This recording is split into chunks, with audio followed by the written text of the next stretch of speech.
We are live. Turn on the. There it is. Welcome to Prison Break Season 2 thoughts. This video contains spoilers, including for the first season, and there will be. Sorry about that. There will be a link to the video I did on the first season in the description box, probably as part of the playlist. This is a long video, but there are time codes for different episodes in the description box. Like with the first season, I love almost everything about this season. So if something I'm saying sounds like a criticism, if you're not 100% certain it's a criticism, it's very likely, if it sounds like a joke, it's probably just a joke. It might not be criticism.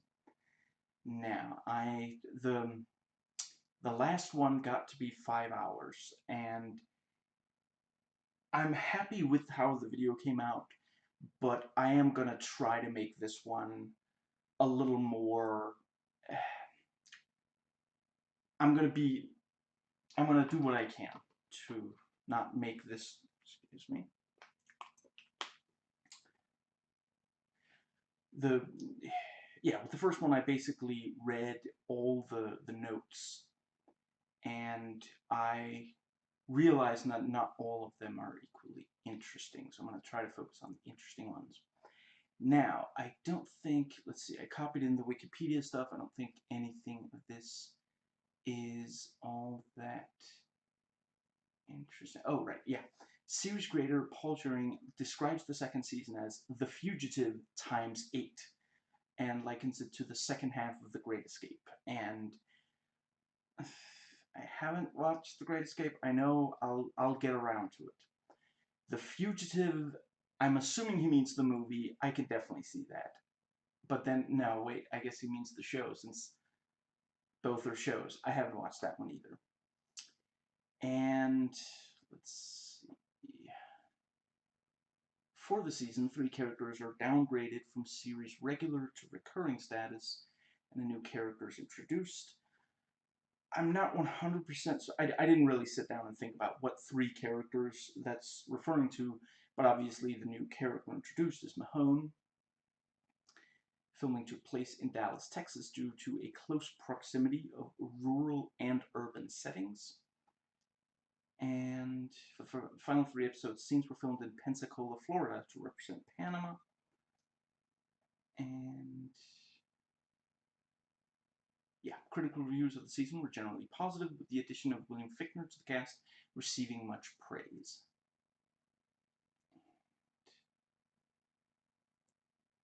Honestly,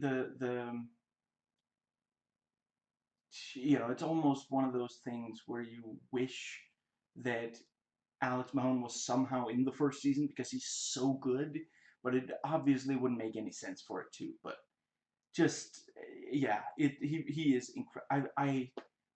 William Fichtner is always a win. Now let's see. In the season 1 video, I accidentally called Brad Bellick Wade Bellick because I was thinking of the actor's first name.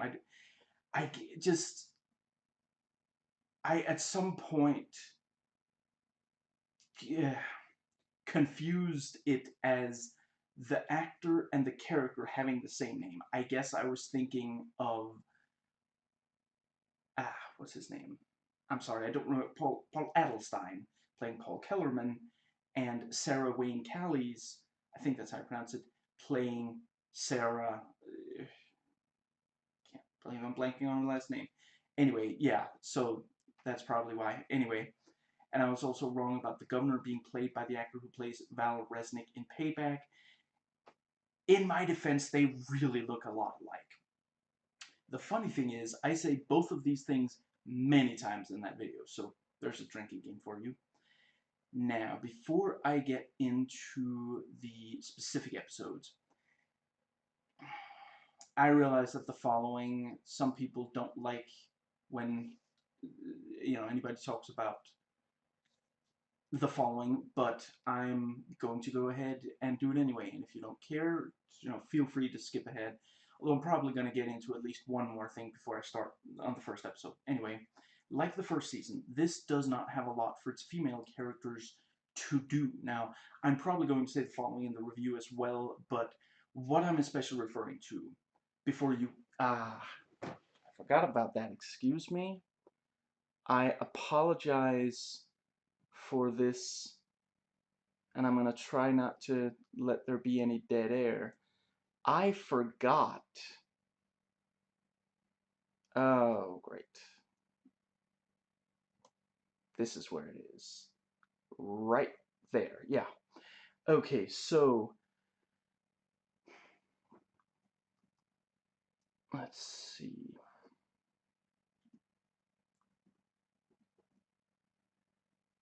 Okay, yeah, sorry about that. I had forgotten, I very recently turned on the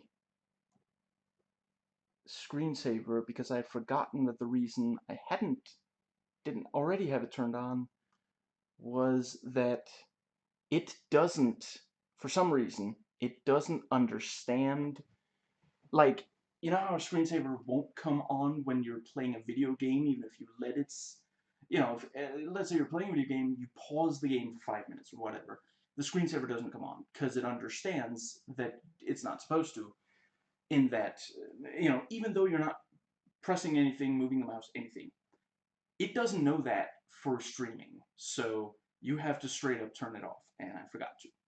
Anyway, yes, so what I'm especially referring to is that the female characters on the show tend to exist in relation to the male characters. And, you know, I'm, yeah, just to make it completely clear, I'm not saying that the female characters get absolutely nothing to do. I'm saying they don't really get to do anything that isn't in relation to the main character. You know, when you're seeing Sarah, you know, for example, when you're seeing Sarah be tortured, you know, obviously we want her to no longer be tortured. We want for, you know, we want for her to get free. But part of the reason that we want that is that she, you know, the whole situation is, you know, exists because of Michael and, you know, and Lincoln. They are the reason that this whole conspiracy matters at all. You know, and the fact that she is the one with the key, and, you know, to what we find out is this USB stick with, you know, an audio file on it. The whole, you know, yeah, the fact that that she's the one who has that, it's, you know, ultimately the reason that file matters is because of what it could mean for those two men. It's not as much, you know, this is not about what, you know, and it actually does. Some, you know, some of this season is Sarah trying to move on now that Michael, you know, she helped Michael, clearly breaking the law, and Michael isn't there. You know, she's not with him, and she, you know, so yeah, some of it is about how she is trying to get back to, you know, but the reason she is because she helped Michael. She is in this situation because of her relationship with a man. And the reason that Paul, you know, gets involved and tries to, you know, get to spy on her and such is because they know that Michael might contact her. You know, I guess yeah, I probably talk about the movie Monster more than I should. I think that's a pretty good example. The actions taken by the so I guess I don't want to give anything away. Some of the female characters in that are taken by, yeah, some, let me start over. Some of the actions taken by female characters in that movie are are for what that accomplishes for themselves and their relationships with other women. It's not men, you know, don't they have relationships with men, but the it is more about their relationships with other women. I'm not saying everything has to, not all of fiction has to have that, but it more of it, we have so much where the focus is on men. It would be nice to have more where the focus is on women, at least more than it currently is. There was the pitch meeting for the first of the new, what's it called, The Force Awakens, the first of the Star Wars sequel, the trilogy. They point out in that video that the breakout star from the show Girls is the guy from Girls. It's not one of the girls. And yeah, and I'm not saying, and I'm not saying that they're not saying, from clearly the man can act. It's not that he doesn't deserve to be famous, but it is a show focused on women, and then the just, and it's weird because at the same time it's also, it introduces Rey, a female protagonist in a Star Wars movie. So anyway, so let's see. Yeah, so like I said, on this show, the women exist in relation to the male characters. There are characters that the male characters do things for or to. For in the case of Monty Cruz and Casey, to in the case of Susan Hollander. Although, at times T-Bag clearly does believe that he's doing things for her, and he does ultimately admit that he shouldn't. He does call the police and tell them where to find them. He sets them free in a way that doesn't endanger his own. If he just left them there and just drove away, there might be more of a chance that he himself would get caught. So he drives far away and then calls the cops and tells them where to find them. The guys are the ones who get to go on all these fun adventures. Excuse me, I just realized something that I meant to put in. Let's see.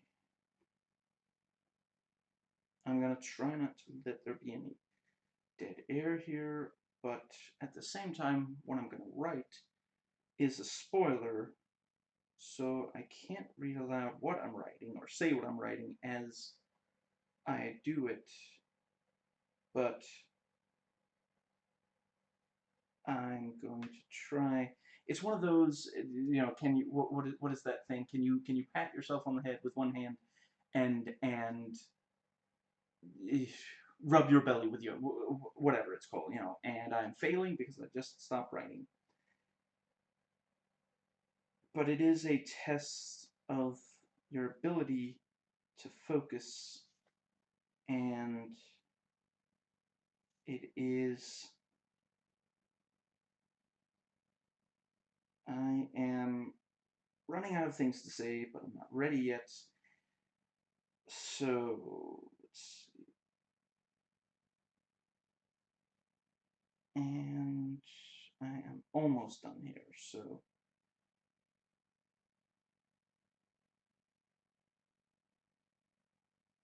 there it is. And let's see, yeah. Now, I will grant them, the first season, it was more difficult to have female characters have a lot to do for the plot, since the main setting is an all-male prison. That's another thing to briefly want to make sure. What I'm especially talking about is that the female characters don't get to do a lot that furthers the plot. Sarah's scenes, like, ultimately, her scenes before she gets the key tend to just boil down to, well, gradually Kellerman is building trust, and they're going to get into a situation where he is able to, he gets the phone number and the origami crane. And I'm not sure if the phone number ended up meaning anything, now that I think about it, but certainly the origami crane, they forward that to Mahone, and he uses that to, deduce Michael's plan. but other than that, doesn't really accomplish anything plot-wise, and ultimately, for these early scenes where she tries to, figure out what is her life going to be like now that she's not working at Fox River and Michael isn't there anymore. She did what she did because she felt a lot of empathy for him, but now she's alone, basically. And I think the show does I think the show does care, but it just doesn't lead to anything. Yeah, ultimately it's just kind of, we're supposed to, the show gets us to feel sympathy for her situation there, but again, ultimately, what that leads to, and the audience is, with the show on that, what it's supposed to lead to is that we're really happy when she gets to be with Michael again, when she is able to help him again. It's yeah. I think I've pretty much said it's the yeah. I think yeah, and really the I I'm not 100% certain if it qualifies as a life begins at man, if that trope applies, but in the first season, what's the first thing, when do we meet her? What is the situation where we meet her? It is in relation to Michael. We meet her as the kind of, Michael needs to get to keep getting these insulin shots from her, and that's, I mean, before she starts helping him in other ways, her character could practically be like, hypothetically, let's say that it was a science fiction show, her character could easily be a an automatic dispenser of like, you stick your arm into a machine, it injects the insulin, and he moves on. It's not even anything she does. It's just that he needs to get in there so he can pour in the what's it called? The acid, isn't it? I want to say it's acid. To melt the thing. Now,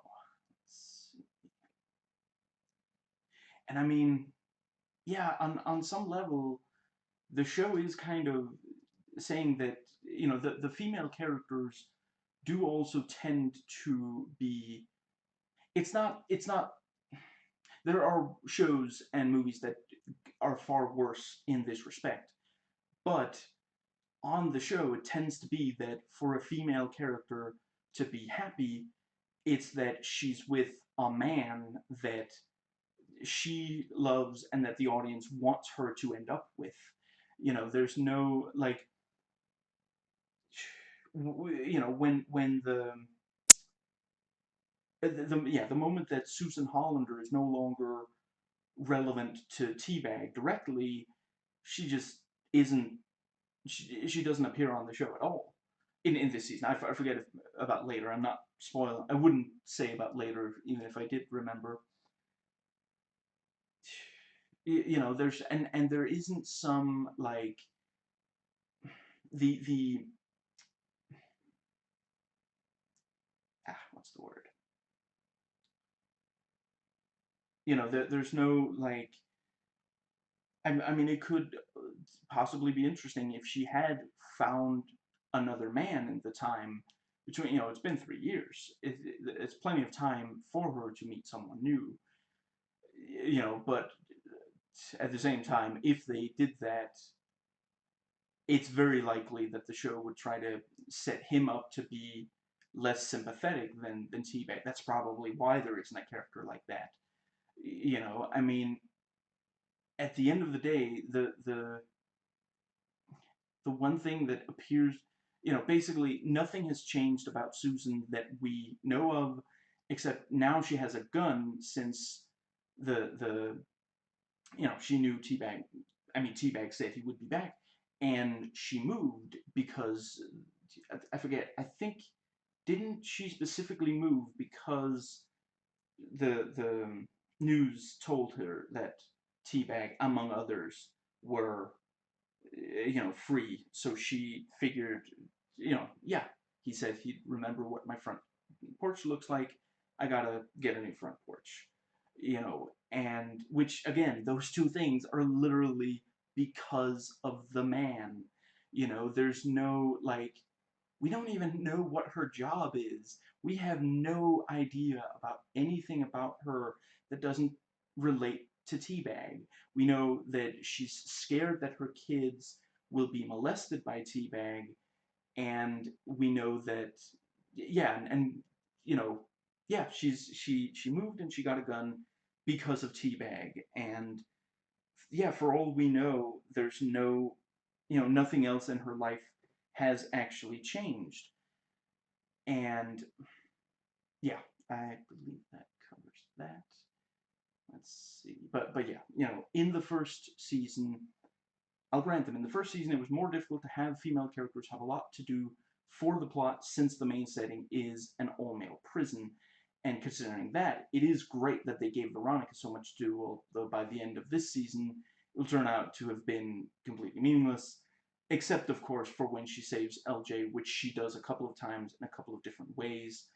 And that's great. I really appreciate that, although I guess some would say that a lot of that she couldn't have done without Nick Saverin's help. So, but she is the main driving force in trying to exonerate Lincoln in the first season. And anyway, let's see. But anyway, this season the show takes them across different parts of America and South America, with lots of places where it's just as easy for a woman to get to as it is to get for a man to get there. So they have no excuse. And yet the show does not let the women play that big of a role. Again, I'm not saying there aren't great scenes that are, yeah, let me just remove the negatives from it. I am definitely saying this season has great scenes that are dominated by women, and women that we empathize a lot with. Not just, the that is something I will say, the characterization. A lot of shows don't give this much characterization to female characters, and this actually, yeah. Let's see. Yeah, there it is. We certainly empathize a lot with Sarah, and she has a number of scenes where she is, without the brothers there. Let's see. And actually, I'm going to take a brief break from that and just briefly. I don't think I'm going to spend a lot of time on this, but excuse me. Hypothetically, Mahone, Alexander Mahone, could easily have been Alexandra Mahone. They could have had a female FBI. It's not as though the show is suggesting there are no female, FBI agents. What's her name again? Lang, I want to say, is, one of the most prominently featured FBI agents. And just make sure, just set my cell phone on silent, and there we go. Where it's, of course, they make her have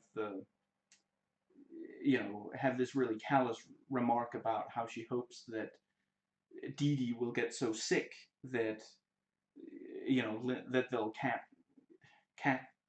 there it is, that they'll be able to catch Benjamin in a hospital. So, it's one of those really, yeah, really ugly, stereotypical, the woman who hates, who doesn't have empathy for children and parents and such.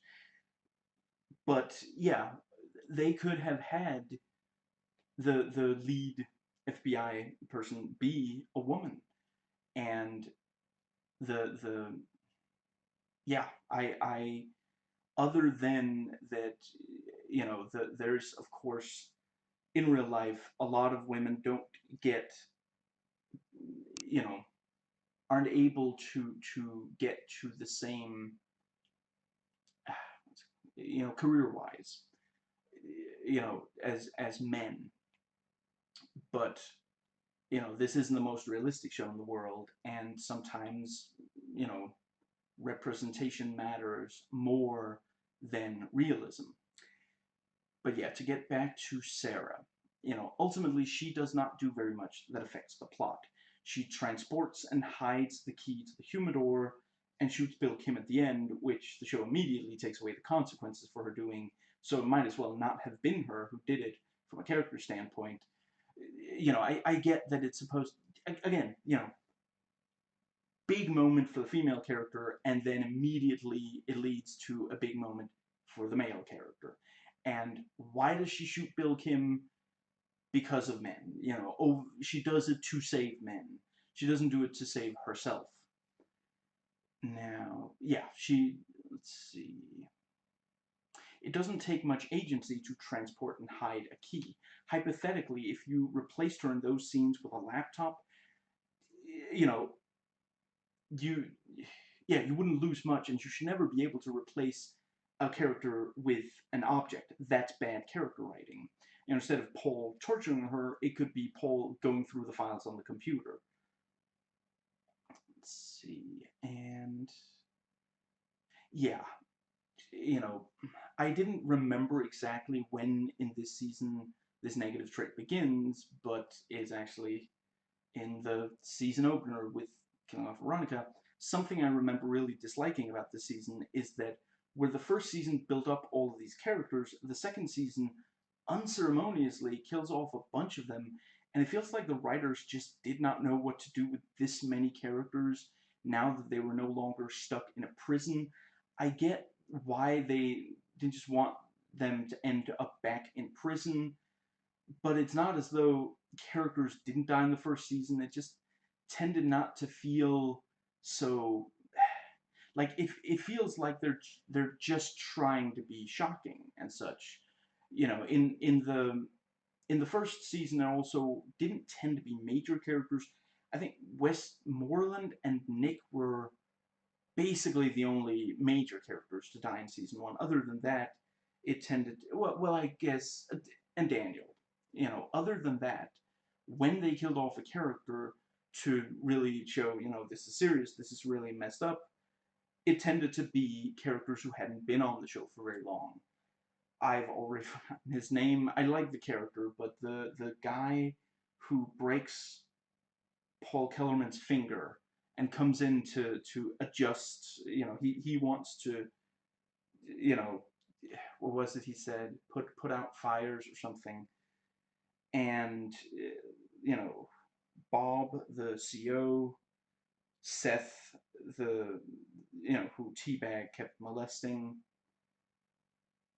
There might be others, but those are, you know, off the top of my head. You know, in this season, it doesn't keep being shocking and dramatic, and it's also almost too easy of a way to get the stories to move in unexpected directions.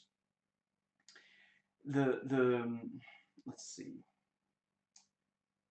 where was I going to go with this? What was it? And I mean, really, Tweener, if he had just ended up back in Fox River, I think the audience would have basically accepted it if we didn't really see him again. You know, it would be a while before he got out anyway. And, you know, the girl I'm sorry, I usually just call her Utah Girl because she has a very specific name, and I keep forgetting that very specific name. Laura Bell, Annabelle something. I'm going with Utah Girl until I remember. She also is only seen in relation to Tweener, you know. And let's see.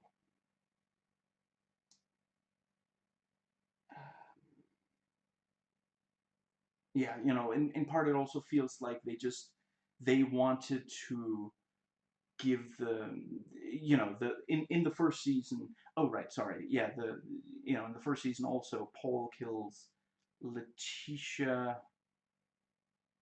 Brown, I want to say, was that her name? I'm sorry, I forget her full character name. Anyway, they wanted to make sure that the company was still killing people, and in the first season that tended to be people who Veronica was in contact with to help the let's see, to help exonerate Lincoln.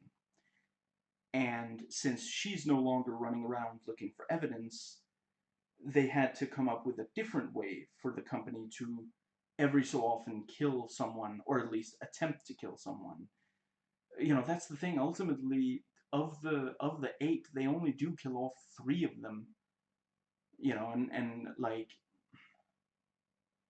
anyway, yeah, the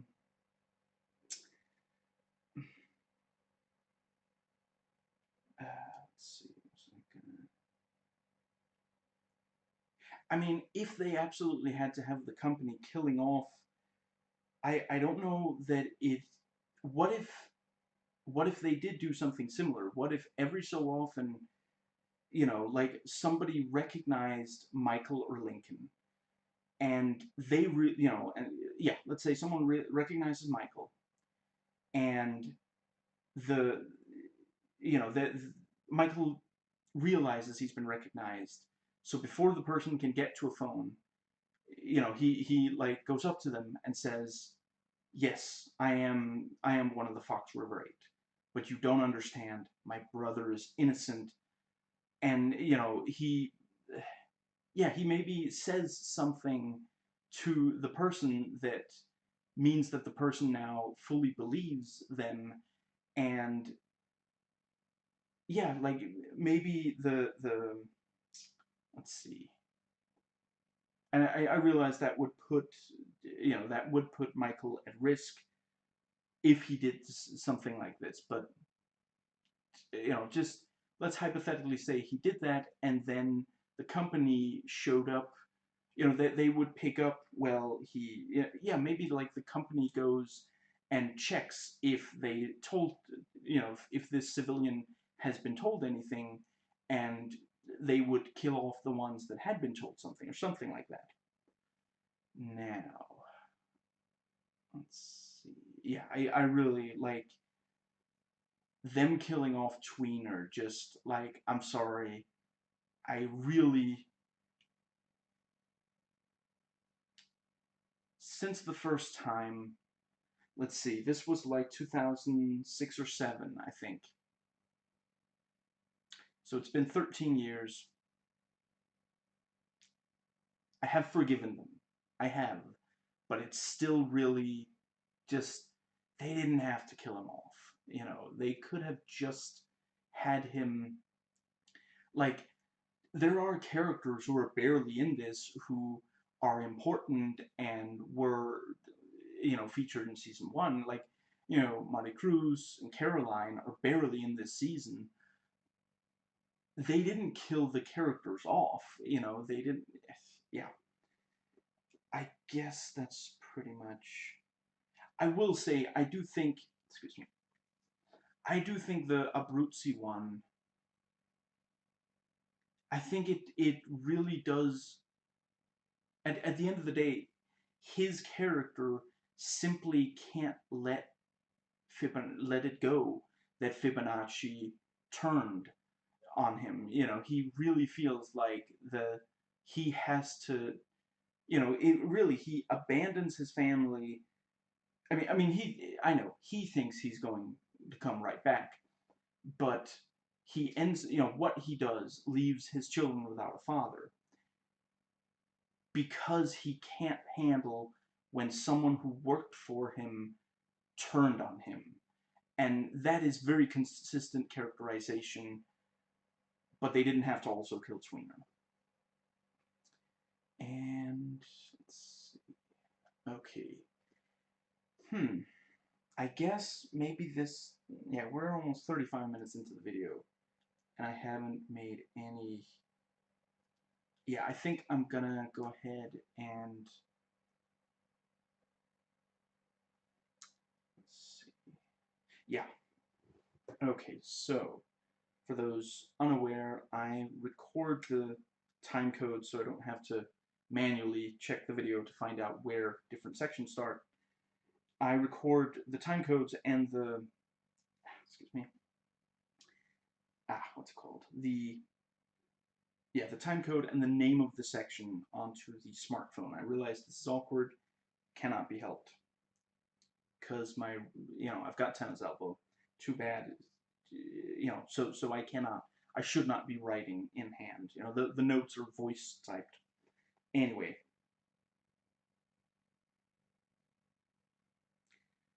the season in broad strokes, 35:40. That's obviously 35 minutes and 40 seconds, but if I voice type 35:40, I don't have to go instead of saying minutes and seconds, I don't have to go in and remove the words minutes and seconds. So, I'm going to try out a new thing in this video, and I might keep this up for future season thoughts videos on this show and possibly other shows. Before I get into the individual episodes, I'm going to briefly go over what happens to the various major characters in broad strokes over the season. And I'm going to try not to repeat myself about this. So, we start with the Fox River 8 on the run. They start splitting up. Several of them individually end up going after Westmoreland's money. Within a few episodes, they've got the money, but then Teabag tricks the others, gets away with it all, except for a few grand he gave the others. And I felt like I think they did a good job with the Westmoreland money subplot. It was built up to very nicely in the first season, and I felt like this season really delivered on it. And I really like, the added, the complication that the silo is gone. It's been built over, and though they find the money, it turns out to be under the garage of a person who's at home during the day. So they have to, pretend to be working for what was it? They're not from the electricity company, but they're a different, they're there to fix her electricity. And and Teabag tricking them after, Michael and Sucre thought that they were running off with all the money, and they were gonna send some to Westmoreland's daughter. But let's see. Yeah, I thought it was like, and really the most of the season is about, or well, a major subplot for the rest of the season is the money. Who has the money, where is the money, and this whole thing. So let's see. I think that pretty much covers that. Super tries to go be with Marty Cruz. First there's the call where he can't, pick up the phone because there are cops there. Then he comes to Mexico to pick her up at the airport. Eventually he does get to be with her, but then she disappears with, Bellic seemingly responsible. And let's see. I also felt like that was a pretty good, it wasn't hugely surprising considering season one, but it did continue. It was consistently compelling television, and I feel like they did a pretty decent job of keeping that whole story thread alive without the actress there for most, basically every episode that she didn't appear in, she was doing another show. She would have appeared if they had the actress, but she wasn't under contract, and there was, so yeah. And let's see. Yeah, I felt like, it kept being compelling. We want to see the two of them end up together, and for them to not have to run in order to, yeah. And Benjamin Franklin goes to be with his family, and he does get to spend a little time with them before his wife ends up caught, and he turns himself in to get his family out. And ultimately, he's given a happy ending, first by working, he gets, working with, due to him working with internal affairs, that I also felt like did a good job. Again, his main motivation, wasn't introduced from right away, like with Sucre, but in the first season, retcon of he wants to be with his family. He wants to escape prison so he can take care of his family, and that continued to be emotionally resonant in this season. And I thought it was, I liked seeing him on the outside, basically with all these characters, now that they're on the run, now that they're not in prison, we see them under different circumstances, and we see how they, like, I thought, for example, it was very telling that, I want to say it's the season opener, yeah, they spot a little girl, and Michael tries to ask her, "What are you doing here?" Benjamin, Benjamin talks to her the way that he would want an escaped convict to talk to his daughter. There's no reason to scare this girl. She's not a threat to us. Let's try to, he's, "Hey, sweetie, what's your name?" Or just, something like that. And Abruzzi takes her as a hostage, a human shield, to disarm her father.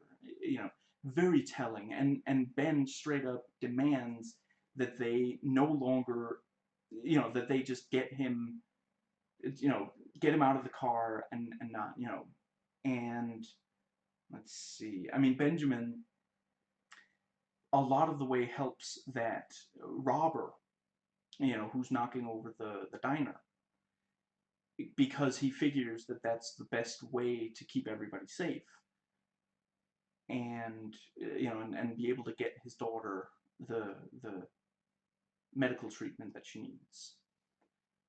And let's see, and I thought it was, he overhears the Goldfinch web page, the address for it, and then he tells, he uses that to try to help Mahone get to Schofield, and ultimately it doesn't work, but that is a consistent character trait of his. He is willing to give up the other escapees if it means that his family is, he was threatening to give away the escape plan, same as T-Bag was in the first season, if they didn't get to be part of the escape plan. And let's see, so yeah, that felt like a very consistent trait, and it's one of those things where we as the audience don't want them to get to Michael, but we do sympathize with Benjamin, with what he's doing. And comparatively, we don't really sympathize with when, like, let's see, what's an example? We can understand where Abruzzi is coming from, but we don't really have a lot of empathy for him wanting to get to Fibonacci. And Lincoln goes to take care of LJ, which ends up with LJ going with Jane. See, LJ going with Jane, that also does kind of, like, he barely appears in this season. He might be one of the regulars, whose status was downgraded to a reoccurring character. Anyway, recurring? Something curring. And yeah, that felt like an easy way. There it is. An easy way to kind of get that character away from the rest of the plot concerning the brothers. And it basically is. But at least they didn't kill him off, and he did appear once. There's the phone call after he goes to be with, after Jane is taking care of him. And let's see, the other thing, and I did also feel like that was a, there we go. It was an interesting situation, excuse me, to put Lincoln in. He even says, I've been thinking about what kind of a man, abandons his family, but I abandoned LJ. I'm not judging the character of Lincoln for agreeing that LJ should be with Jane instead. I am saying that the writers kind of took an easy way out. They want to keep things moving fast, and yeah, they got LJ out of the way. Yeah, I don't have anything more to add to that. But yeah, if LJ was still going around with the brothers, it would, the. I mean, ultimately, certainly there wouldn't be a lot for him to do. They would have to come up with things for him to do, because currently there isn't really anything, in those episodes that he could be the one doing, basically. And Michael helps Sarah and Michael and Lincoln help Sarah, and Kellerman goes with them some of the time so they can all take down Caroline, which does ultimately not mean they get presidential pardons. I also felt like that was a pretty good story thread. I mean, I know this is gonna sound. I was just criticizing the show for how Sarah exists in relation to Michael more than as her own character, but I do want to see the two of them together. And yeah, the scenes of her, trying to get to him, and them trying to contact each other and such, and it's, really did make me hope that they would end up spending more time together. And the scenes where they do get to be together are great. I really enjoyed them like flirting, and that bit where she says, you still owe me a dinner, and he's like, oh, I'll get a burrito on the way back, and she's like, nothing, I don't know what you're used to, Schofield, but and nothing less than a filet mignon is going to cut it with me. That was great. And let's see, I like the whole thing. The thing with Kellerman, I don't know if this was always the plan. I kind of wonder if maybe I was thinking, recently I was thinking about this whole thing of like a lot of stories, if there's more than one movie or it's a series that goes on for a while, then a lot of times someone who's a villain in the first movie or early episodes of the season of the show will later, when they return, they'll help out the hero because they were such a popular character that it's a lot in part they want more. Oh, right, now I remember why I was thinking that, because it wasn't related to the show, but what it's related to is a spoiler for that thing, so I'm not going to mention it here. Basically, they want to have the villain character interact with the hero character, because that's some of the most compelling stuff in a lot of these. And yeah, they want them to have interactions that don't involve violence between them. And I can imagine it was that sort of thing that they just, he ended up being really popular. And I would definitely say I think that's what happened with Teabag. When you watch his early, like, when you watch the first season, before you see the flashback episode, he really isn't he doesn't come off as redeemable. He seems irredeemable. He seems like just completely. There's no way that we can actually, he and Bellic in that episode get some, you know, yeah, we can see that there's pain there. It's not just they're not just monsters without, they are monsters, but not without reason. There's something that caused it. And, with Bellic, we only see one instance of, him being lonely, him being turned down by Sarah. But obviously, when you look in his eyes when she turns him down, clearly this isn't the first time. Basically, nobody really wants to be around him is kind of the sense you get. He talks about wanting to go drinking with the other guards, and all of them turn him down. You know, the he really comes across as someone who doesn't have friends, and it's kind of he doesn't have friends, so he treats other people badly, but because he treats other badly, he doesn't have friends.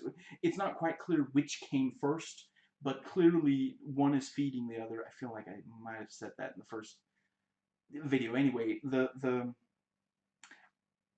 I don't I don't know about Bellic, but I definitely don't. I could be wrong, but when I watched the first season, both on this rewatch, and the first time I watched it, I really didn't think. I get that, oh, it's a twist, but still, I don't think that they were originally planning for him to be a redeemable character. But the flashback episode very much gives him this tragic backstory, and this season expands some upon that, and that is the and I love it. I love Teabag. I love the character. He's a monster, but you can understand how he became a monster.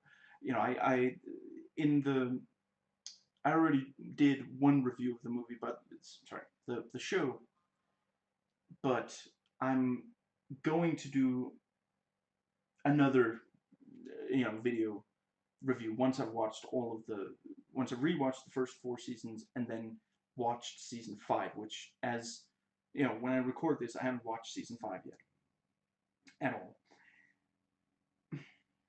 In that, I compare Teabag to the Gollum, with the the whole Gollum Smeagol thing.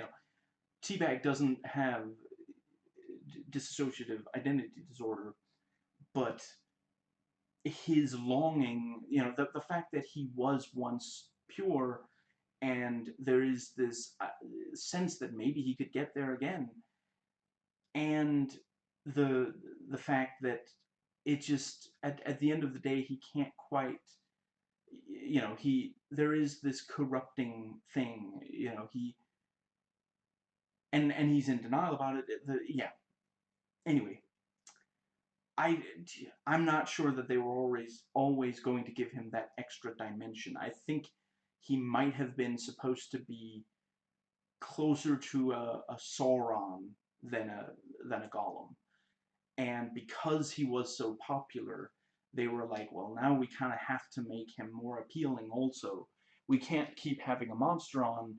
And, sometimes writers see that audiences really love a character that they've made to be a monster, and they get uncomfortable with that, so they, they give they give the monstrous character some more dimension, and yeah. Let's see.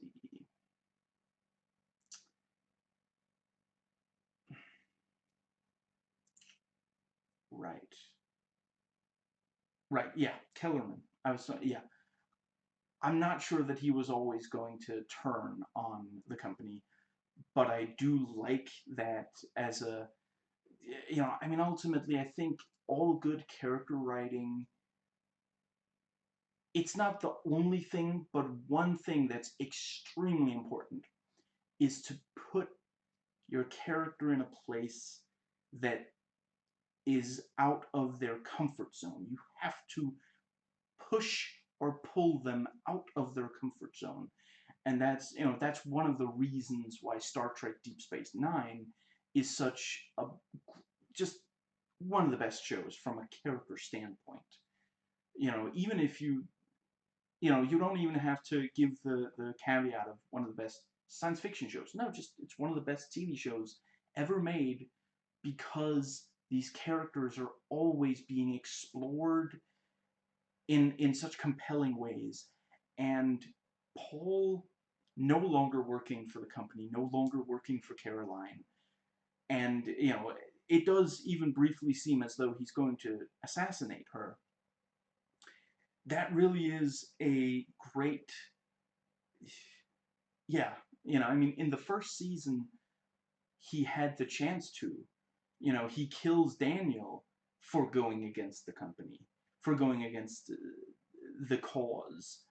And, like, really, once he turns on Caroline in this season, I can't help but wonder if Daniel's like, I don't know if he went to heaven or hell, but he's like looking on from the afterlife. He's like, oh, come on, man. It was just a matter of timing.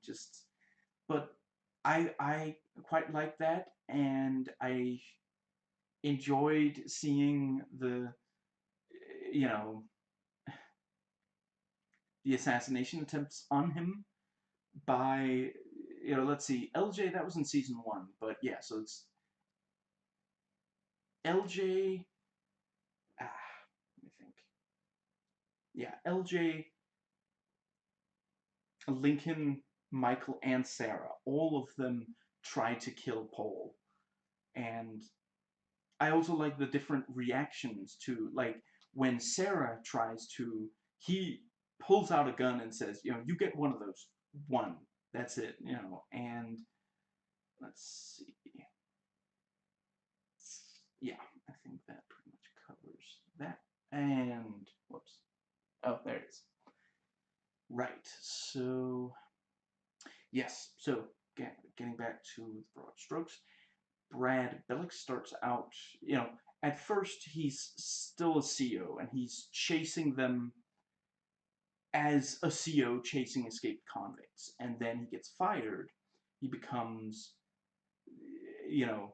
a bounty hunter going after the reward, and then he ends up in Fox River, which was also a nice, clever kind of, suddenly he's the one that the guards are,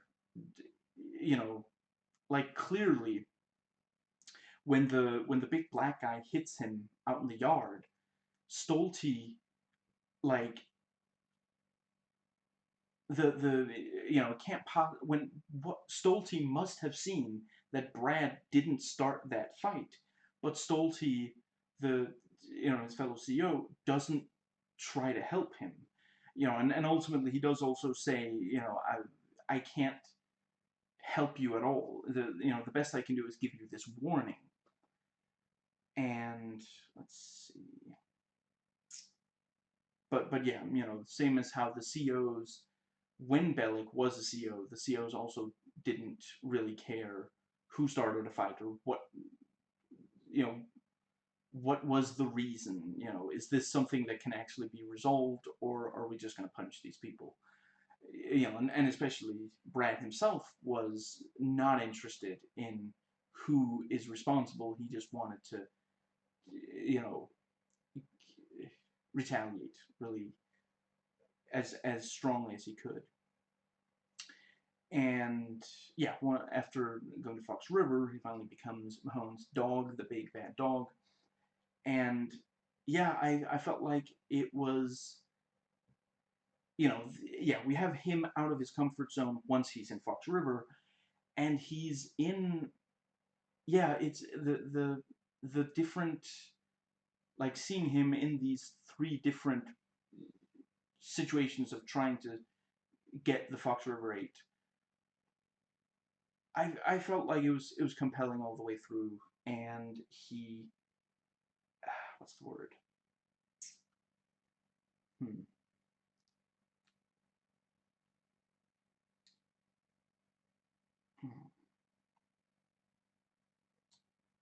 Yeah, there was enough difference between them. Basically as a CO, he's running around with the gun and trying to chase them down. As the bounty hunter, he's trying to get Nika to, betray the other two, and as the, Mahon's attack dog, he's like, let's see, it's fun to see him pretend to be a Fed and claim that he's got 15 years on the service, you know, on the service of surface, and what was it, 3 presidential commendations or something like that. And yeah, the right, and yeah, and at the end of the season he ends up back in prison, and this time it's in Sona. Now, I really appreciate that he wasn't like, I think lesser writers might have just had him continue working at Fox River, and at that, in that situation, he really can't. What could he do that would really affect the plot? And I don't think anybody wanted him to really stop being a big part of the plot. Actually, thinking about it, is he one of the people who was downgraded? I think there might be some episodes that he isn't in. I'm not sure. And Haywire tries to go to Holland, and they take this character. They talk about that in one of the commentary tracks as well. But in the first season, he's an obstacle. He's not sympathetic at all. And then in this season, he really is. Yeah, you want him to go to Holland, and like, there's a bittersweet element to his suicide. Like, clearly, he would rather suicide than go back to either prison or, if not prison, it would be another institution. He can't stand that. And which reminds me of a thing.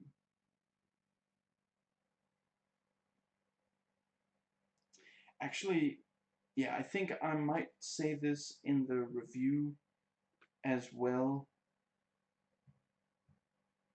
but I forget if it's, let's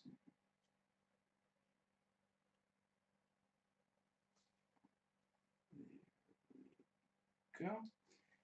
I forget, excuse me, if this is something that comes up in later seasons, so I'm going to say it here. This show has a very negative view on the foster system and foster families, foster homes. I understand why, but I do think, like, to be fair, some foster parents really do try.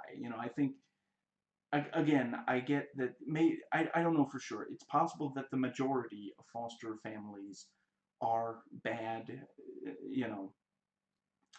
but I do think, I'm not saying that I think it's important to sometimes also depict really positive foster families, and that's something, for example, I think the movie Shazam does a really great job of. But yeah, on this show, I mean, I guess the closest to, like, let's see, ultimately, LJ's stepdad does have the redeeming moment of trying to save him, even sacrificing himself to do so when Paul and Daniel come to kill LJ.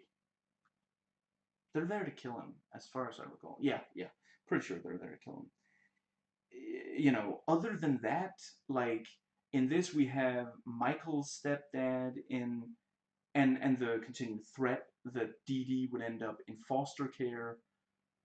And don't get me wrong, even like, even the foster families that aren't bad, it's still, like, it's really messed up when such a young child ends up in foster care. Let's see. Was there? Yeah, there are probably other examples. Anyway, let's see. Yeah, So back to broad strokes. Mahone is introduced to someone who's trying to capture the Fox River 8, but is then revealed to be working for the company in order to kill and asked, told, made to kill them. But it's made clear that he has empathy for them and wants to stop working for the company, so he tries to get out of it. Excuse me. First by simply saying this out, later by trying to kill Bill Kim. And let's see. Yeah, see that was the short-lived Kill Bill spinoff, Kill Bill Kim. Anyway, yeah, I found him to be a compelling character, and this whole thing, like, again, lesser writers might have he could easily have been straight edge. He could easily have not had any kind of problem, but they give him this kind of psychotic break problem that where he needs medication. I forget. I don't remember exactly, but is that maybe something that becomes a big problem in the third season, since in this season he is able to get medication, and then, like, it would be difficult for him to get that in to Sona. He did still need it by the end of this season, didn't he? I forget what episode is the last one we see him take a pill, but I feel like he, excuse me, I feel like he keeps needing it even after moving the body of Shales. Anyway, yeah, yeah, they give him psychotic breaks. They give him, they have this thing of he killed Shales and hid the body, but is worried that it would be found, and the company knows about Shales and also threaten his family in order to get him to work for them, and this whole the and making him really smart, making him someone who can think. He's as creative a thinker as Michael. He may not have as much of an ability to, spot individual things, but once there is a plan, he is able to, pick up what the plan is from clues, and, giving, giving the season an intellectual match for Michael. Now that he, in the first season we have Bellick, he's certain that Michael is up to something, but he doesn't quite have enough information, so he keeps trying to find and trying to solve every so often he'll find another clue. Let's see. But yeah, in this season it needed something more, since Michael is on the loose now.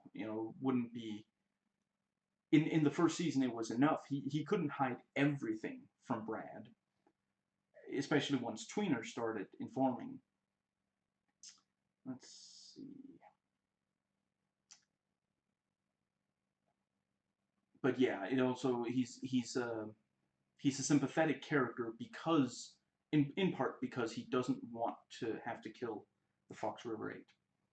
Now, at the start of the season, Sarah agrees to the terms her father presents, including AA, and then he dies. She meets back up with Michael, is captured and tortured, almost killed by Paul Kellerman, meets back up with Michael again, they get the tape, lets herself be caught so the brothers are not caught, and Paul Kellerman does the right thing, testifies so she can go free, and she ends up meeting up with Michael to kill Bill Kim to save his life, and then he ends up in prison. So I that was also compelling, and, like, I'm glad that it wasn't. Again, I think lesser writers would have said, well, people want them to end up together, so let's have them end up together really early in the season and stay together for the entire season. I think they also talk about that in commentary tracks. They wanted to keep having stuff to solve, and once, after a while, Mahone wasn't solving things anymore, so they had the origami cranes with messages in code for Sarah, and the tape. They probably should have thought of something. they keep saying the tape in this season. Sometimes it refers to what the writers call the Bin Laden tape, the one where they appear to be lying, and he made a secret message for her that she could, interpret because of the AA book. And then there's the other tape, which they also just call the tape, the audio file on the USB. Anyway, let's see. I felt like that was compelling, and how, there's that scene on the train where she's like, I just tried to kill a man, and she goes through all the and yeah, the various, let's see, yeah, she goes through all the things that are a problem. Hmm. There's kind of a shimmer. I thought I set the camera to. I mean, it could be worse. It's okay, I think. Yeah. So the let's see, the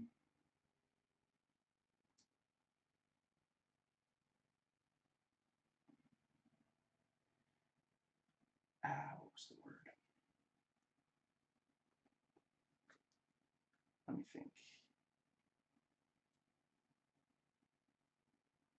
Yeah, the fact that she has to take stock of her life, and she has to be like, yeah, and yeah, she says 3 weeks ago I was a doctor. This whole, like, she's been in a bad place before, and it's like, if I stay with Michael, if I keep trying to help him, will I end up back in that bad place? She knows how difficult it is to get out of there. So yeah, I felt like that was a good element to, let's see, again, like, lesser writers would have not had her in the season at all. They had an out. At the end of the first season, she has an overdose, and they could have simply had her die from that. So, that is it for that. Takes us to the first episode. Excuse me. Manhunt, 112:30.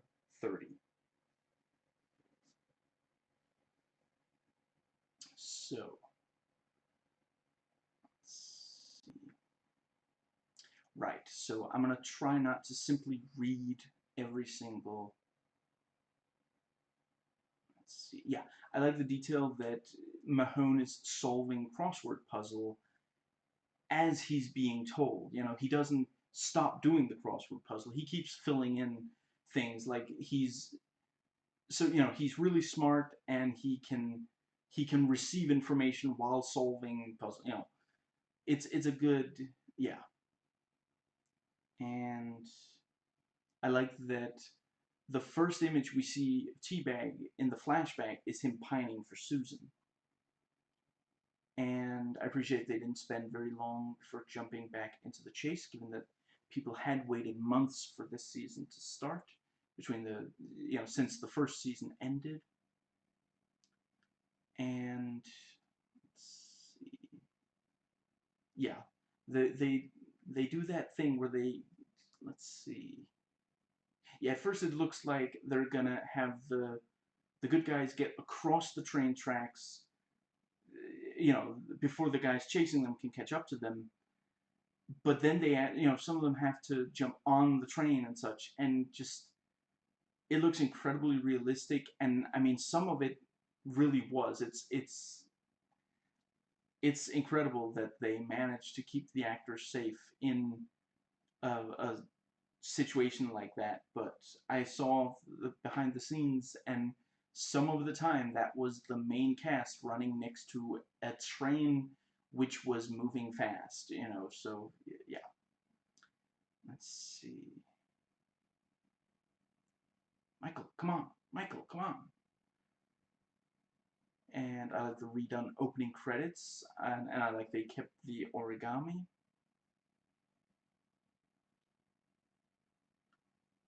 And I like that one of the first things we hear Fichtner say as Alexander Mahone is this speech about understanding the mind of the escaped man, which we later realize is actually in part because he himself is, trying to hide the fact that he committed crimes. And very clever to put the faces on TV, which basically means that for the entire season, let's see, yeah, for the entire season, every so often they get recognized from someone who's seen their face on TV or in a paper or something. Yeah, huge thumbs up for that element.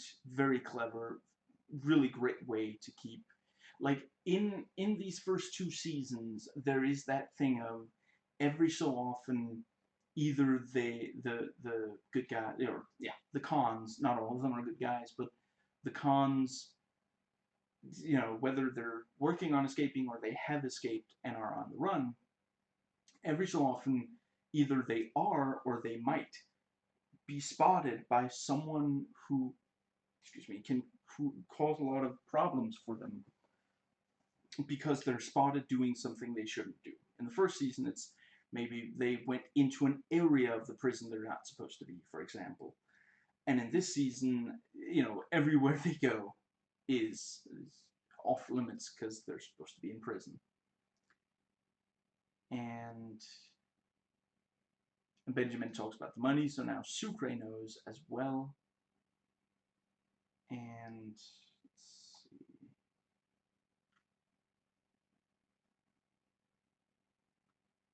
Honestly, I would love an offhanded reference from one of the FBI agents on the show to the FBI agents in Without a Trace, because, like, on Without a Trace, they're all, there that's missing people. It's not, like, there's at least one episode where they say, this is an escaped convict. We find missing people, but just, like, just a quick reference to, like, like, yeah, let's see. For example, when when it turns out that Teabag, although I guess the FBI never find out that Teabag went to be with Susan, but yeah, hypothetically, if they did, like, maybe one of the feds say to Mahone, this really is, crap, I have got to be able to remember their names. It hasn't been that long since I watched that show. Let me think. Jack Malone. That's why I was like, it's almost Mahone. Yeah, like, one of the feds could, they're like, so Susan Hollander is missing, and one of the feds be like, we can't let Malone end up with this one. We'll something like that. Just, yeah. And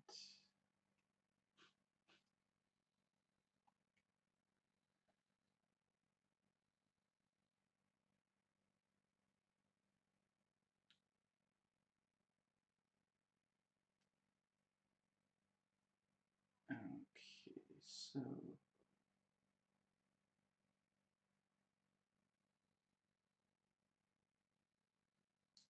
right, 12 minutes in, we meet back up with Veronica and Terrence Steadman, who's and the latter has been recast. That was one of the biggest, like, in the first season. We have no idea when we see the end of the first season. In this season, in this season opener, we find out that he has a gun there. So, hypothetically, he might have the gun really close to him, and he might pull the gun on her immediately. So, appreciate that they didn't wait more than these first 12 minutes, and before that, it is specifically about the Fox River 8. You know, we have Mahone, we have Pope. Yeah, they briefly, you know, Sarah is mentioned since she's in a life or death situation also, as of the end of season 1. But yeah, the you know, 12 minutes with the time before that being spent on the refuge, the wait, the escaped convicts, the fugitives. That was the word I was looking for. Let's see. And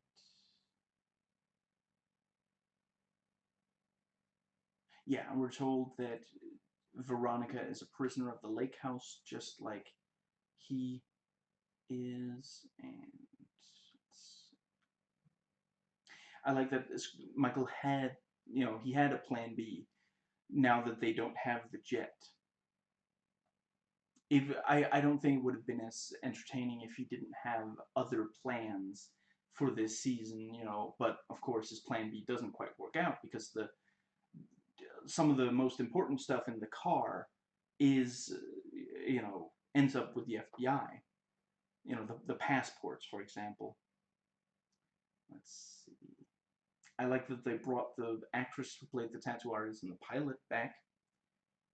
So, let's see. And they do a good job of, you know, Mahone realizing the tattoo has significance to the plan. Let's see. I like the you know, they talk to, what was it, Gracie, I think. You know, and she's like, "What are you doing here? We're fishing without poles." "Yeah, just hand fishing. That's us." "What are you?" You know, and Michael is like, "I think the question is, what are you doing here?" And she's like, I think she like shrugs her shoulders, "Hunting." And then we see the father, who's got like a rifle, and you know, he points the gun at them, and cut to commercial. You know, excellent, yeah. And Gracie's father has zero chill. Not that I blame him. And yeah, the human shield. Maybe he was inspired by Teabag's cousin James. And and I like the, you know, Sarah being confronted, you know, told that other cons got out, which she also, you know, she confronts Michael about later in the season. "Did you know that I would be putting Teabag back on the streets?" And Teabag goes to the vet, which is some good scenes. And they put him they put him in a lot of pain this season. You know, the hand being sewed on without tranquilizer, and then sorry, yeah, you know what I'm talking about. And then it doesn't even end up working, you know. And let's see, he's stabbed a couple of times. They rip out the seams from the hand, and just, yeah. And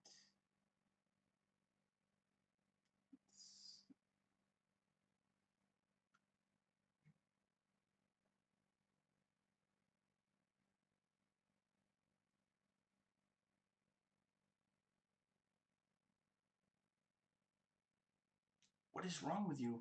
They felt the need to spell out to the audience why they're not just going back to their families.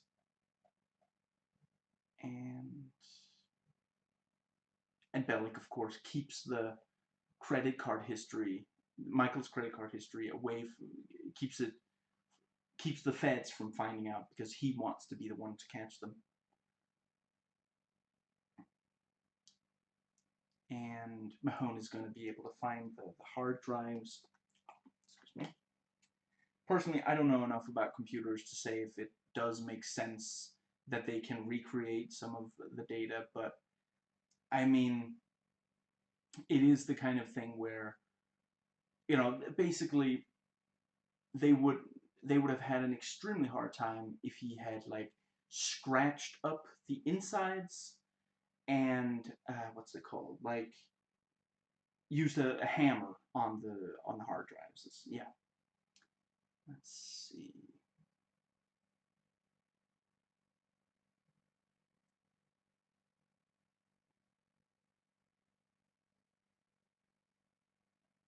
And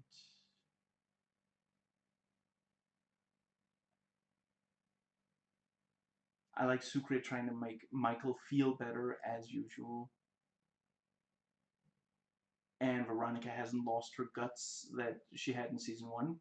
She's threatened with a gun and she still challenges Terrence. She's like, "You're a coward," and just, yeah, really, really. They did not do her character. What is it? Do her right, do her justice. I forget what the term is, but yeah, it really, really sucks that she dies at the start of this season.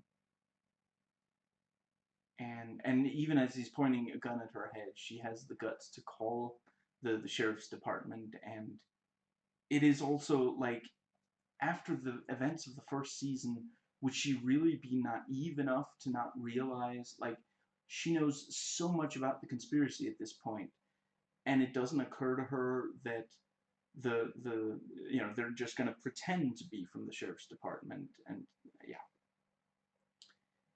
I mean, I think that's part of it. That's part of the frustration. The the way she's written in season 1, really, it doesn't feel credible that she would believe that, she would. But yeah, they maybe didn't know how else to proceed, because they didn't want Veronica to, be able to get Stedman out of there. Let's see.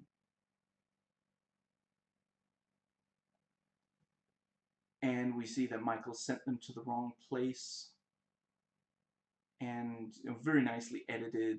They're in 2 different locations, the cons and the cops, and we don't realize until the big reveal. And yeah, very nicely done. And like, I feel like the episode moves fast enough that the audience doesn't manage to stop and think, would Michael really be that naive? Wouldn't he realize that they would look into his credit card history? But and it is that thing of like, if you give someone a track to, something to follow, they're going to, what's the word? If you give them nothing, they're going to be looking. But if you give them something that'll lead them, in the wrong direction, they're going to put everything into going in the wrong direction. Now, let's see.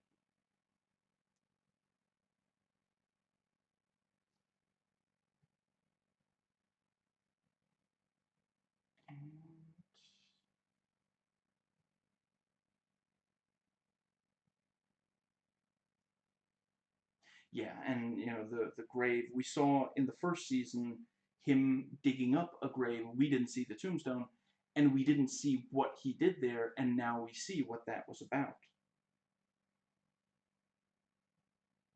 And Sucre is, of course, not happy with them digging up a grave because he's Catholic.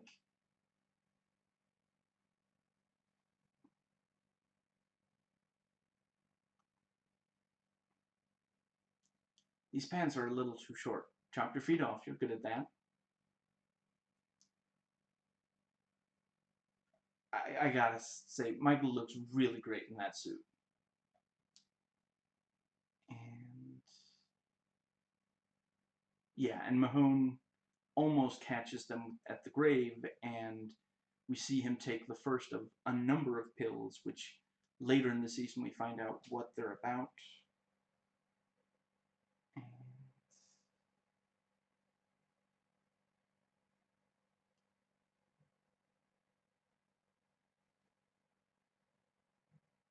and Lincoln hears Veronica die over the phone, which is, of course, something that's going to motivate him for, later in the season. Let's see.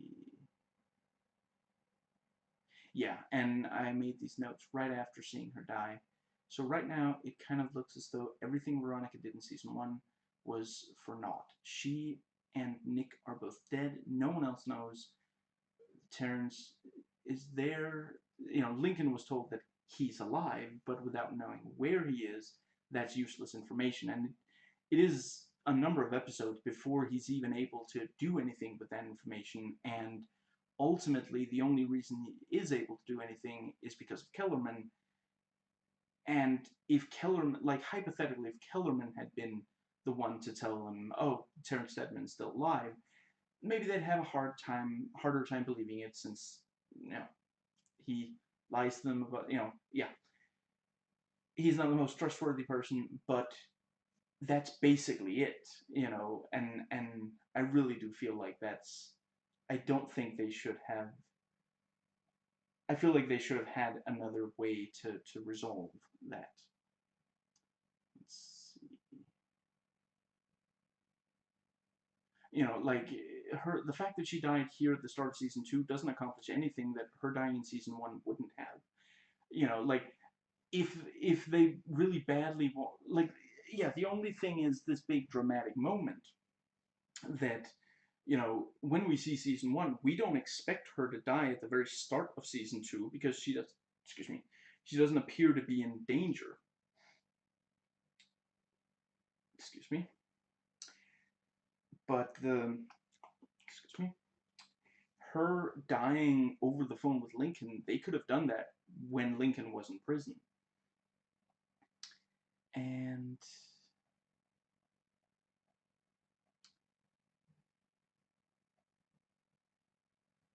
I quite like the shot of Michael dropping the cuffs.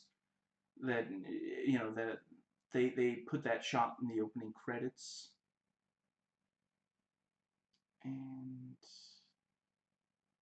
And Mahone expresses confidence that he'll catch them, and that's a good, strong setup for the rest of the season. And let's see.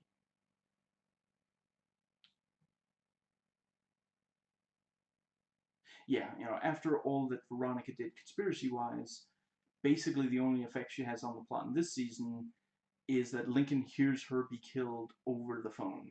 To slightly paraphrase the Maven of the Eventide, she gets killed for the sake of motivating his man pain. Now, them killing off Veronica was probably because they didn't want to have to deal with the character anymore. Now that the brothers are no longer in prison, they can deal with the conspiracy. And, we also see,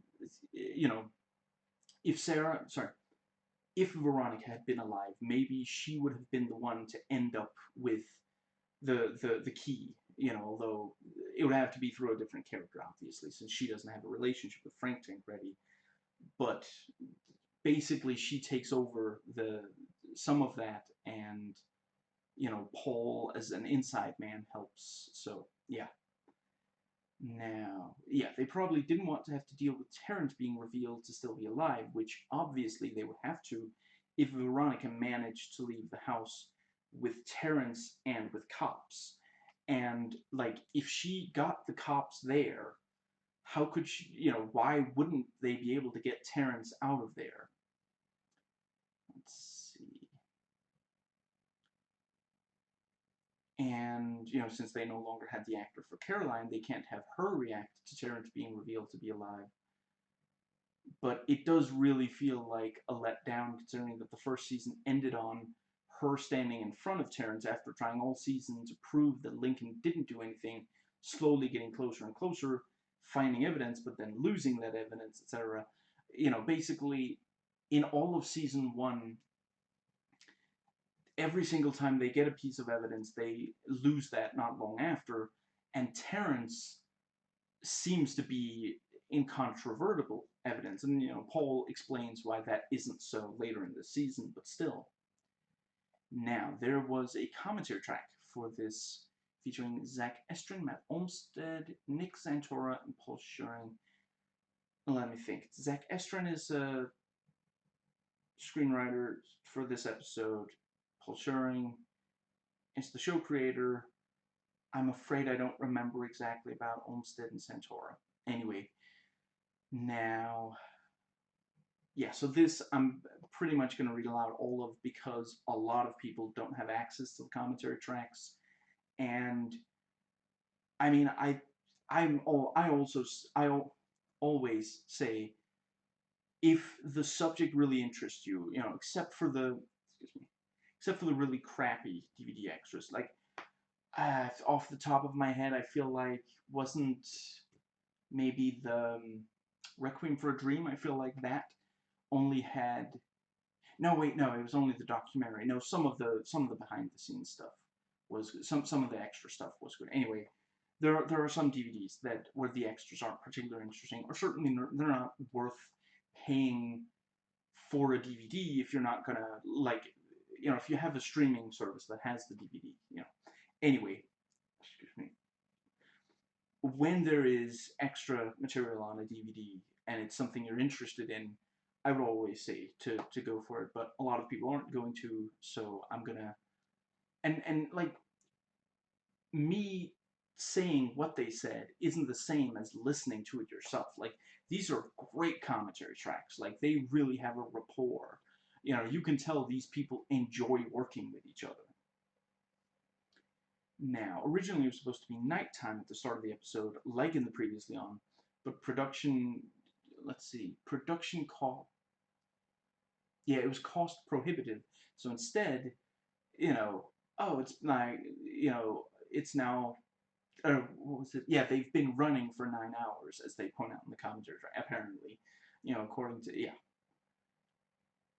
And, let's see.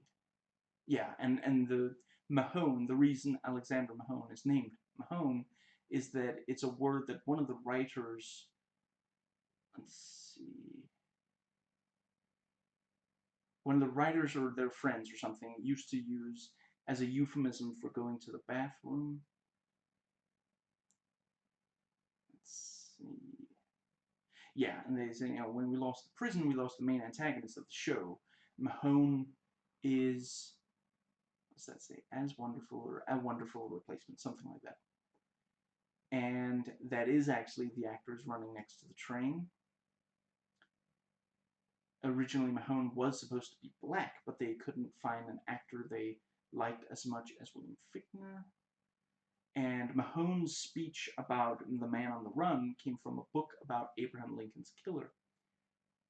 So, you know, that was what he said. He does mention that was, you know, but it's straight up, excuse me, it is from an actual book that, anyway.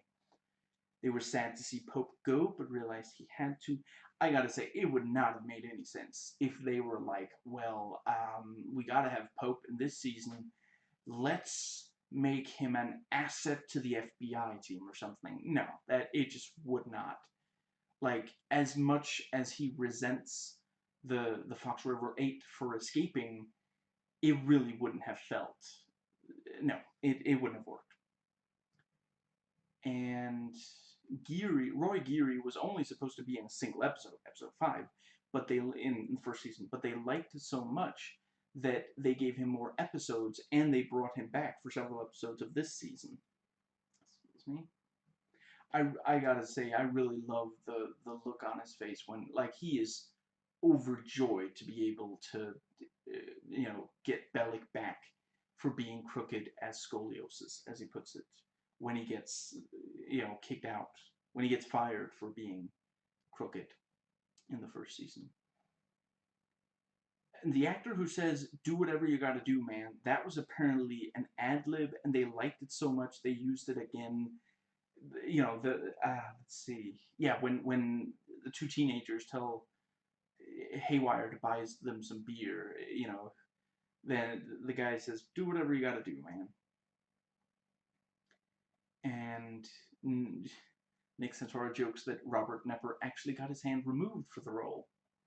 I gotta say, I don't know exactly how they did it. I hope that once he was, like, you know, obviously when it's sewed back on, they added some makeup to the wrist to make it look like there were stitches, but that's just his regular hand.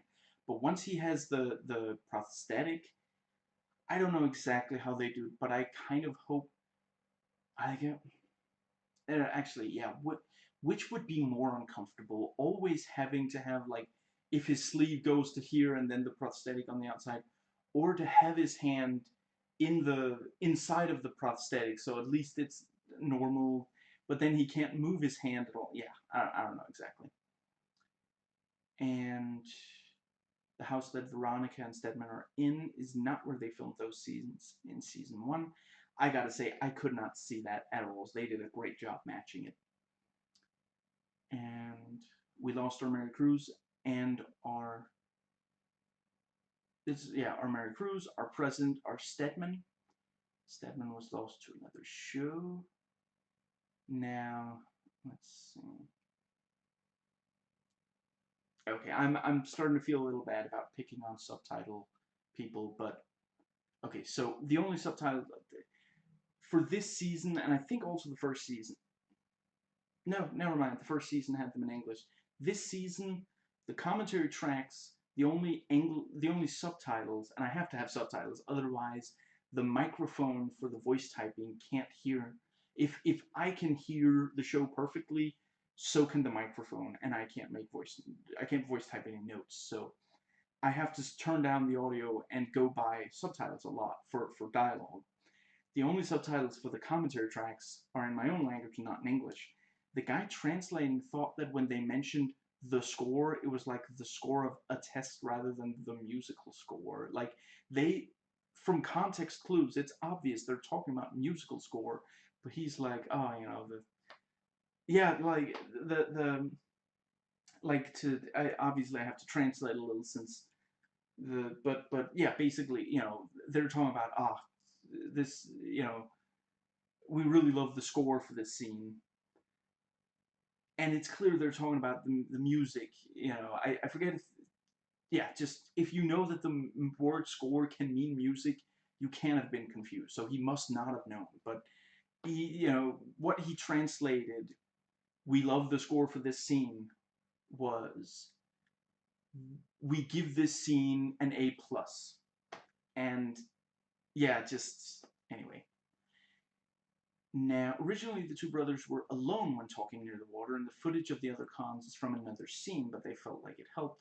I agree, and you really can't tell. It really looks like they're, like, uncomfortably listening to the, yeah. Every time you see the FBI headquarters, it's always a set. They had John use the girl as a human shield to make sure that the colors were, yeah, the cons were not always making ridiculously noble decisions. And Peter Stormare got a haircut for an ad, and they did. I'm not gonna lie, I didn't notice it before they called attention to it, but now I can't unsee it.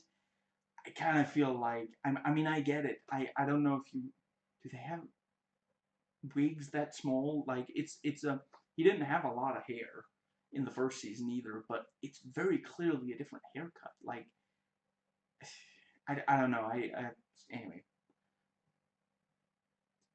And let's see. Yeah, and the when the scene where Teabag tells the vet to operate, one of the guys sings, "It's my hand in a box." And they talk about the car, the kind of car they wanted for the car was, let's see, driving away. What 70s movies they saw cars like that? In one of them jokes, Star Wars, and the other guy calls him the D word, and one of them says, "You can't say that on TV." Which they get over that. They say the F word in at least one of these. I'm not gonna. I might swear in this video, but only to the extent that the show itself does. I don't have a problem with swearing. I just don't. I want people who are bothered by harsher swearing than the show has. I want them to be able to watch this video and not be uncomfortable about that. Let's Now, the town of Oswego, New York, yeah, you know, they let's see, in yeah, in this episode in the show, they're going to Oswego, the town in Illinois, but when they say it, they just say we have to go to Oswego. So the town Oswego of New York, they were like, why is our town being mentioned by name like 6 times in the season opener of season 2 of Prison Break? And you know, Michael at one point says, you know, it's not about where Oswego is, it's what's in Oswego. And I'm pretty sure this is a joke, but one of the guys on the commentary track says they changed the town motto to "It's not about where Oswego is; it's what's in Oswego." And Mahone in Schofield's place is important to recap for viewers who didn't watch season 1. I'm not gonna lie, I think it would be very difficult to follow this season if you didn't watch season 1. But I mean, I guess it's not impossible. I felt like the scene was, before I heard them say that, I thought the idea of the scene was mainly to show Mahone, you know, getting into Michael's mind, basically. And they joke that the guy who hit, let's see,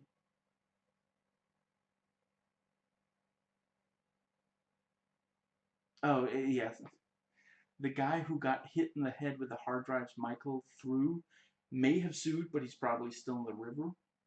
And they joke that mentioning that Veronica gets whacked on the commentary track spoiled it for viewers. And let's see. It was always our thought that more and more people had to die, otherwise the stakes aren't real enough. So that's why I feel like they didn't have to do it with characters that were so, like, if Tweener had been in all seasons of this show, I would have absolutely loved that. Yeah. And they joke that it doesn't make a lot of sense that, let's see, oh, yeah, that the printouts of the credit cards say Jenny's Car Wash, Ronnie's Car Wash, Siri, uh, Cyril's Hospital, or something. You know, that last part may have been a joke. I didn't catch every word, but I think at least the first one was real. I forget if the second one was, but yeah. Wanted to make sure there's still a connection between Sarah and Michael, so they have conversations about each other and such, since they're not in the same room like in season 1 all the time, like in season 1. He praised the Terrence Steadman actor modulating his voice, imitating the actor from first season, John Billingsley. I gotta say, I don't envy anyone that task. John Billingsley, I don't love everything he's done, but I mean, no. Enterprise is not his fault. He does what he can with what he's given to work with.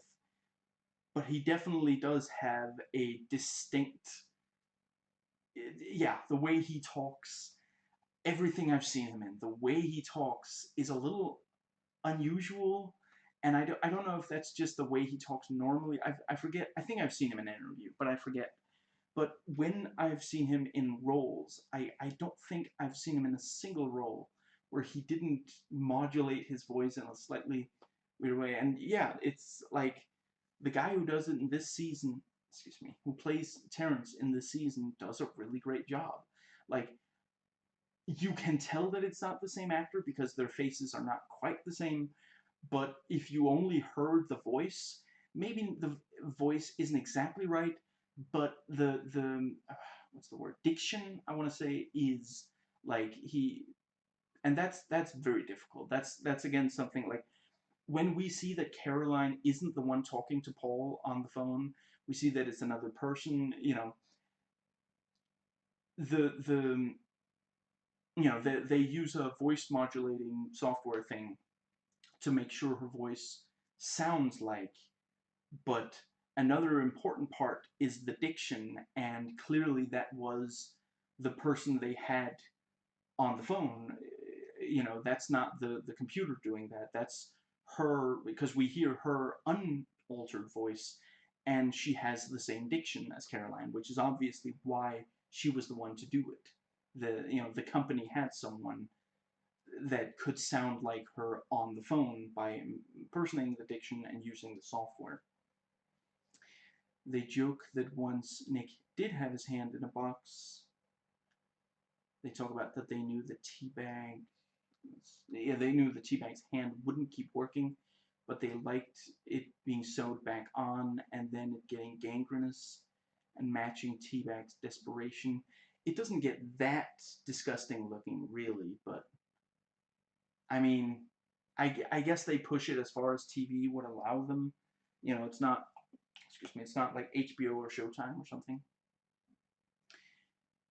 Oh boy, that's almost 2 hours, and I'm not entirely done with episode 1. Okay, I gotta, yeah. Let's see. I yeah, I'm only gonna bring up the most important stuff from episodes. Maybe the thing with going over broad strokes, maybe I'll put it at the end of these kind of videos instead of at the start. So yeah, anyway, let's talk about how they set up the antagonism between Mahone and Wade and how there are a number of things that happen between them that are antagonistic over the season. They talk about how Mahone does, he figures out too many things here in the season opener, but they wanted to make sure it was clear he was a worthy adversary. Like, they admit that it's a little hard to believe that he figures out all these things. And yeah, I think this was my own. I'm not sure if this was my own or this was commentary. Anyway, clever that instead of Ripe Chance Woods, it's R.I.P.E. Chance Woods. And they intentionally didn't show the tombstone until Mahone gets there because they didn't want Mahone to look like he was slow to figure it out.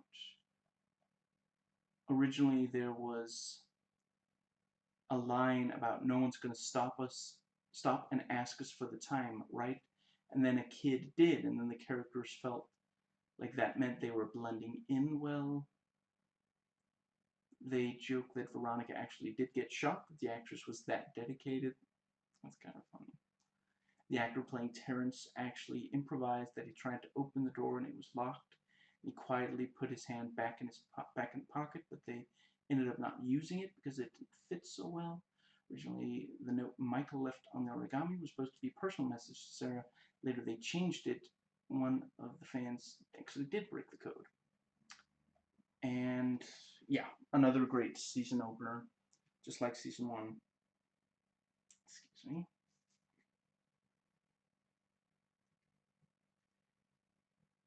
Otis, 15300.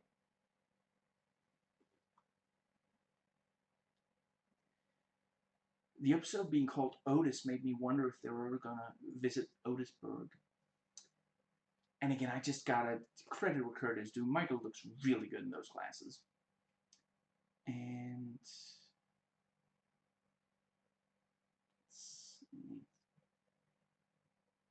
I like the thing where, you know, Michael brought them, you know, he stole the food from that guy's, you know, car, and you know, for like, before you wonder, you know, before you start to feel bad for that guy, he turns around to his wife, are you sure you packed everything? Just, yeah, it's got to be her fault, obviously. So at that point, I didn't feel bad. You know, I feel a little bad for the kids and the wife, but not the guy. Let's see.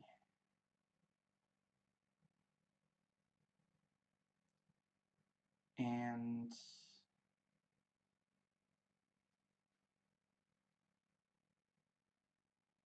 I really appreciate how horrifying, like, in the first season, let's see. Oh wait, no, yeah, both are in the first season. Yeah, in the first season, Michael loses his toes and Teabag loses his hand. And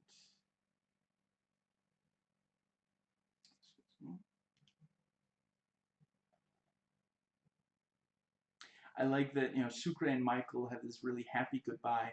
I forget, isn't, yeah, I think this is one of the times that they hug, and I appreciate, I mean, I'm gonna say that in the review as well, but just briefly, I appreciate that the show isn't afraid, like, when Michael and Sucre hug, they don't feel the need to have, like, a no homo joke or something, you know, it's just, they really care about each other.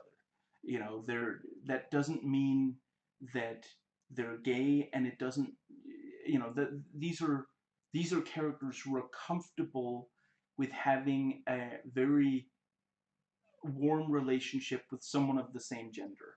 You know, more shows and movies should have that. But yeah, you know, Sucre and Michael hug and have this happy goodbye, and Lincoln and Benjamin have a somewhat more measured, and they were also like they came to blows just like minutes before this. So yeah, let's see. Tell me everything you know about the courthouse. And let's see. I enjoy like Bellick just whining about how, you know, oh, it's definitely Sarah's fault. If she hadn't opened that door, then it wouldn't have, you know, this is why we can't have women working in this. Just yeah, you know, he can't admit that clearly he himself should have been able to, you know, he should have figured out that there was something going on. Let's see. And just, yeah, loving seeing Tweener again. And, you know, he changed his hair to make it harder to find him. And apparently that was, like, again, just the actor changed his hair. And here they, you know, we see that he had these little, like, trimmer scissors or something. And he pickpockets the cell phone of that guy. Let's see.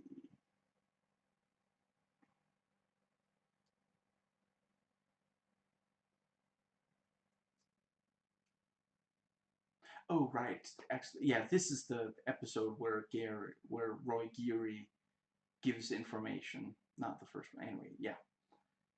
And let's see. Yeah, and Teabag kills the vet and says, you know, can't trust anybody, and you know, probably because of Susan. And I like the bit, you know, there's aspirin, antibiotics, and such. And normally I tell the pet owner to put peanut butter on it, so it'll, you know, so the pet is more has an easier time swallowing it, but that's pretty funny.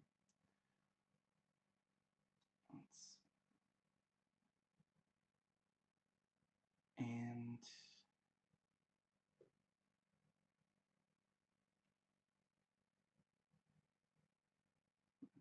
yeah, and Tweener goes to get transport to Utah.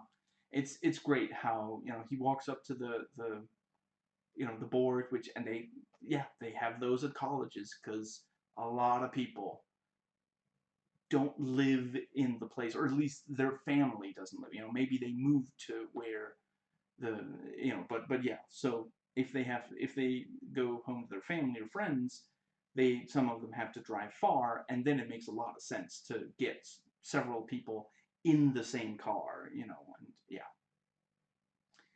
And Tweener's really paranoid about people recognizing him. I like the detail of LJ having to repress the urge to smile when he realizes it's Lincoln on the phone. Did you talk to Veronica today? She didn't come by to. They got me some court-appointed clown. I know he's obviously just using clown as an insult, but I do like the idea of an actual clown arguing LJ's case.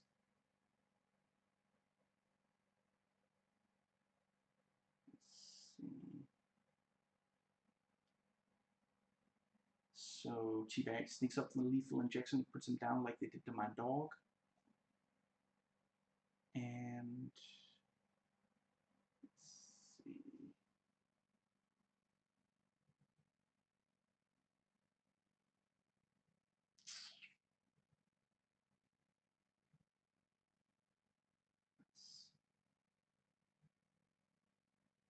Oh, sorry. Yeah.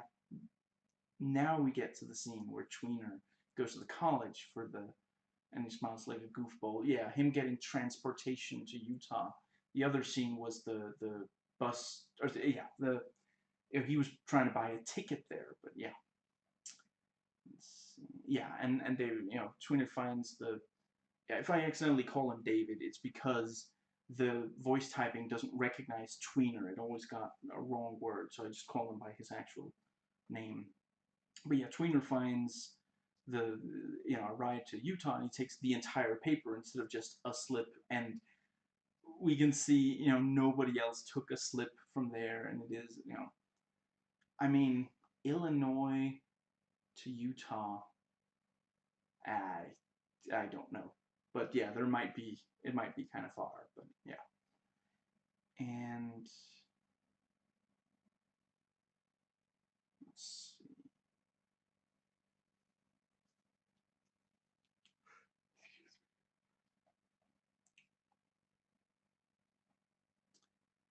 And yeah, LJ feigns having to lace his shoes, and Mahone realizes about the Otis elevator, so he gets into the elevator, and only because of Mahone, the brothers are not able to get LJ out of the elevator. And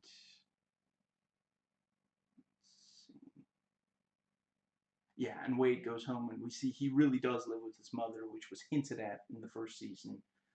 Call Wade at home. Usually his mother picks up. Or yeah, we didn't get visual confirmation. It's the yeah. And Wade is about to commit suicide by gun, and Pope smashes the Taj Mahal with a lamp. Let's see.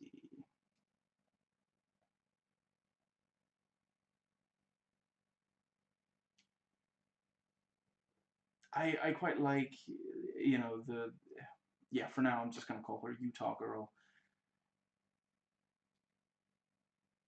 She has a real Shannon Sossaman and Rules of Attraction thing going on.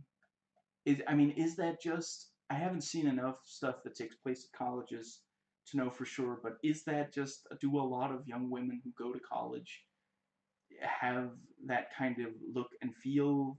It's just, yeah. Excuse me. And yeah, Bellick's about to wash his mouth out with buckshot. And there's hundreds of thousands of dollars in capturing the escaped convicts. I like the line. I didn't write down the exact quote, but his mother saying, that's really going to get all the crazies out there looking for them. And I do feel like it's almost too bad that there was, apparently nobody else was able to find them, I guess. I feel like that could have been an interesting, like, even if they didn't find the convicts, just, you know, yeah, someone out there with, with guns trying to find them and maybe accidentally shooting the wrong person as, excuse me, and they could play that either for drama or for comedic effect. Excuse me. Okay, so, and yeah, Michael and Lincoln got out of the car before the cops check it, but Lincoln took a bullet to the leg, so he may no longer be an adventurer. I failed him. Well, maybe he should have studied harder. And, it ends with, wherever they are, one of them's bleeding good, which means they come to us or he dies. Great setup for the conflict of the next episode. So this one also has a commentary track. Zach Estrin, Matt Olmstead, Paul Schering, and Karen Usher. I feel like Karen Usher, I want to say producer, but I don't remember for sure. And some people watching the episode thought that Mahone had a magic bird bath. He was like an oracle, could see the future. I'm not gonna lie, the first time I saw it, before I knew that that was where he buried Oscar Shales, I was confused about what and sometimes they'll cut from the water in the bird bath. Like, there's one time where they cut to Teabag stepping in mud, or is it from Teabag stepping in mud? I forget. But, yeah. They talk about they wanted this season to be more about solitary adventures. Peter Stormare improvised saying "yummy." They acknowledged that the vet sewing on the hand with no anesthetic is kind of absurd.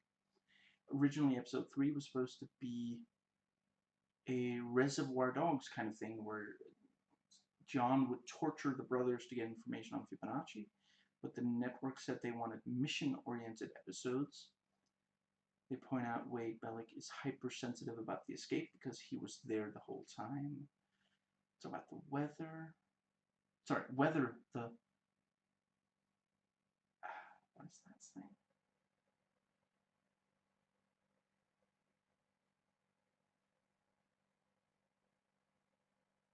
I don't know what that means in this. I'm just going to have to skip to the next one. Let's see. Yeah, they talk about how... Yeah, I'm just going to quote. We talked about that Michael and Bellick were like Pope's two sons, with the former being the good son, the latter being the bad son. Haywire doesn't appear until episode 6, so there are a lot of scenes until then where someone talks about Haywire and then it cuts to something other than Haywire. They added scissors being thrown into the trash can later. I missed if they... I think they said if the actor changed his hair on his own or if they just decided that they wanted a new haircut for him for this season, but the scissors in the trash can wasn't filmed at the same time, and that doesn't by itself mean that it was a reshoot. You know, it's an insert shot. It doesn't mean that they hadn't already planned it. And the guy who looks towards Lincoln in the parking lot, they joke, is Mark Wahlberg. Excuse me, my back. And the guy who's across from Pope is a good match for him and later becomes Fox River Warden. Let's see. Yeah, I'm again just gonna quote. Can you talk about the role expanded because the actor was so good and he was a local actor from Chicago, which made sense for the first season, but then for this season he had to fly down to Dallas every week to be on the show. Wait. Yeah, I'm not sure who they're referring to. And they talk about that Wade is great at playing this tough guy, but in real life, the actor is the nicest guy, and that's also... I mentioned that in the video for season 1, you know, in interviews on behind the scenes, he's just... I think what I said exactly was he's a kitty cat. He's so nice. Like, he doesn't at all come across. If you only saw him in interview, or if you saw him in interview before you saw him in the role, you might have a hard time buying that he's, you know, as you know, awful as... I think it might be, you know, I don't remember for sure, but I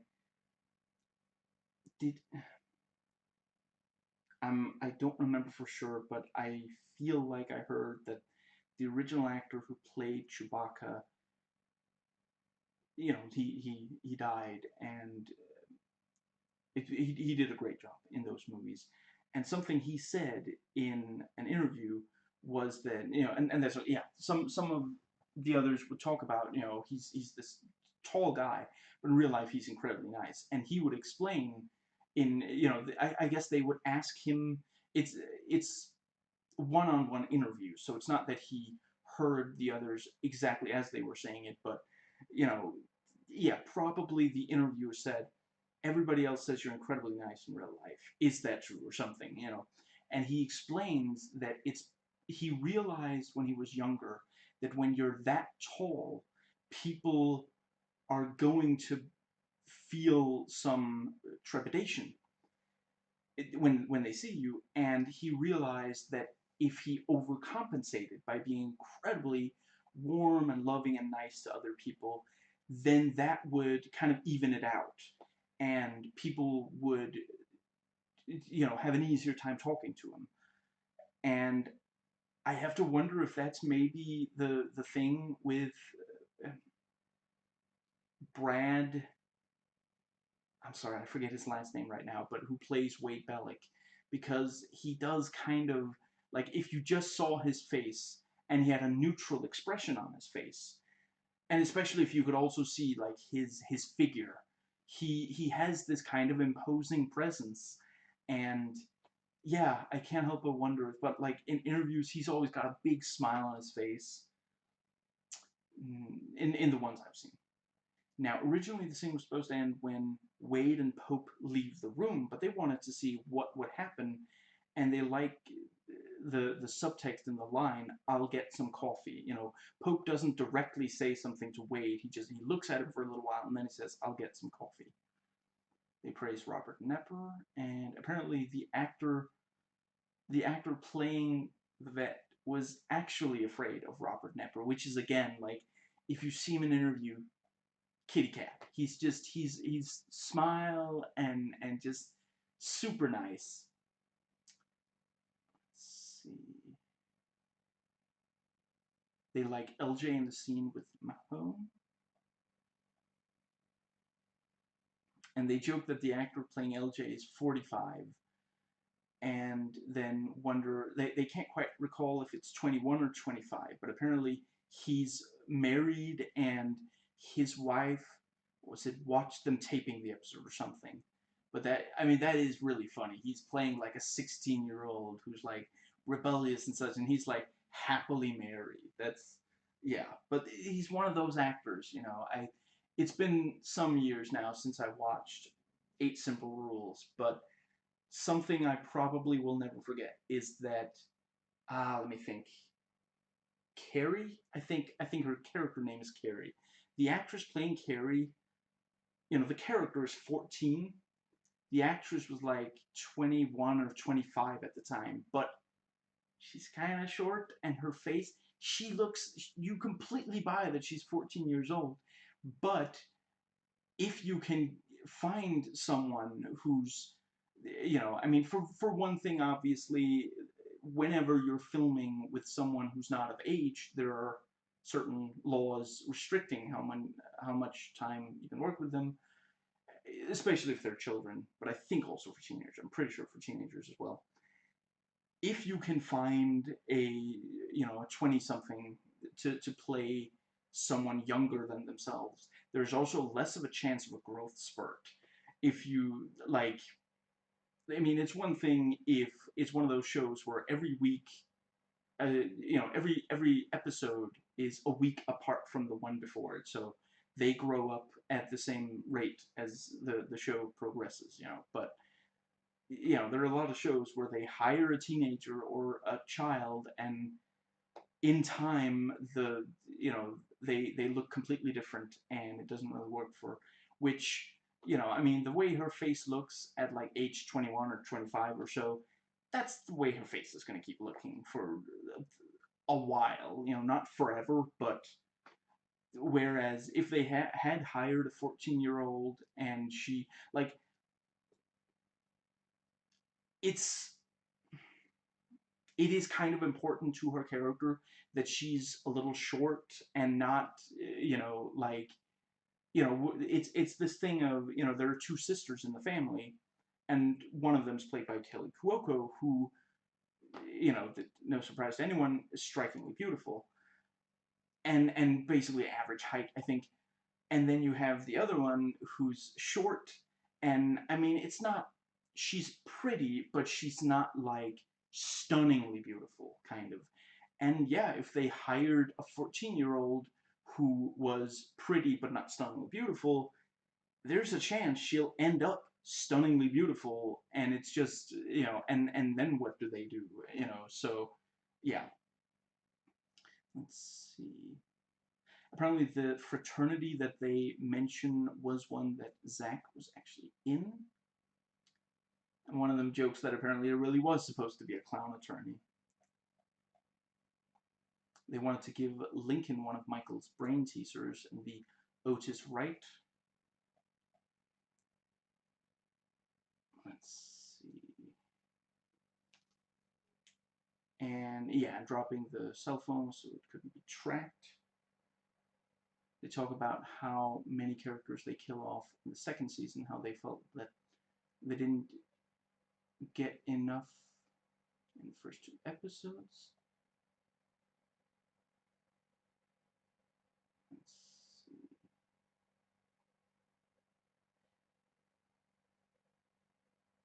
And yeah, and when T-Bag kills the vet, one of them asks, how many has he actually killed on the show? And one of the others says, the actor, all the characters. And they like the guy selling stuff to Michael.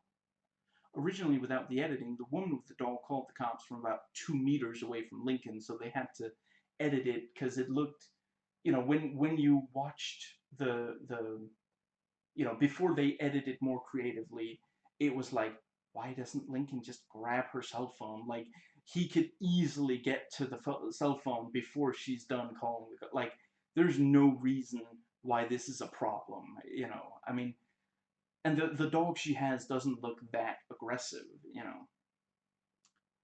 And David at the college is like a kid in a candy store.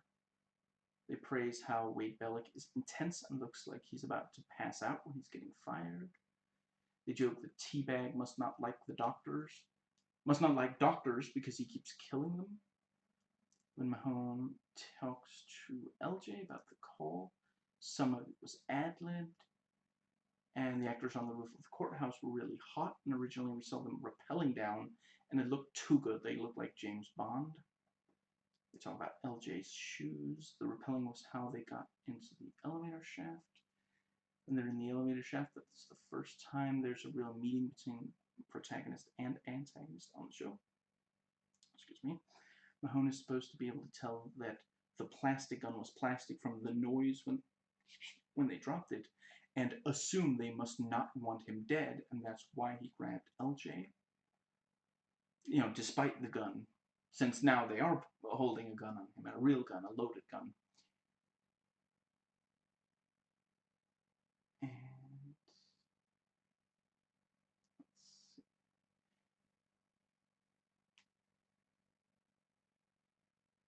oh, right. Wade coming home to his mother, that's actually Mahone's house. And they joke that, what does it say? That Wade's mother is, what is that? Never mind. I cannot decipher that.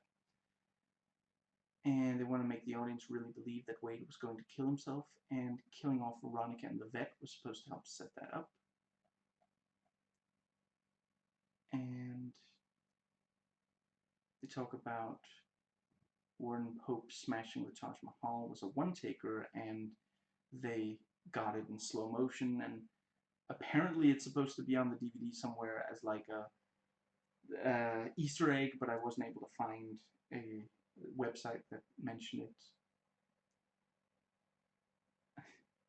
And when T-Bag has blonde hair, one of them says, I am John Cash.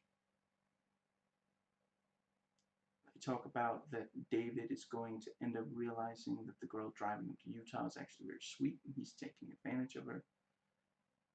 And when Wade Bellick realizes about the reward money, one of them says, and a storyline is born.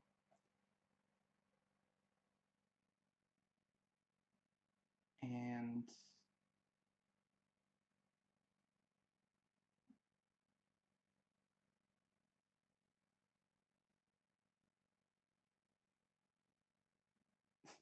yeah, when you know Lincoln has been shot in the leg there at the end, you know, one of them says, as the character Michael, Link, they cut off my toes and I still kept walking.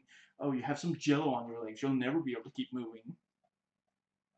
And I mean, in real life, yeah, obviously he wasn't actually injured. It's makeup, and it's very convincing. Original LJ being driven off was supposed to happen after Mahone spotted the blood, but they felt that the spotting of the blood needed to be the very last thing of the episode. You know, the spotting of the blood and then seeing Lincoln is indeed shot in the leg. Scan 219:20.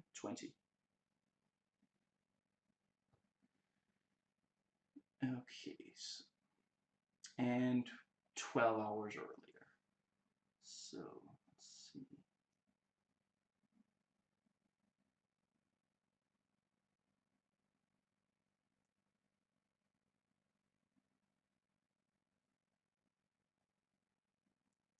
Mahone gives another great monologue about the weaknesses of an escaping man.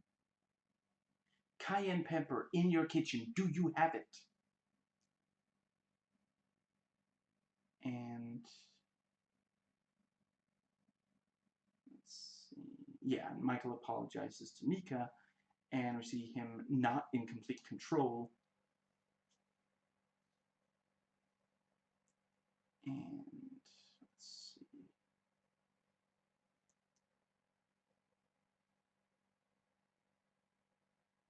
I like, you know, Bellic and Roy Geary coming face to face. And of course, Geary got a job as like a security guard, kind of, you know, that's the kind of thing that he can do, you know. And yeah, so Bellic and Gary, they come face to face. They go blow for blow, dirty chick for dirty trick, and then go for chit for chat. And I quite like the intercutting between Michael and Mahone when talking about the car. The guy watches Michael ready the money, and he's like, crap, I should have thought of more expenses for him to pay for. He could really learn something from the motel director owner in Universal Soldier 1.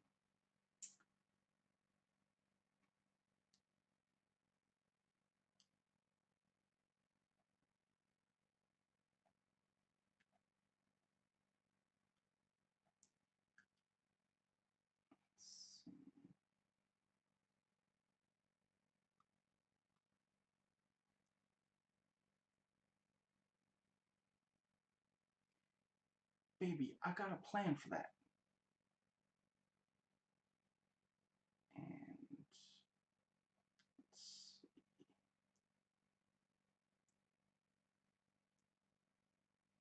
And Sucre apologizes to the bobblehead since he's Catholic. And I don't know, I can imagine that some Catholics probably felt like the show took a lot of shots at them. I mean, at the end of the day, it is also something that, you know, there are also some of the positive traits of Catholicism displayed in his character. And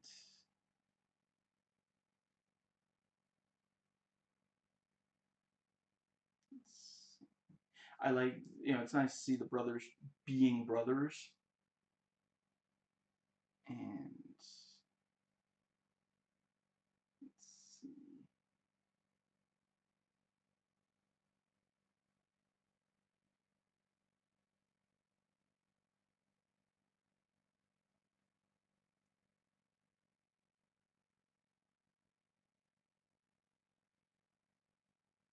And yeah, dead man can't tell us where their friends are. Not a Ouija board, at least.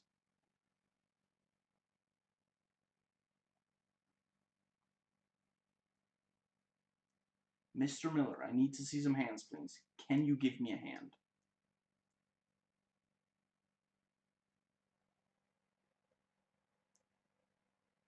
Michael and Lincoln start screwing around. And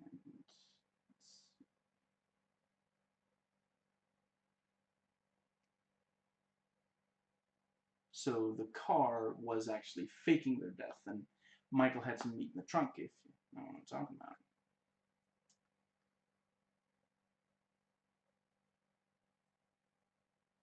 And that's why they couldn't listen to the radio, because it's hooked up to an explosive. I liked how earlier it's just no radio. Oh, right, I forgot. And the audience has no idea what that means, and then later it is like there are a lot of setups on this show that we don't know are paid off on until we see them paid off on. Or yeah, we don't know they're set up at all before we see the payoff. But then it's like, oh well, I remember that. Yeah, they made a thing of that. And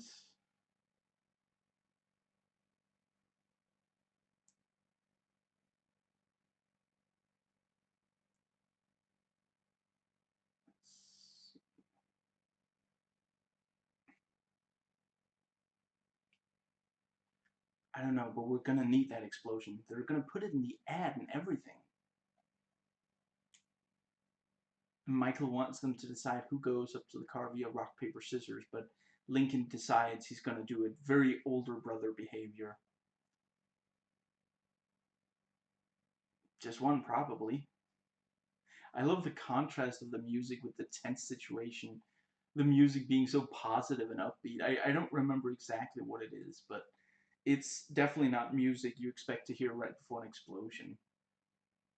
And it's cut so we don't know if Lincoln was hit by the explosion.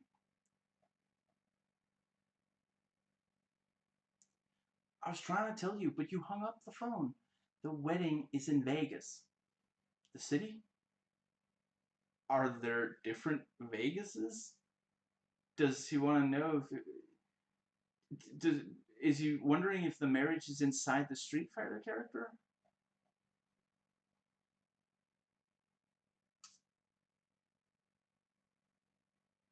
I really like they cut the scene of Sucre escaping the car so that we're wondering if he's going to try to drive in front of the train, and then when he wasn't driving, we thought that it meant he was too slow about it, but then we see he just ran out of the car instead, which does also make sense since that means that the cop doesn't realize he's gone until he walks up next to the car. That's 2 trains in 3 episodes. Who wrote this? Rex Rexroth?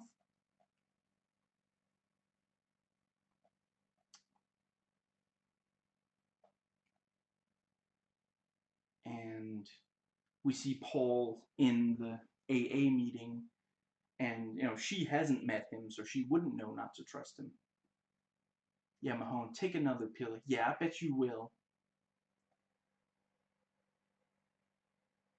And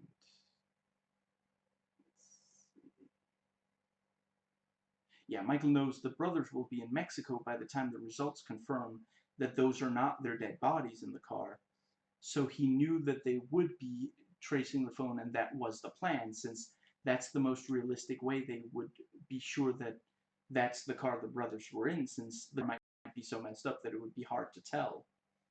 And yeah, I mean it's very clever. Obviously, like even if Mahone is certain that that wasn't them, it's going to be hard for him to justify to like other agents are going to be like, what are you talking about? They died in the car. Why are we looking for dead people in the and yeah, and when Michael said that everything they needed to disappear was in the car, we thought that meant that it was all in the bag that the homeless man stole, but in reality some of it was in the trunk, which is why he stuck around to pick up the car when he realized the bag was gone instead of just going away. I I gotta say when he goes up to the guy to you know yeah he's they find the car the guy at the impound lot finds the car, and Michael's like the broken window, and the other guy's like, we're not responsible for it, and then Michael's like, I don't care about the broken window, and I just want to MST3K, like, then why did you ask about the broken window? It's let's see. And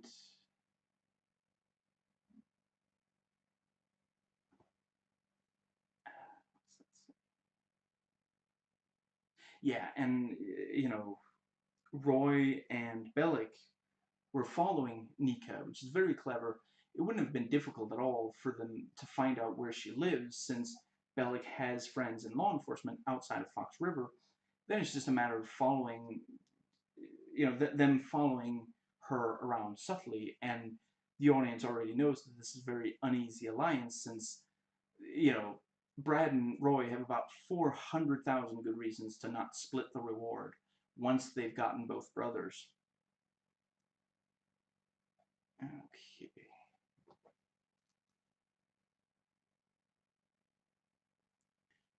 First down, 229.20.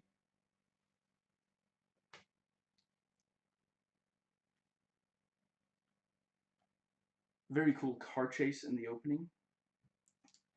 Good for like mid 2000s TV standards. Obviously, car chase movies have much bigger, but yeah, good for the, and let's see.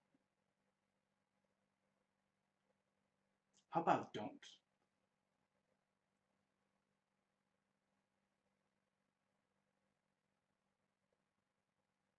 I I just tweener singing personalized lyrics to John Denver Country Roads to Utah Girl is absolutely adorable. Just yeah, I it's yeah, and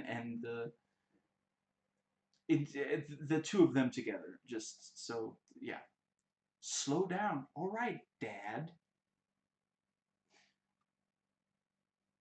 And let's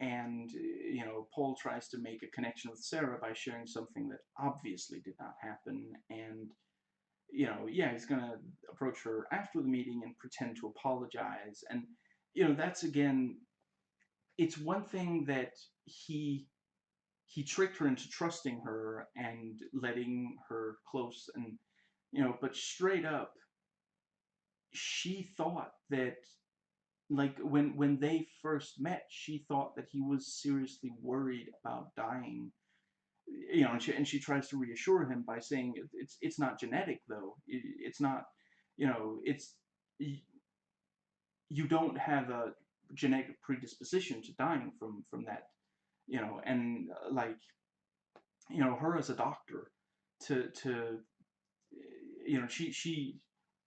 she practically she basically can't help herself. She's like, no, no, you don't have to worry about it, trust me, you know and but technically she is, excuse me, she is interrupting him sharing, which is obviously very, it's, they have those rules for a reason. It's very uncomfortable to sit there and bare your soul if other people are going to interject, correct what you're saying and such.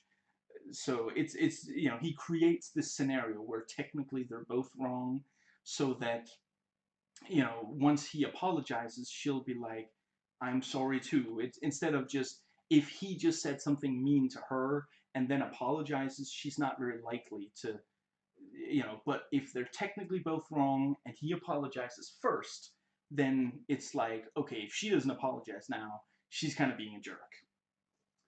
Let's see.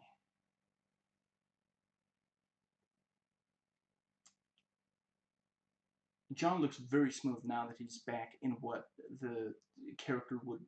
Peter Stormare looks very smooth now that he's back in what the character would wear when not in prison. And let's see.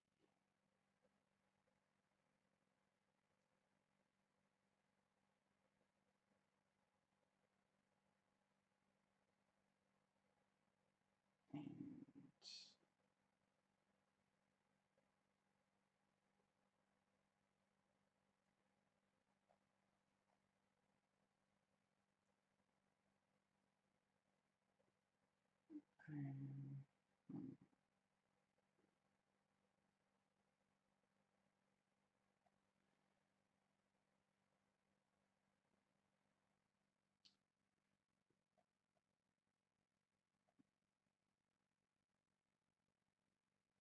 I have to admit, I had forgotten that Nika was in as many episodes as she has been so far. When we first saw her, I didn't realize that she was in more than that one episode with the credit card. And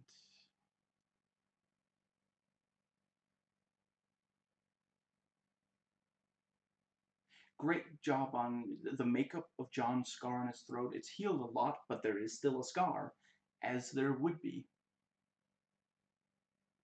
Utah Girl was on the phone with someone and told him about David, and then she hangs up when, yeah, when Tweener comes back, and now she doesn't want them to keep driving. She wants them to go to a motel. It's you really get the sense that this is, she called the cops. She recognized him, and yeah.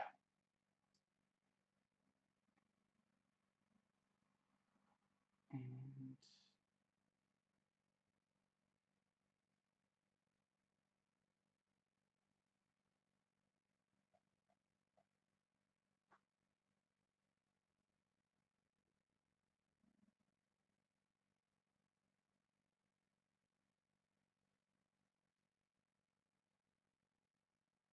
I think they do a pretty good job on Nika seeming to, like, we don't quite know who she's actually working for. Every time she talks to one of them, she says, like first she expresses anger at Michael when Brad can hear it, and then, you know, let's see, yeah, then Brad, I don't remember all the details, but it's like, she tells Brad they're gonna trick you, and then she tells Michael he's believing every word he's gonna believe it when I say, something like that.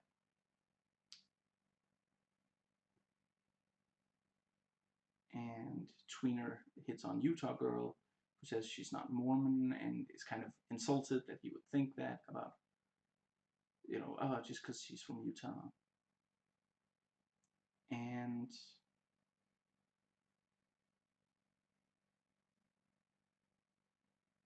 Sarah and Paul talk, and at first she's kind of sarcastic with him. You can really, I feel like they did a good job. I might have said that in the first season as well. I forget, but now it's more of a thing in this season. Like, now that she isn't a doctor, now that she doesn't have her job and is able to help people, some of the time she reverts a little to this kind of sarcastic, at times even kind of mean-spirited. I don't blame her. I'm describing it, not judging it.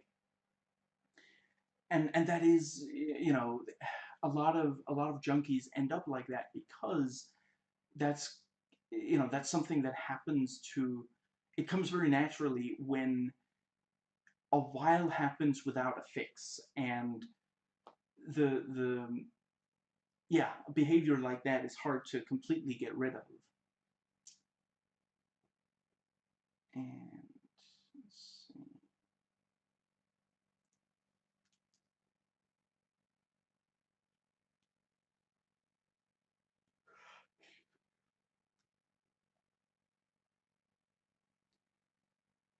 And yeah, Nika pretends to go for the gun, but Brad, like basically Brad was waiting for something like that, and so he doesn't notice when she grabs the knife that that he used every time he cut open her strips, and when she has that behind her back, she slides it over to Lincoln, who immediately cuts through.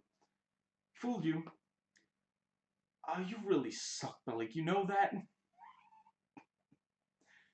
I mean, he's not wrong. And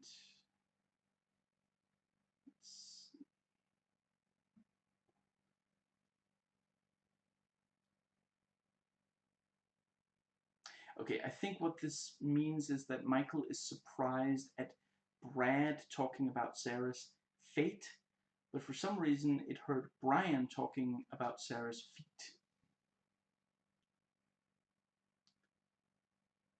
Let's see.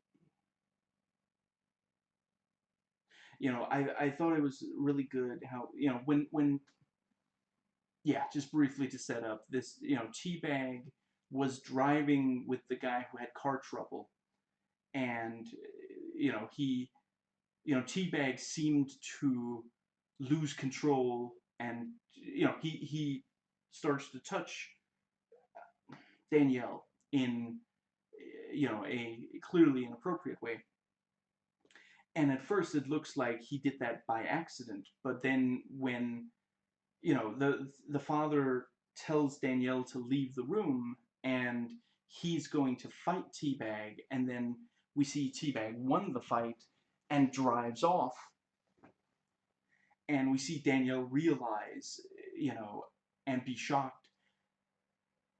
I didn't realize from right away, but when I thought back to it, that was the plan the whole time, because when they stop, Teabag says to Danielle, I wouldn't mind if we kept driving, and then she says, yeah, Dad has some back issues. When his back acts up, we stop driving for a little while. When he hears that, he decides, I'm going to have to kill Jerry. And he figures that the most direct route to that is to pretend to be after, the audience buys it too, because we know that he has those predilections. we think that he did accidentally do it, and then he's going to try to talk Jerry down, but he just wanted to be alone in a room with Jerry, with Jerry being angry at him, because he's, you know, he's been in a lot of fights, he's won a lot of fights. So nah. And Paul makes drug addict jokes to Sarah, and she chuckles. I gotta admit, that was kind of funny. He's like, you know what this could use? Just some crack, just a pinch of crack. And she's like, you're terrible. I mean, clearly Paul, the character, does understand addiction. That is the kind of thing that I don't know. I've never been an addict. But I don't judge addicts. As far as I understand, basically it is you keep struggling with it. You know, you have to tell yourself, I'm not going to do it because I know where it'll take me and I don't want to end up there. So I'm not going to do it. But you do keep thinking about it. So when he says, I'd love for there to be some crack in this pie, you know, like basically, you know, yeah, Lance the addict, the identity he claims, you know, does keep thinking about crack. And, you know, Sarah also keeps thinking about the, you know, she was on morphine.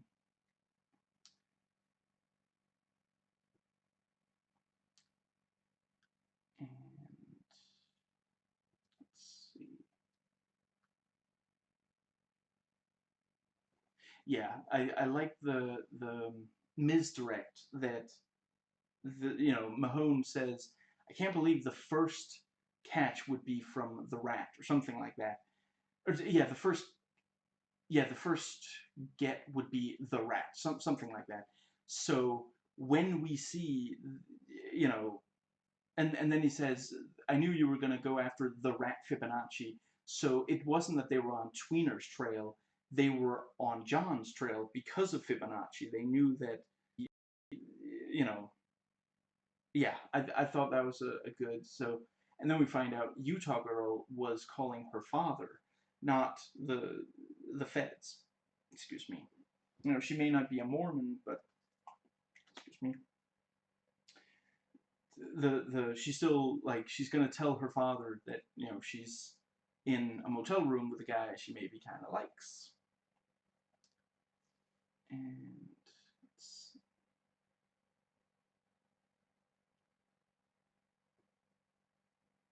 And John basically commits suicide by cop.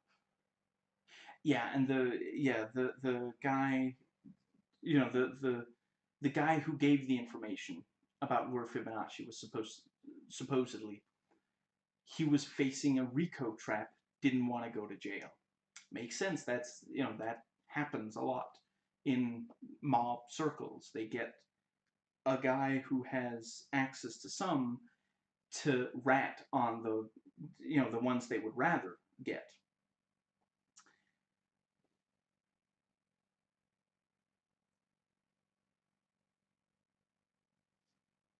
I kneel only to God. I don't see him here.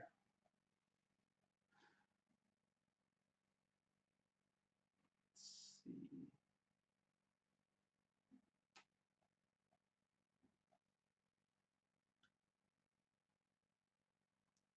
Yeah, you know, only in season 4 of the episode 4 of the season, and they've already killed off 2 of the main characters from the first season.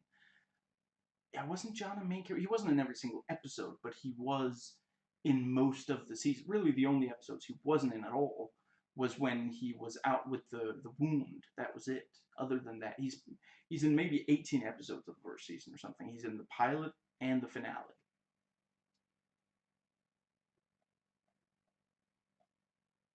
Now, yeah, Nika pulls a gun on the brothers. Feels that they used, yeah, they used her, and she wants to turn them in. But Lincoln had taken the clip out of the gun, and she wouldn't know the difference in weight from whether there's a clip or not, since she's not used to handling guns.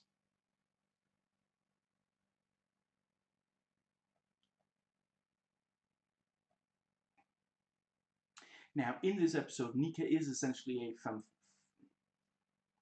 femme fatale.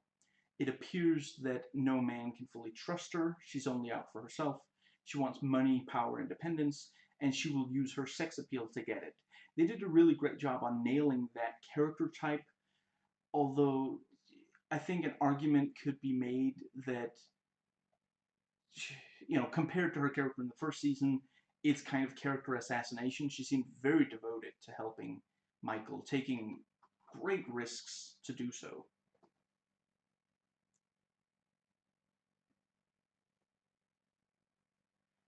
Map 1213, 24540.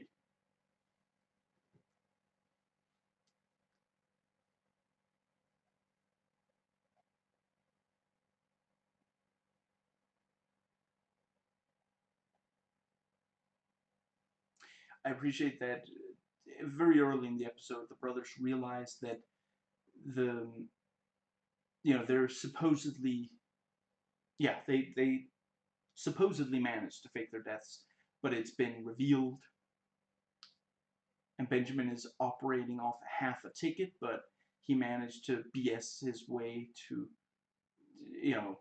to them accepting it. He's really good at that, and he's like we've seen him be very aggressive and pressuring, and he's like, oh man, this is exactly what I wanted to not happen. I promise you, she said that it would be fine.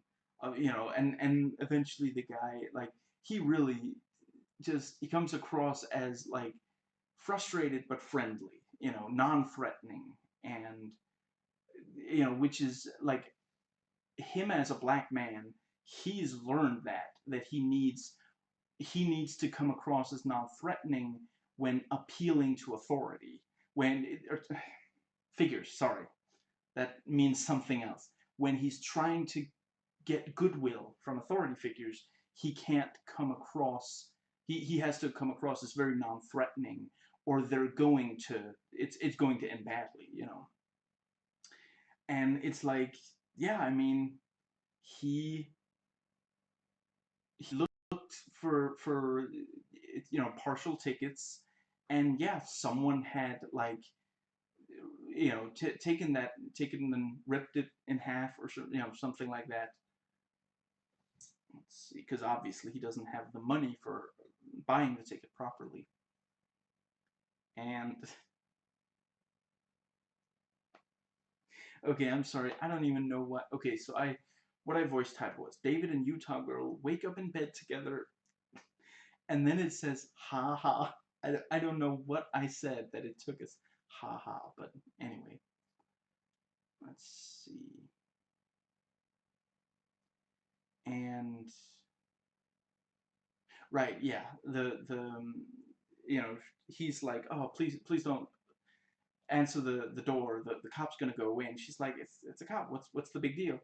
And he hides in the bathroom, and the cop shows her a picture, and we wonder, what is she gonna say? And she did lie for him, and he tries to make excuses, but she's not hearing any of it. But she does let him take the car, and just, yeah, it's so, we really want them to work out together, but of course she feels, I mean, he did lie to her. Hypothetically, he could have, when he contacted her, he could have said, I know this is going to sound crazy, but please hear me out, and told her the truth, but he didn't. He did lie to her intentionally, and, yeah, so of course she feels betrayed. Now,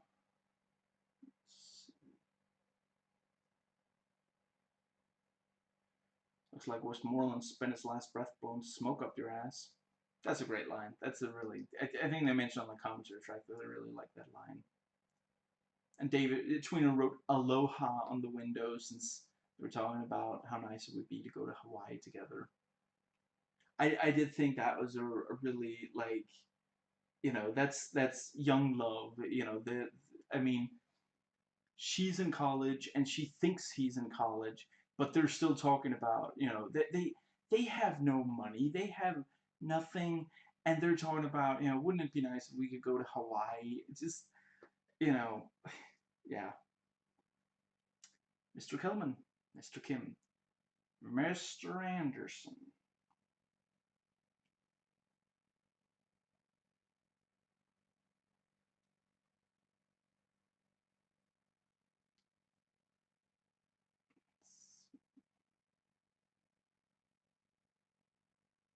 I really don't need to be seeing anyone these days except my therapist.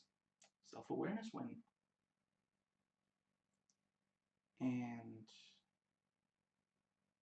let's see.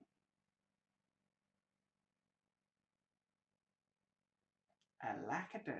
I just found me an in-between. The Ku Klux. What? 1 second. Yeah, the Ku Klux Ranch. That's yeah, because it's double K Ranch. I ain't your ditch digger. There's two kinds of people in this world. Those with only one good hand, and those who dig. I mean, it certainly does make sense that he would want help with digging given the bad hand. He's been dealt a bad hand. And Michael accidentally triggers the metal detector and it's like, dude, please think about if you've got metal on you when you just, yeah. And the cop looks at his wrist tattoo when he takes off his watch, so we wonder, you know, how much time do they have up there? And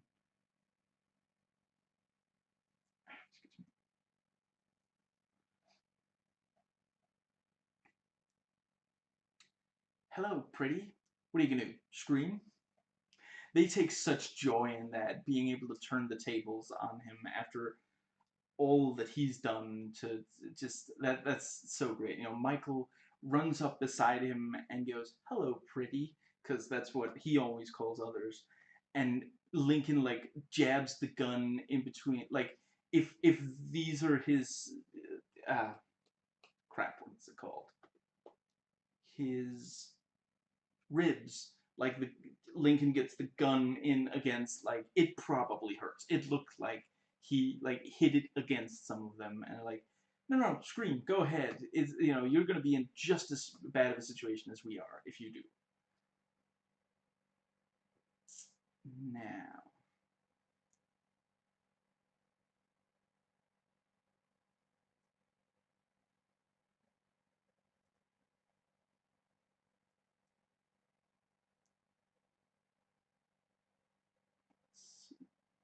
yeah, and you know, Ben gets caught, and there's some cops. You know, and it's like, we don't need to involve the authorities. It's already, it's too late. These two are gonna watch you, you know, to make until you get to the station. And he's like, and then he runs out, and you know, look, yeah, just the the yeah, you know, it's really lucky for him that he's in a position to do this. But yeah, he jumps from the train as it's driving into water. He jumps. The you know it the train is he jumps into the water. The train isn't driving into the water. They don't have the budget for that.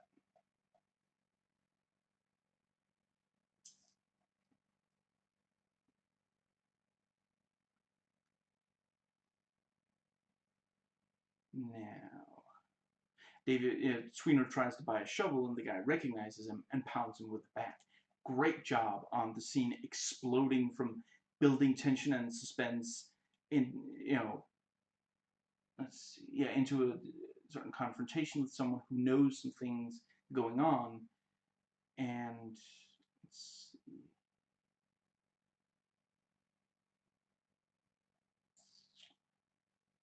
and Lincoln kicks the clerk right in the ribs. That has got to hurt.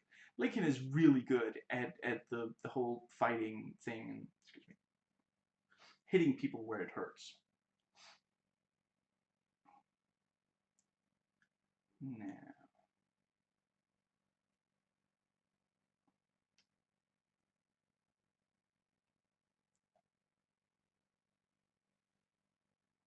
Sucre talks to Maricruz's sister, who, like Hector, doesn't want Sucre to marry Maricruz. And in her defense, if they got married in this episode, I mean, it would be really awkward filming considering they don't have the actress, so I don't know what they would do.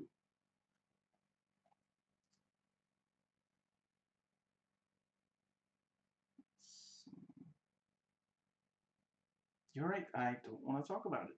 I really like that now we get to see how different she is when she isn't in cynical clinical doctor mode.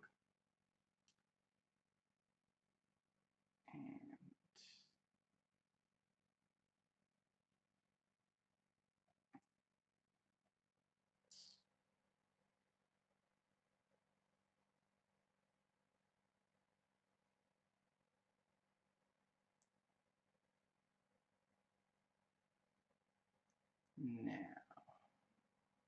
Hector calls the cops on Sucre so frequently he must have them on speed dial. He's probably on first name basis with the operator or something. Like, he like dials 911, dials 911, and the operator's like, like recognizes his number from the thing, and either's like, Hector, what's up, man, or he's like, okay, Hector, so where is Sucre now? You want me to send the cops after Sucre? Where is he now? Just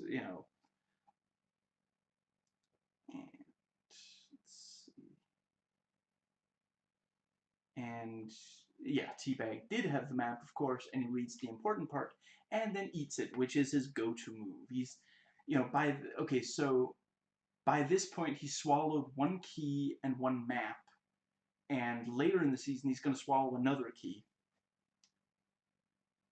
When you search the body of Alafa, you should check the coin. Sorry, I don't know why. Right now, I can't quite muster a proper Teabag. When you search the body of a lifer, you should check the coin purse. I'm going to pretend really hard that I did not hear or understand that.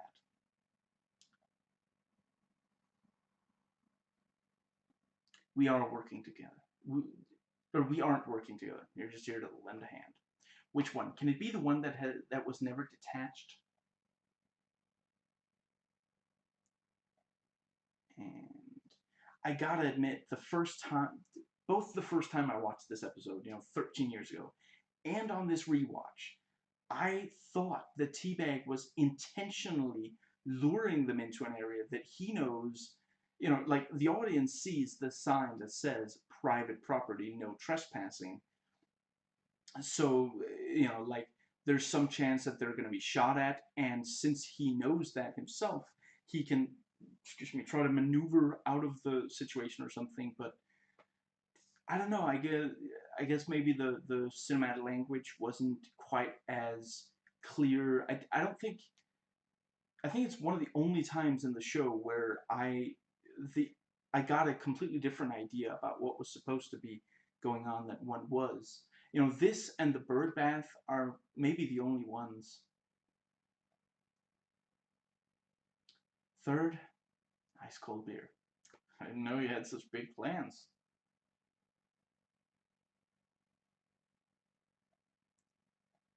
The bastard spilled over it. It's gone. It's very clever because we're left wondering how, what are they going to do now? How are they going to find the money? It's not as though they have that many options without the money, as Michael pointed out early in the episode. It really is because they lost the contents of the car other than the meat, which can't be beat. Let's see. It is very clever of a twist that they built new stuff in place of the silo. It's been 30 years. It makes perfect sense that they would change the buildings there, but the audience didn't realize that would be the case because we're so high on the myth that D.B. Cooper buried $5 million there, and the buildings changing in 30 years also helps explain why no one in town knows where the silo is, since it's been gone for so many years. The phone book having no listing of the place because they update those. I don't remember how often, maybe yearly or something, but yeah, there was a Double K ranch a while ago, but that old guy who they ask, he's like, oh, he's been here forever. Well, if it's happened, like let's say it happened 29 years ago. Is he really going to remember that, oh, they used to have this place that, like, if it wasn't important to him, why would he remember that? After so many years. He doesn't know that there's money there. If he knew, obviously but yeah. And this one also has a commentary track. So, Seth Hoffman, Nick Santora, Paul Schuring, and Karen Usher. It's all about how convenient it is for the radio to explain the stuff I need to know. Let's see.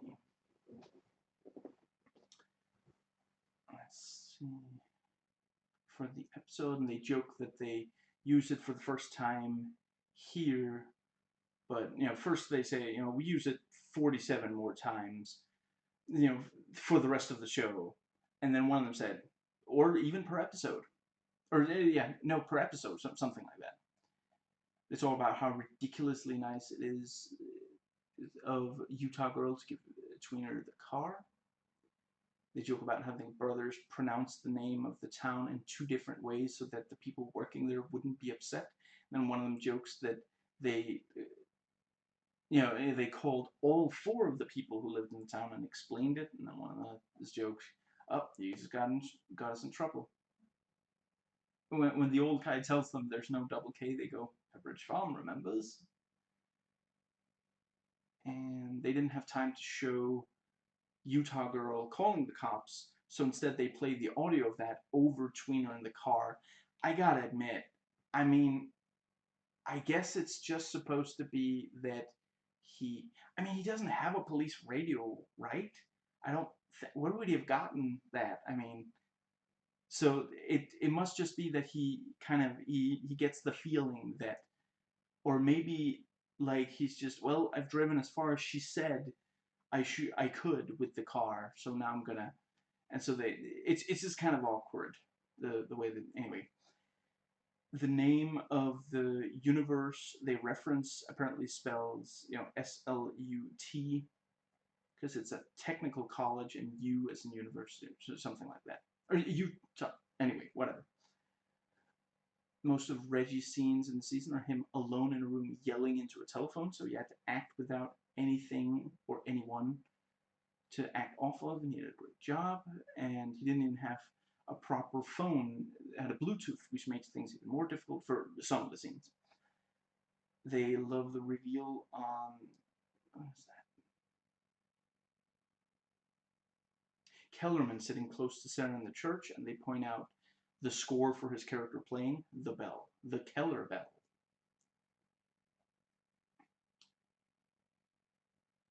Let's see. Paul Kellerman also spent the first season alone on his phone once his partner Danny was dead. And the tech guy who hands Mahone stuff in this episode and checks the hard drive has a name, and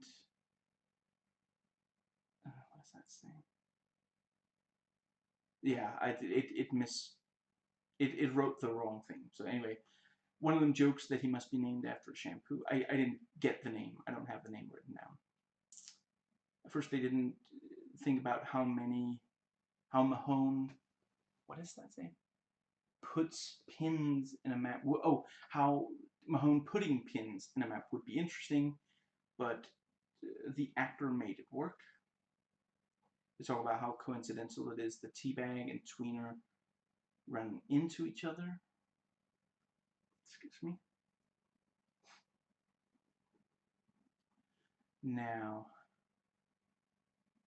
what does that say? Oh, right, yeah, so this note is out of chronological order, but when Lincoln said the line about Charles blowing smoke up his ass, they really loved that line. One of them referred to Lincoln as Usher, I think because of the shades. Yeah. And, yeah, it's hard to make a dinosaur sweater vest look intimidating. They point out how perfect Lincoln's beard is for someone who's on the run. When the brothers are looking through the maps, the guy, let's see,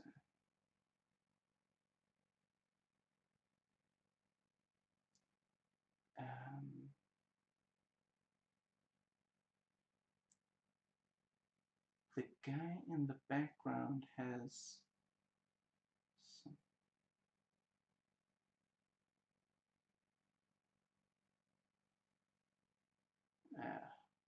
Oh, right, the AD, sorry, that's it. His lines are ADR'd in because they felt the physical performance wasn't strong enough. They joke that Lincoln is about to kiss Teabag when he's close to him getting, when he's getting information out of the man by the car, and he's like face to face, like really close, like he's up in his grill, and then he's like, yeah, he's gonna kiss him, or something. They say something like that. They point out that, let's see, that the scene with the governor is the introduction of Bennett, the governor's right-hand man. Nick points out how nice Sarah's hair is, so the others joke that he only says that because he doesn't have any hair of his own. I'd forgotten that we actually saw the train pass. Yeah, this is my note, not the. But I rewatched the episode with commentary. I had forgotten that we actually saw the train passing over a bridge over water before Ben jumps out of it. Not nice to set up. Now, obviously, these scenes are minutes apart, so it's not the same bit of water, but like it puts in the audience's mind, okay, so they're going out. They're driving over a bridge over troubled water. They talk about whether it makes sense that Benjamin can access the internet on the train. Joke how convenient it is that Benjamin is able to find the information on the train. And they joke that the character, what's that saying?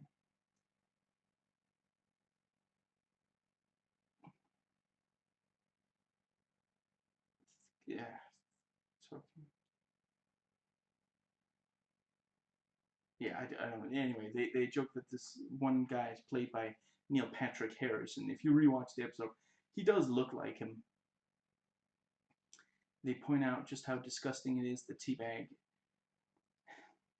first hit the map in his coin purse or happy hole, and then afterwards he eats it. Michael spots the hat on the floor. They don't sell hats in here. That's very suspicious. That looks like the hat that Tweener was wearing. I mean, really, Michael hadn't even seen Tweener for a while. He didn't even know that the Tweener was wearing a hat now at all. He had only ever seen this man hatless. So it just, he was tracking down his hatless butt, but it doesn't, yeah. And the reason that Sucre only talks to Maricruz's sister and not the actual Maricruz is that they didn't have the actor, they didn't have her on contract, so she wasn't available. She was doing another job. They talk about how,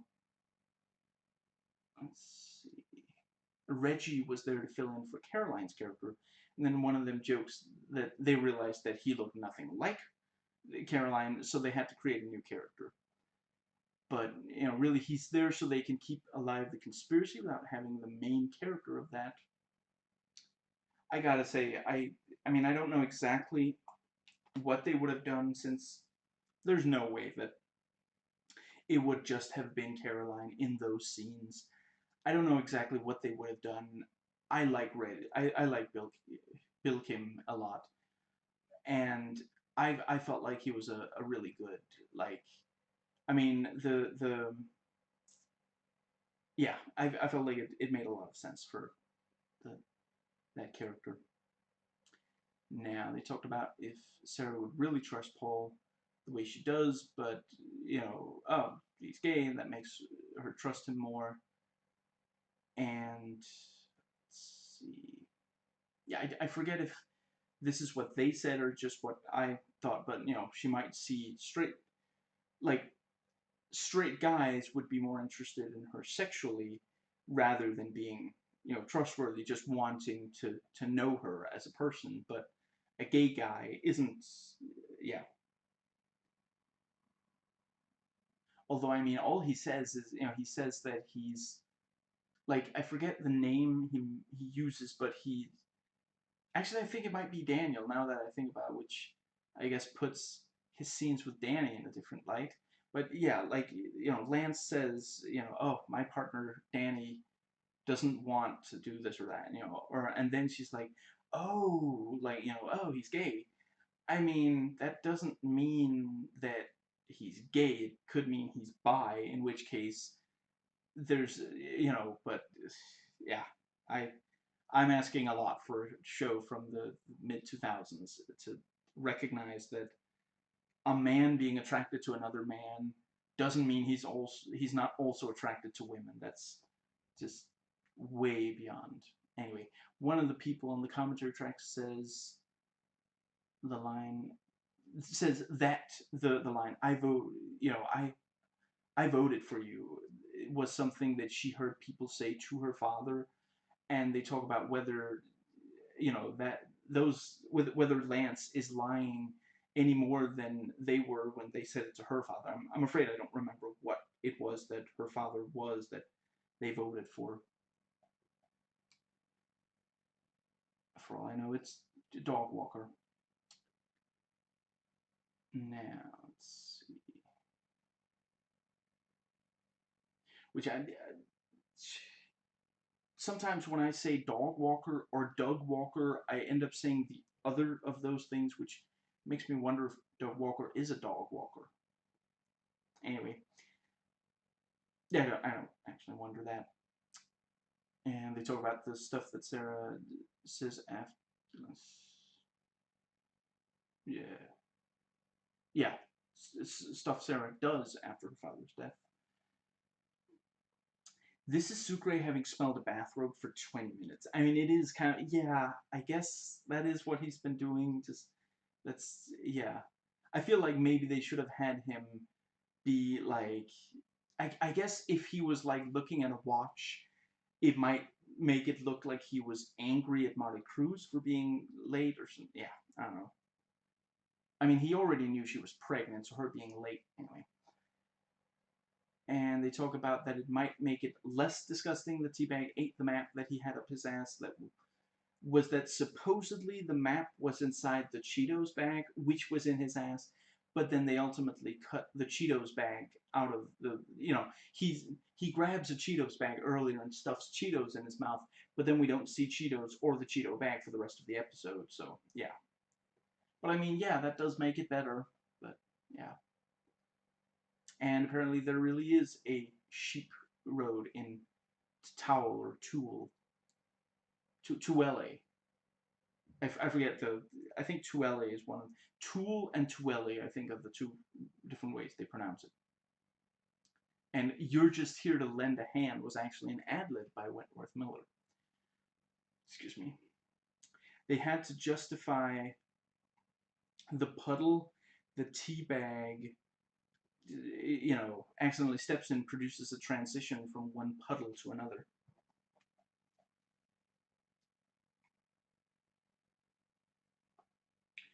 Subdivision, 313.10. There it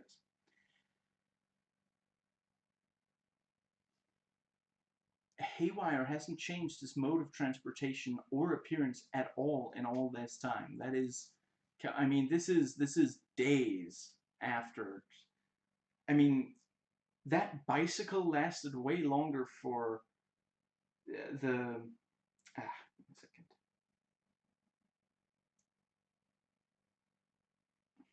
For Haywire than cars do for Sucre. Now, I love the music playing for Haywire. I forget what it's called, but I know it from somewhere else, too.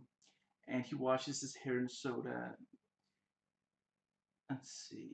And, you know, the ice cream chocolate sauce and cocktail, and it's just, yeah. And the young woman spots Haywire and screams, and he looks behind him as if there must be something scary behind him, because clearly he isn't the scary one. They're playing him for comedy way more than they did, but in season 1, but so far I like it a lot. Yeah, even now having watched all his episodes this season, I like it a lot. I really felt like they did a great job of giving him these sweet moments and funny moments, when in the first season it was pretty negative of a depiction. You got a divine rod tattooed to your ass? We've never seen Michael this furious before. Wentworth Miller really sells it. And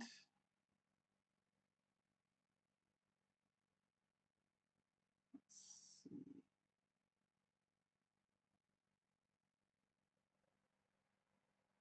And Schofield points out to Teabag, other than the map, he's worthless to them. And Tweener's ADR'd in as complaining from the trunk.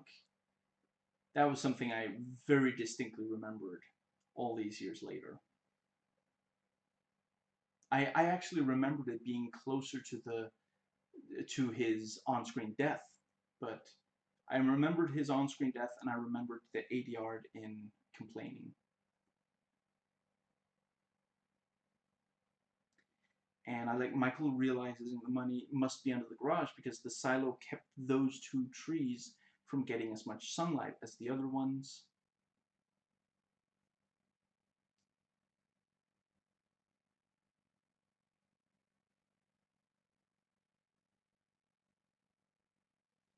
Let's see.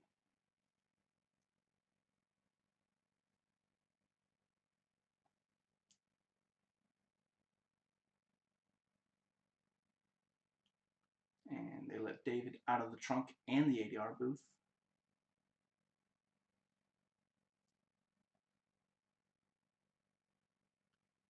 Did you walk here?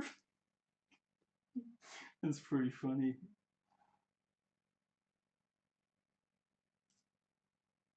She's actually doing another show right now.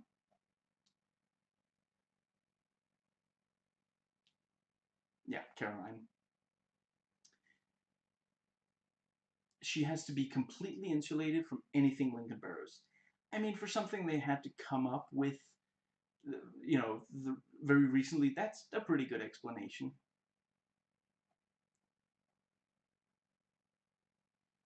Now,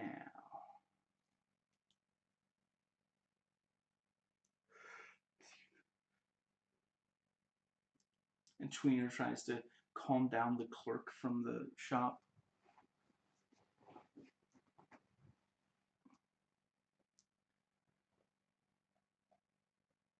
Now,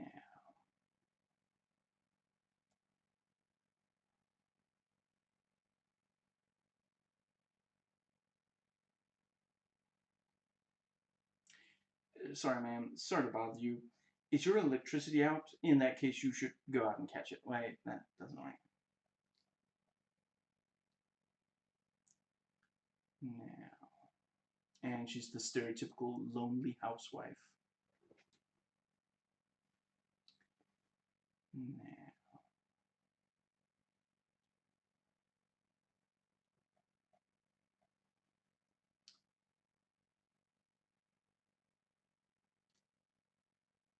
I gotta keep an eye on you all. Make sure you don't steal anything. We're just bringing you to your safe.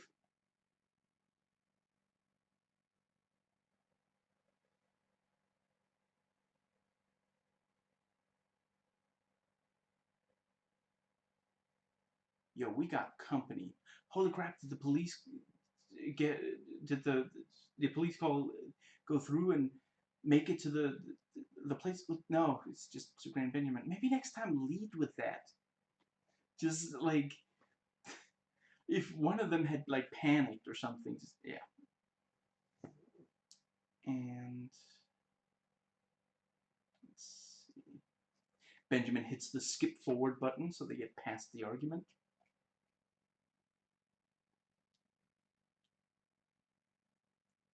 And, you know, Jeanette came in to offer them drinks, which is pretty nice of her, but it's not exactly what the others want. I mean, it's a hot day and they're working hard. It's, yeah. Now, let's see.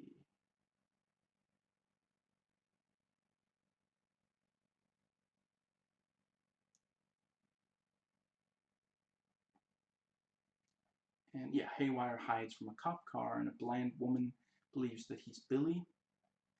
Lemonade? I made it just for you. You're my best friend. Okay, let me try. Lemonade? I made it just for you. You're my best friend. I think that's as close as I'm going to get to a scratchy voice. Sis. Voices. And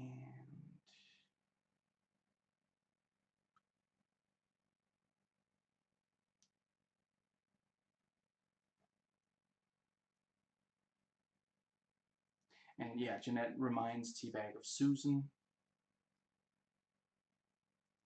And Tweener is very hot, which does make sense from the trunk, the driving, and now working. And Michael tells the others about a website to go to so they can communicate. And Benjamin does that thing he does where he happens to walk in and hear something the others didn't want him to hear. I swear he got put a bell around his neck or something. The Tweener forgot to, you know, get gas up the car, and Lincoln, as usual, has no patience for him.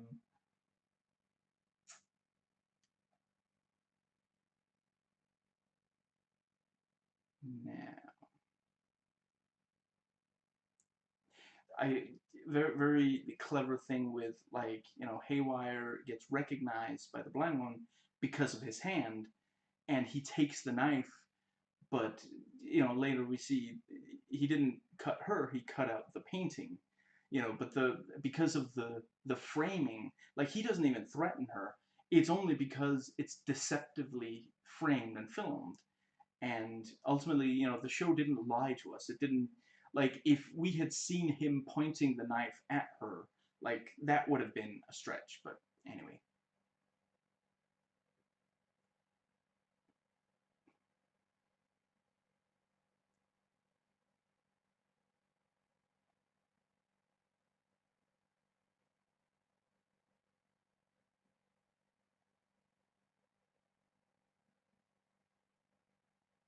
Get back on the bike.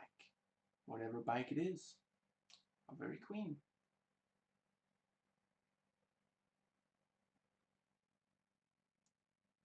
Jeanette wants Teabag to ask Lincoln for a date, which Teabag is clearly upset about, and he, you know, eyes the ice pick, considering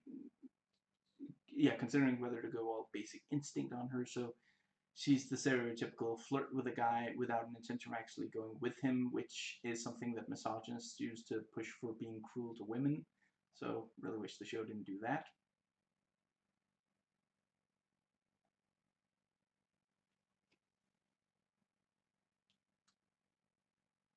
Now,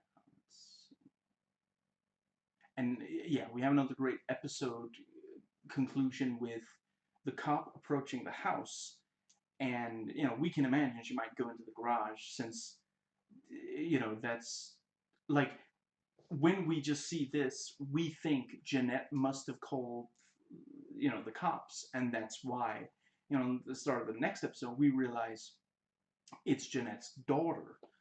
And yeah, like, let me think. Yeah, you know, we think Jeanette called her and said, there are men in my garage, you know, and you have to come get them to leave. Now,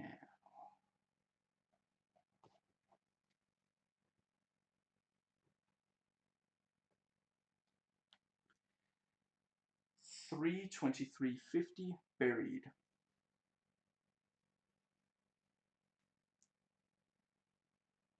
The movie Buried is pretty good too. Excuse me.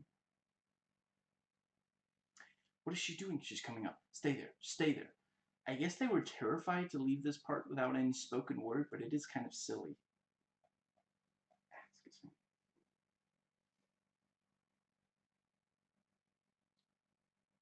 Let's see.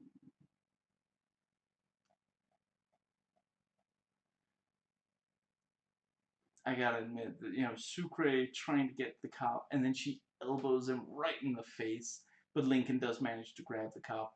That was, like, I appreciate, you know, Sucre isn't always the butt of the joke, but he sometimes is, and it works. You know, it is funny when he gets, like, you know, he really thought he was gonna be able to grab her, but, you know, it's not a surprise that Lincoln is able to.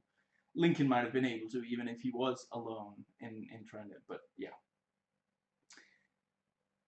Now, I think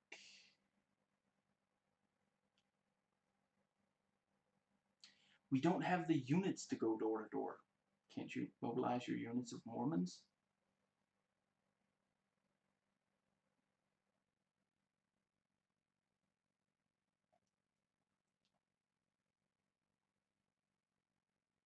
Good tension between the digging gang. And Teabag is kind of devil's advocate, you know, keep at it. I mean, what's that say? You know, keep going for the money. It would be silly to leave right now. Maybe I could rob another bank. You did a very bad job of it the first time, even ignoring the fact that you ended up in jail.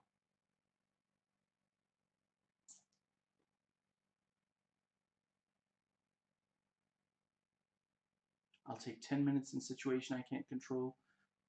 Wait, I can control over 50 years in one I can't any day. And Teabag provokes Benjamin yet again.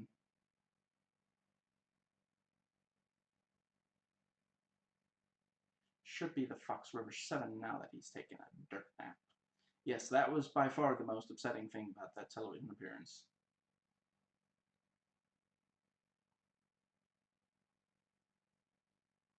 Nightmares, so I couldn't sleep. I hope you can't sleep when you sleep. I hope you can't. Sorry. Oh, and when you sleep, I hope you dream about it. Nah.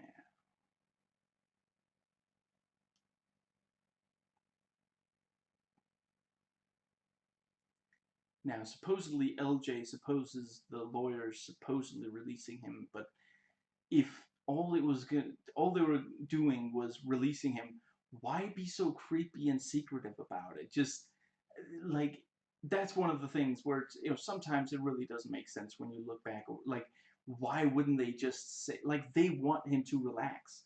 Why not just say the lawyer's name is this and that, and he's, you know, there's, yeah, just it's, excuse me.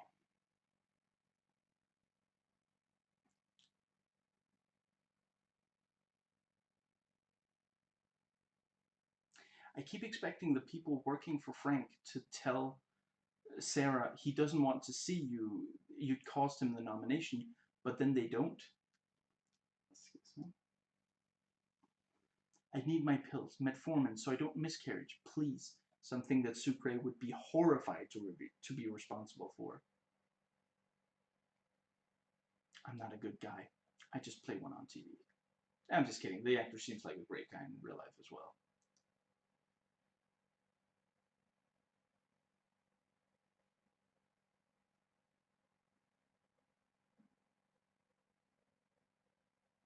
And Mahone smartly appeals to tweener who clearly has a conscience. He was in there for grand larceny,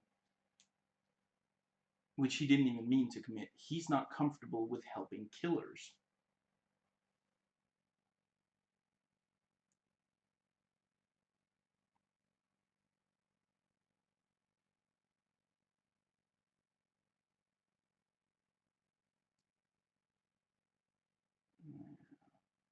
What does that say?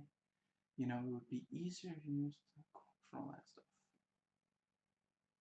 And then I noted very polite. I have no idea what that what it's about.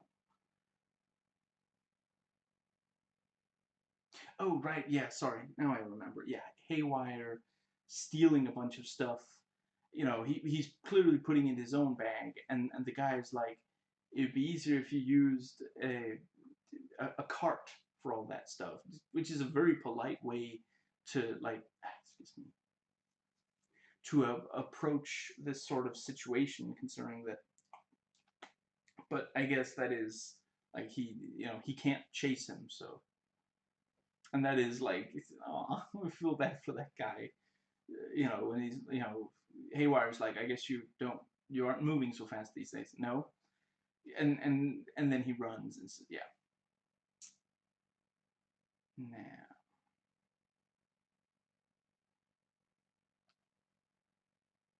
And yeah, for the death of Frank Tancredi is another very sudden death. Seems designed to wrap up as much stuff related to Caroline as possible, since she's no longer on the show. And, you know, then he drops a key, which is obviously something Sarah's gonna look into. I I understand when you look at the overall of the show, once basically off screen what happened was Frank let me think. Bruce some no wait. Uh was it no, it was the other guy. I don't remember all the details, but someone gave Frank the the audio recording, and he put it in the humidor and brought home the key for the humidor and had it on him. And the company men who realized about the guy who got the recording in the first place, and they realized that he must have sent it somewhere. They realized it was to Frank, so they killed Frank because they knew he had it, or he had something at least. And they were supposed to get to Frank before Sarah, basically, and get the or did they maybe just think that it wouldn't? Maybe they didn't expect it to come off to fall out of Frank's pocket or wherever it came from. But anyway, I get how it logically makes sense from a story. I'm not saying that it fits within the overall story, but it just feels like it wasn't something that was built to. And again, this was a character who was appeared a lot by this point, and then suddenly he's just dead, from one scene to the next, basically.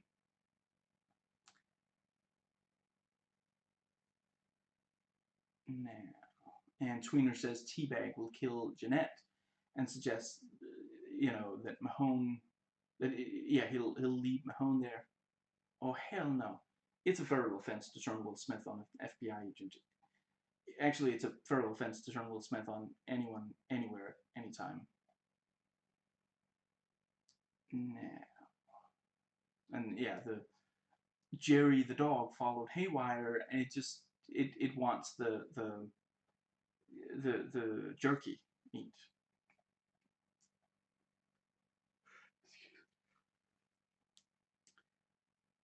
The the female cop really asks what Sucre was in jail for, and starts just listing them and says, just let me know when I hit the correct one. Realizes there's a woman involved, and realizes about the baby, and is has she shown any pictures, and just really working like really appealing to his sense of decency.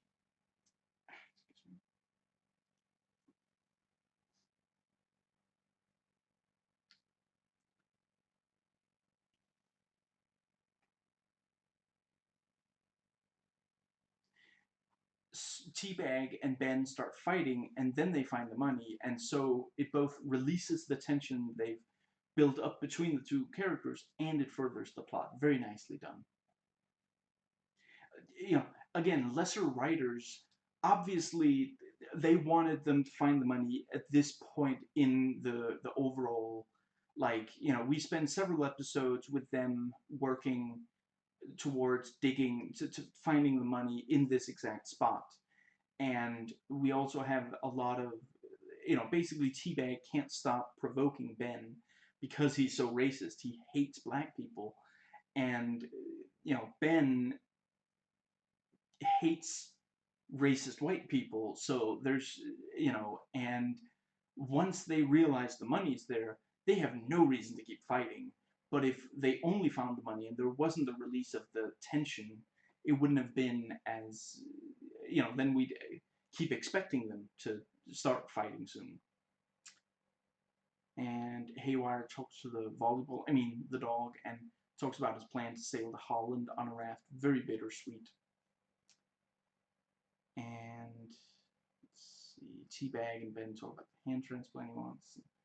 Teabag makes a transphobic remark.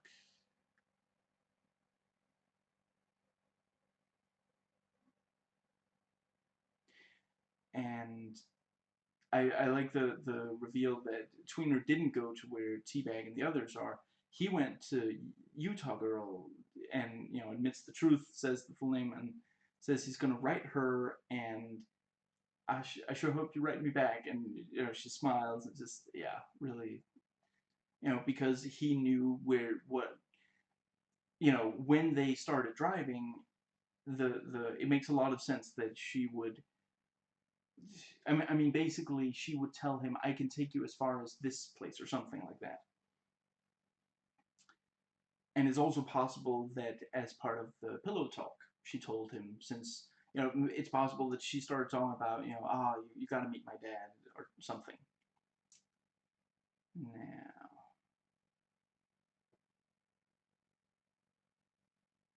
you know what? You were right. It does feel good to get stuff off your chest. You are playing with fire, my man. Now,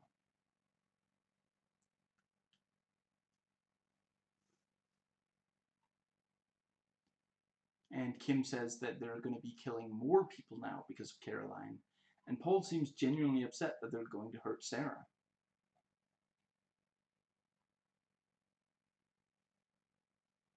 Sarah literally looks through her mail. And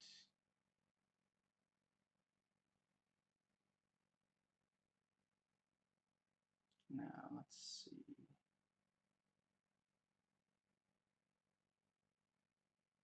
And Sarah walks in. It's got to be one of the most horrifying things to see, to find that, you know, stuff has been set up to make it look like you die from an overdose or something, like, that it looks like you commit suicide, and it just the realization that, I mean, it's one thing to see someone with a weapon coming towards you, but to see that someone has set things up so that not only will you die, but it'll look like a suicide. That has got, and for it to be something where people wouldn't ask questions, because, I mean, I guess she relapsed. It would only be the second overdose in like a month. I mean, it's, yeah.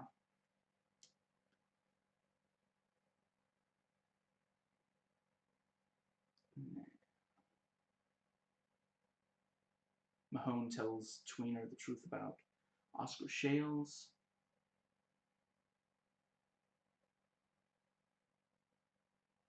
Now, let's see.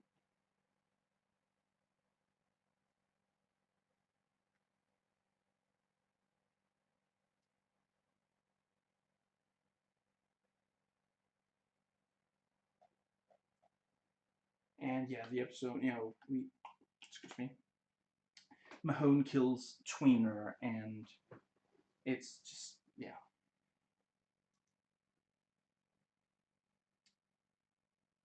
3:38:30 deadfall.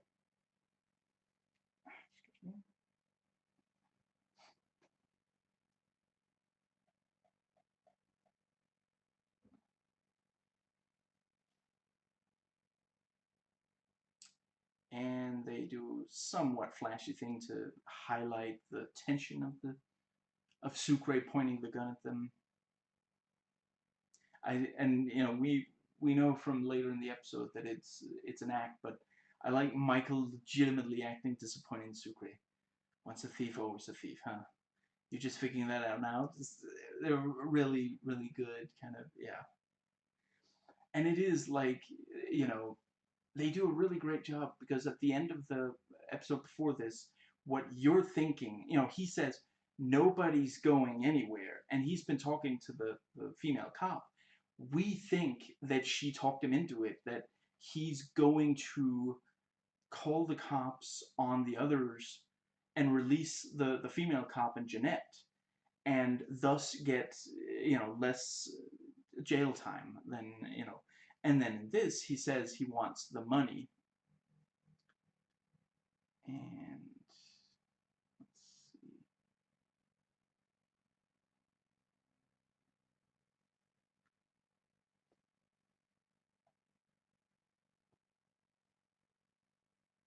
And Teabag left when the other two were in the house itself, because he knew that they wouldn't be very happy with him. And later we also realized because he stole money. Now, And we see that the guy at Sarah's place is Blondie, the one who killed Veronica. So yeah, just we really, we really despise this guy. Really great job. And Sarah tries to make it look like there was a struggle, so he can't fake her suicide, but he's just gonna hide her body. Excuse me.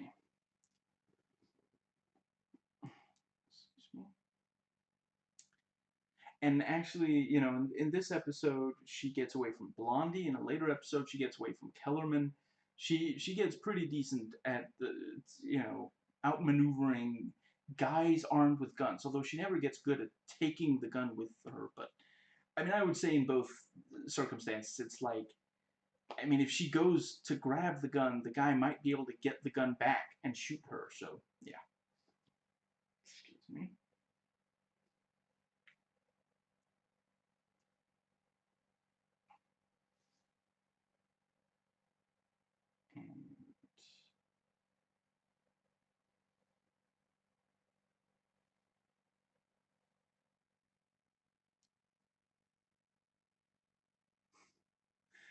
And and Teabag's laugh when he's driving away. Just he is so satisfied with the situation. It's very, yeah.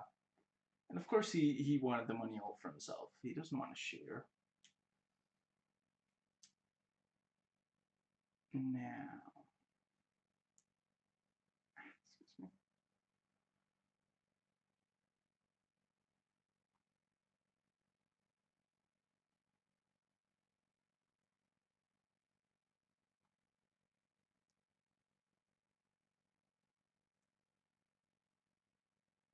And this is one of many American movies and TV shows where the internal affairs guy is an ass. I There are not that many depictions where they're positive. Did the show Jag? No, wait, no. Sorry, that wasn't about. It wasn't specifically about IA. That was about the lawyers. That yeah.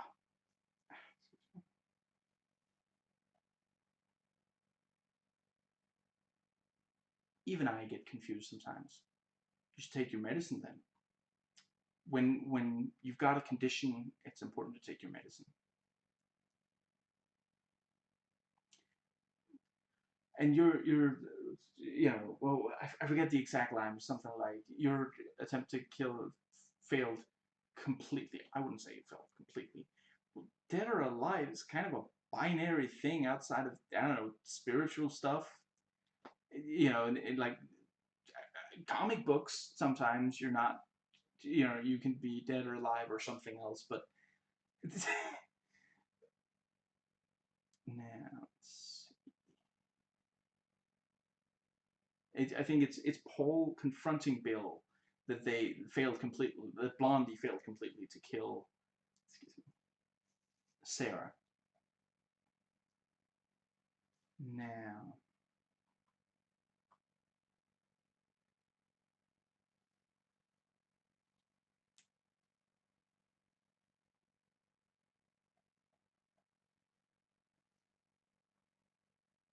so LJ is, let's see, yeah, LJ is fighting the meth head who wants change, and we think Lincoln's probably gonna run down there, but the government guys are watching. Very good job on creating the situation with the change and escalating it incredibly quickly. Like he, and the meth head doesn't have a lot of screen time, but it doesn't take very long for it to get to be a fight.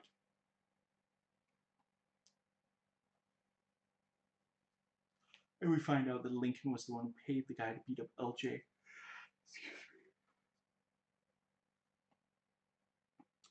I mean, he did know that it wouldn't get like completely crazy. Government guys watching, they're not gonna let like they need LJ to get in touch with Lincoln, or Lincoln to get in touch with LJ.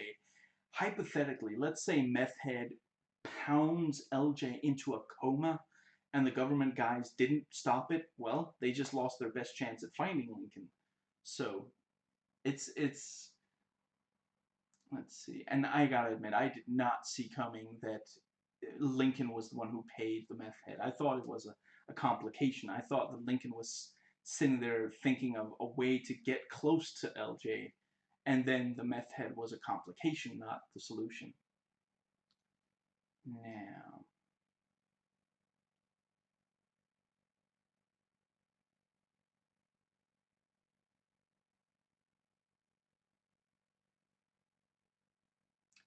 maybe my reason was to help you get out of Fox River, save your brother. No, Sucre. You're way too popular of a character for you to go already.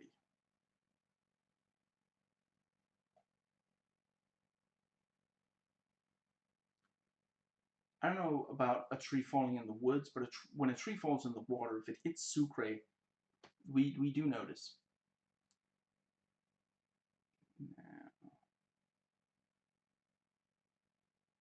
So yeah, the word the dots spell the word rendezvous. Very clever. The question is, where?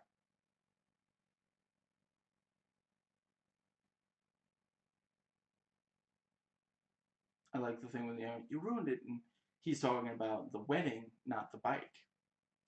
What were you telling me about my bike? And he hangs up.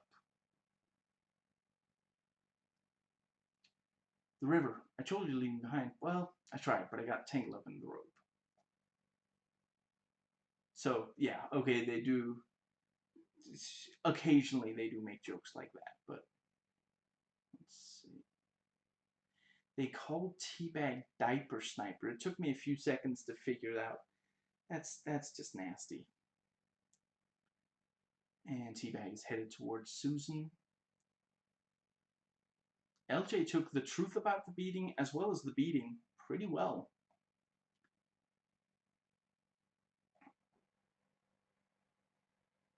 Will there be any actual questions, or is this just a show and tell? It's like Mahone doesn't even get that this is a TV show and things have to be told to the audience, even though the characters already know about it. And we see that Mahone is working for Paul. So the company wanted Tweener dead since it makes, let's see, yeah, basically, you know, they don't want, excuse me, they don't want anyone connected to Lincoln to be answering questions. So there's a commentary track. Zach Estrin, Matt Olmstead, Nick Santorum, Karen Usher. We talk about that Sucre used to be a happy-go-lucky guy, and now in this episode, the one before, they're taking him down a darker road now that he's lost his girl. And they praise the actors for Jeanette and the female cop. Apparently Jeanette was in a 1980s movie, Mommy Dearest, which she was really good in, and then they joke maybe it was the 1880s, and it was a talkie she appeared in. Apparently she's the child from that movie, you know, it's the, you know, no wire hangers ever. Yeah. And they called the guy with Sarah Agent Blondie. We like bringing back Agent Blondie since the audience knows that he's the guy who shot Veronica in the face. Or, yeah, who got Veronica in the face and also shot her. And Sarah dumps fruit on him, the evil fruit dumping. And there, what do they say? There's a pear in there which can really hurt. They talk about the daughter of Westmoreland, how little it's going to help for her to get some money, and then joke about whether she's dead or not, and maybe she'll be alive in season 3. They love the look on Teabag's face when, in the flashback, we realize he was only pretending to be upset about Sucre running with the bag. What does that say? Right, yeah, they hum along to... Okay, I'm sorry, I just gotta say, the voice typing thought I was saying Home Alone 2. I was saying they hum along to. I mean, that's pretty close, fair, to be fair.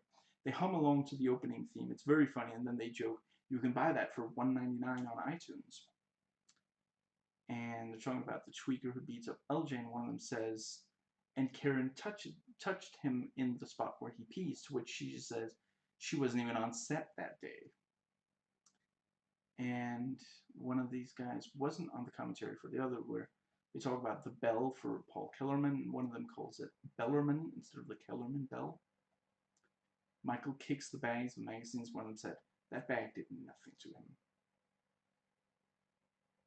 They talk about some fallout from the Mahone shooting tweener. Nick brings up how Roy and Brad got free, and the others say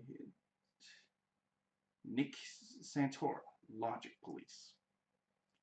I mean, it's a fair point. I don't know how they're supposed to have gotten free. And when Jeanette is talking to the press, one of them quotes the line, no wire hangers, no wire hangers. And say that she was the daughter in that movie, won an Oscar for it. They love the line, hotter than a monkey's jockstrap. One of them wants to explain the line, the others say, please don't. They didn't have a story for Sucre and Michael, so they had to get through an episode without really progressing their story, and hence the log falling. The underwater shots were shot much later in a pool. And let's see. That's a real tree. We felled a real tree, hundreds of years old. And then to raise the CO2 levels, we set the tree on fire and we threw our snacks into the river. Now, what does that say? They really love the actress who plays Kelly Foster. Let's see. Yeah, and she was apparently not an actress, but a stunt woman. And let's see. And then Sarah robs her. There's nothing you can do for her, Sarah. Take her wallet. Take her fillings. And Sucre being trapped in the water with a log, and the water slowly rising, is from a Paul Newman movie, and the water wasn't actually going to rise. You just lower the actor bit by bit, Hollywood magic. It works perfectly. Like, when you see it in the episode, you can't tell that that's what's happening. But obviously, the lowering the actor is much, much easier than having to deal with the water level.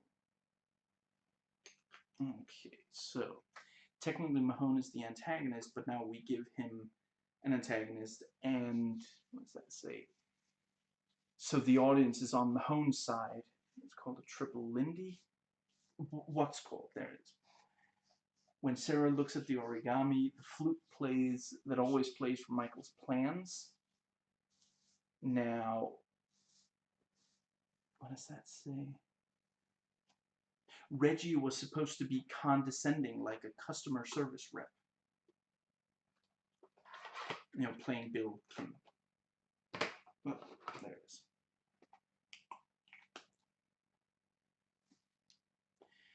Now, let's see. Okay, that's almost 4 hours. I'm not that many episodes in. I gotta try to be faster. Okay. Paul talks about Lincoln and LG. There's a joke about LJ's release in there. You are treading more water than Sucre, when he jokes that they're out of good actors in Dallas. They joke about who would actually abandon Sucre. Excuse me. The paper that is blowing near Sarah is being pulled on fishing wire. They joke that the guy playing Bruce is what you get if you can't get Philip Baker Hall. They love the way the tweaker actor says the word beat down. One of them laughs at the dirty southerner.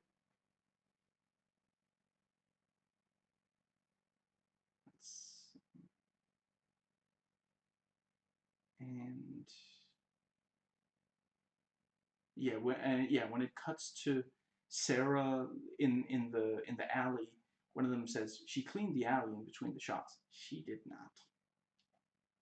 And Karen's favorite nonsense of the combination of letters is, okay, this is pretty funny. Send FedEx tots.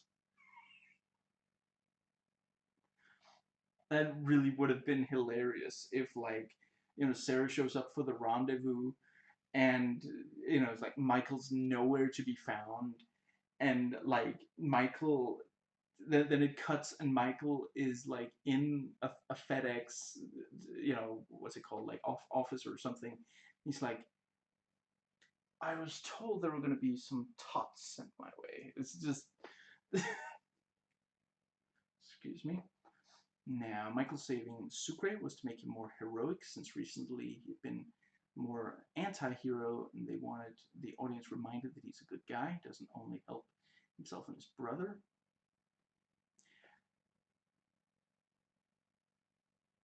So, yeah, Sucre says, I want you to go in there and raise your hand high. And one of them jokes, that's exactly what it says. What it says, what is that? Yeah, what Nick says to his prostitutes. Let's see. What, raise their arm when they're tired? And they were going to call the episode Sucre's Big Fallen Log, but then they changed the title. They point out that the tree isn't actually, as the title refers to, deadfall. They joke that they're in trouble with PETA, and the subtitle thought it was a guy named Pete. Again, I'm sorry, but they're talking about animals. Why would you think it's some random guy named Pete instead of PETA? Like, anyway. The ADR of the sequence then ends with realizing the word is Rendezvous sells the sequence. Apparently, Pete Cordero, playing Sucre's brother, is a friend of one of them. We point out how weird it is for the brother to be sitting in a sandbox at a playground.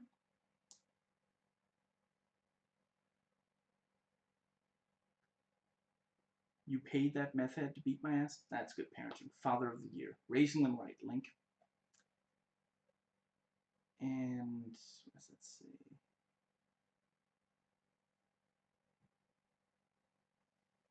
They joke that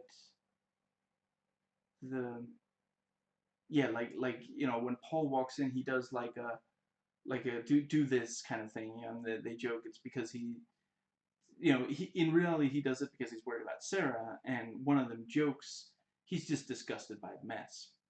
I really do appreciate that. He starts out, he does actually care somewhat about Sarah, and then the torture and murder, he really didn't want to do it, but they they start treating him really badly afterwards and trying to kill him.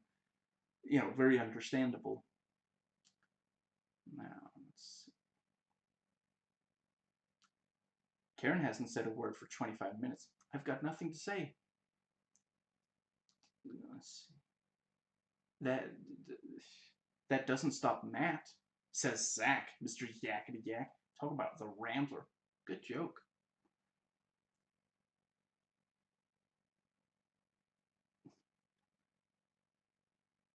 I know what they do overseas, but we don't do it on national soil.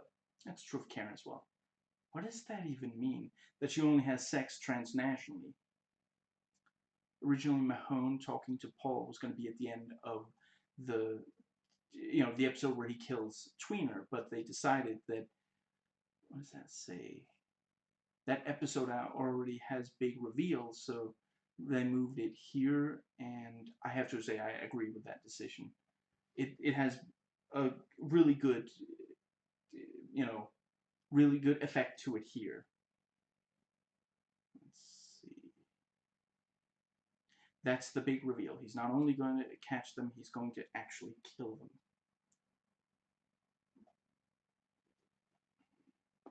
4 hours this is taking. I gotta speed this up.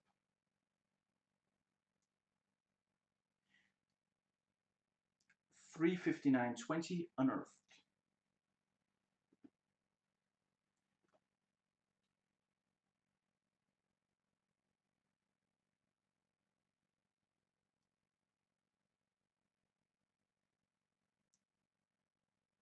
I appreciate that Michael is legitimately upset that Tweener is dead.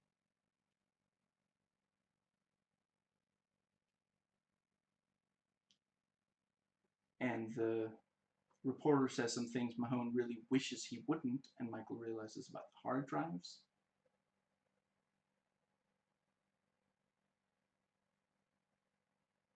I quite like, the Mahone voiceover about knowing his enemy as Michael looks up information on Mahone.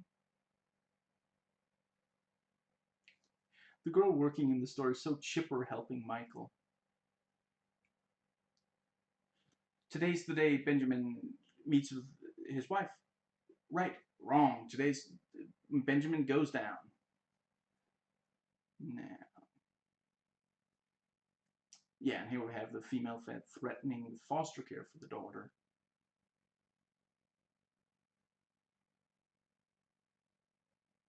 I'm sorry I'm not a pro at being a con like you are. Okay, there is no way that play on words was unintentional. Maybe LJ didn't mean to, but the writer, the person who wrote that line of dialogue definitely meant to.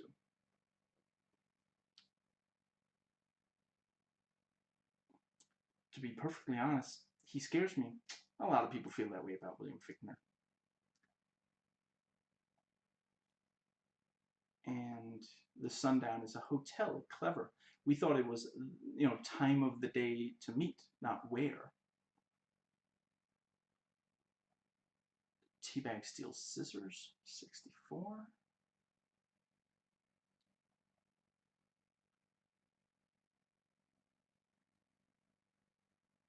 Now.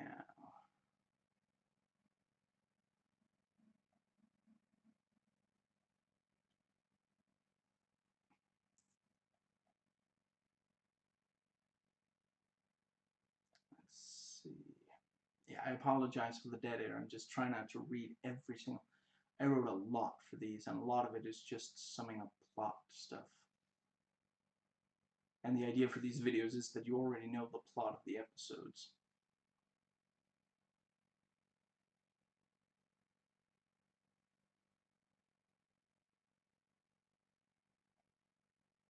I like the thing with how, Benjamin has to be the one to run in and grab Dee Dee, and he doesn't grab her bag, which we later find out that's where her medication was. He wouldn't have had a chance to. He barely got away to begin with.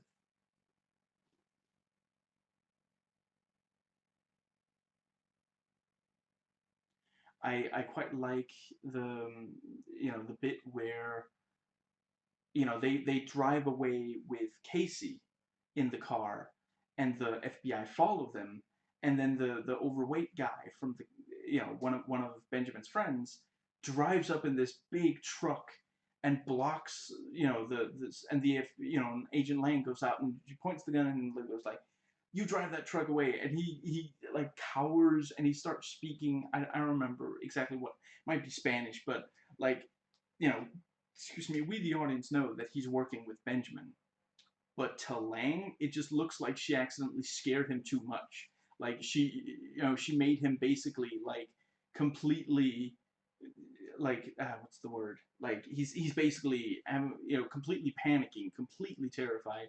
He can't drive that truck, and even if she like hypothetically, let's say that she gets the keys and gets in the truck and starts driving. By now, the others have a huge head start. Now, your mom was paying her for French lessons. Well, she earned the money. Good line, good line. And Lincoln's trying to have the talk with LJ. Now,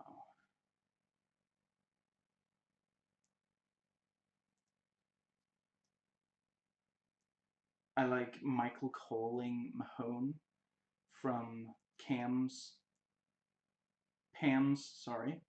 phone, and basically giving him, excuse me, telling him, I know about Oscar Shales. Some things are just, oh yeah, sorry, yeah, that's coming up. You should do mystery novels. Do the writers just pat themselves on the back? I don't mind, but it's still kind of obvious. How does that sound? Like a dead man talking. Sometimes things are out of your control.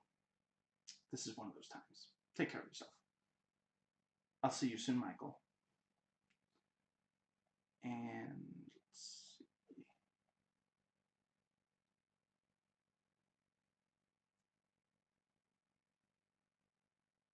yeah, so the episode ends with Lincoln and LJ being caught by the cops.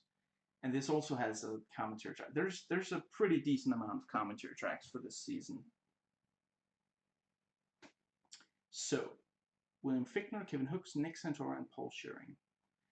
They joke that the director is the best director at insert shots. They talk about how in a lot of, what does that say? A lot of car scenes, the actor isn't driving, the car's been towed behind the truck. Talk about William Fichtner in the press scene.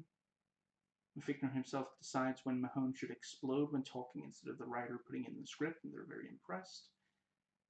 At first, the line about God help the agent was not, what was that? Yeah, it wasn't planning anything, but they decided that it should. Later, Wheeler goes against. And let's see. Yeah, Ben was supposed to meet his wife's brother, but the actor didn't return, so they invented a second brother for Casey. They only had about, what does that say? Only had about 2 hours, or actually an hour or 90 minutes to shoot the scene in the car between LJ and Lincoln. They did a really good job. I only realized while watching this commentary track, the reason Michael grabbed the, what does that say? Yeah, the picture from his face from the article was so that he could use it for the fake FBI badge. They talk about the editing for Mahone figuring out where Michael is going. And they talk about, what does that say? Giving T-Bag his natural hair color back for season 3 instead of blonde. They like putting chain link fences and such in shots to make it appear that Benjamin and the others are trapped, using the camera to imply they're being watched. So about the shifting up when realized some. Okay, that doesn't make any sense. It must have missed some words there.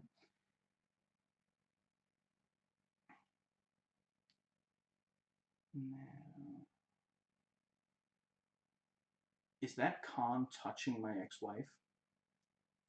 There was a 60-minute sex scene between Michael and Pamela, and he recorded video. Early in the commentary track, they talk about how one of the guys on the commentary track actually did experience someone threatening to punish the children of someone in order to get them to cooperate. They talk about the actress plays the Lang, the female fed, and they talk about how she looks like someone who was on the show Mannix, and one of them jokes, "You sure you don't mean Manimal or Mansquito?" So we put him in his backyard underneath the bird bath. And you talk about there being parallel between Mahone and Michael's story and the threat that Michael would antagonize Mahone so much that he would kill him like Shales. And they like the flashbacks for Teddy when he walks up to the house. At first, they didn't have flashbacks there, but it was unclear what house he was walking up to. They love that Teddy picks up for, so that picks up the mail. Even in this situation, he still wants to help her and take care of her, but then he, let's see, then he throws the mail. What does that say? Yeah. The name for LJ's first girlfriend is the sister of the wife of one of the guys on the commentary track. We do on the show, every few episodes show the pain of our antagonists, how they develop into who they are, trying to make sure they're fully rendered antagonists. T-Bag is one of the cruelest characters on television, and yet he's still a human being. We thought that would be interesting. The phone call between Michael and Alex, one of the favorite scenes of the year, beloved in, what does that say?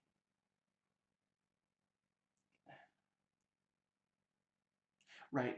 They love that Mahone is basically trapped in his own office by the phone call from Michael. They really like that Michael got to Mahone. And it's the first conversation between Michael and Mahone. And what's this? Oh, sorry. Both the first conversation between Michael and Mahone and the season opener where, what does it say? They realize Mahone realizes what Michael thinks, whatever. And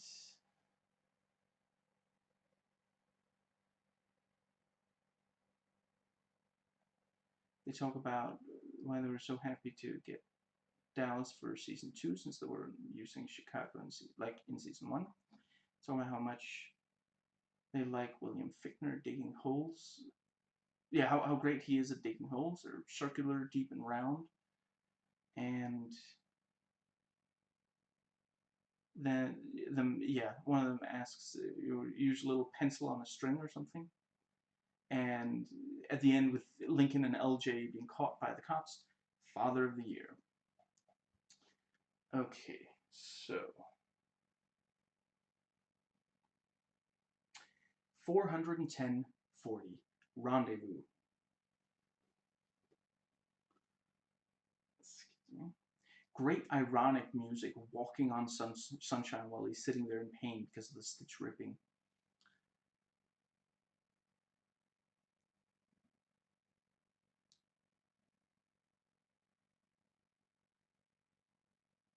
When Jane, I think is her name. We're on your side. We're with your father. Then why did you ram the car that hard? Like, they could easily have maybe not killed, but badly injured both of them. So yeah. Anyway, Sucre tears down a wanted poster, which decreases the wanted level by 10.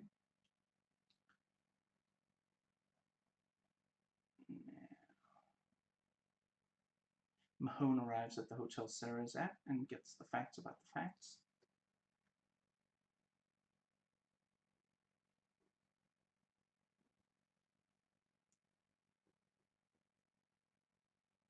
I like the game of chicken between Michael and Mahone. I'm not sure it completely makes sense. It's a cool scene though.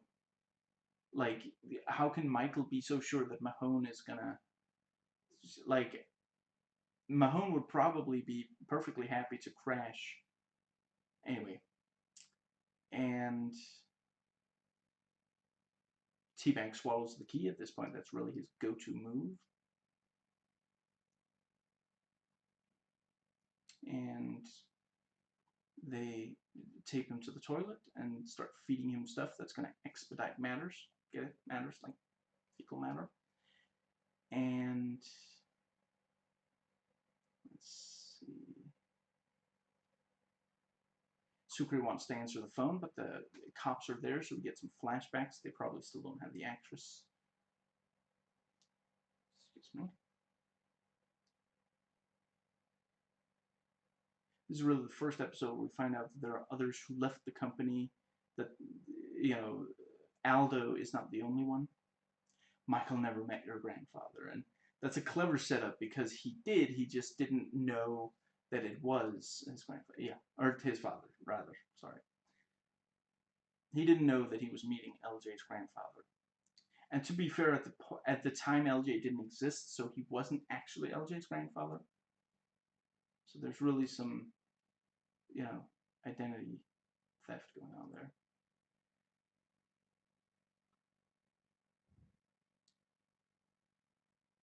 I quite like the scene of Michael luring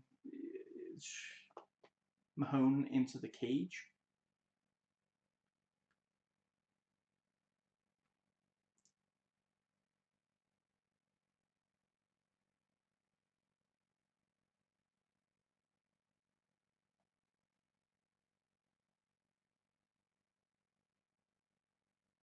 And let's see.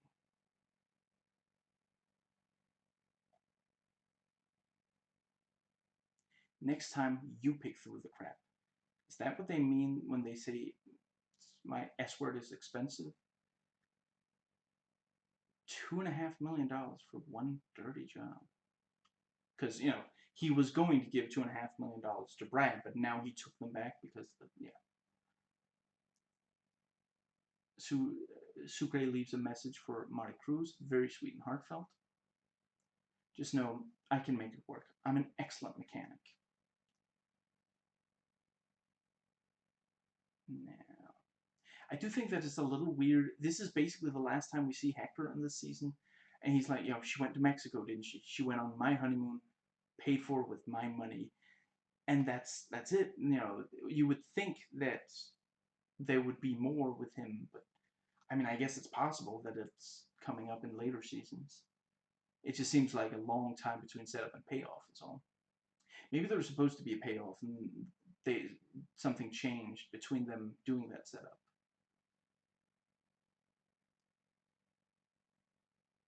Sarah jokes about the lie he told her about being diabetic. Peroxide in an open wound? No, I don't enjoy it. Escaping from prison? Well, it allowed me to headline a popular TV show, so I can't really complain. I do like the comparison that the excitement's like a high for him, the way morphine is for her.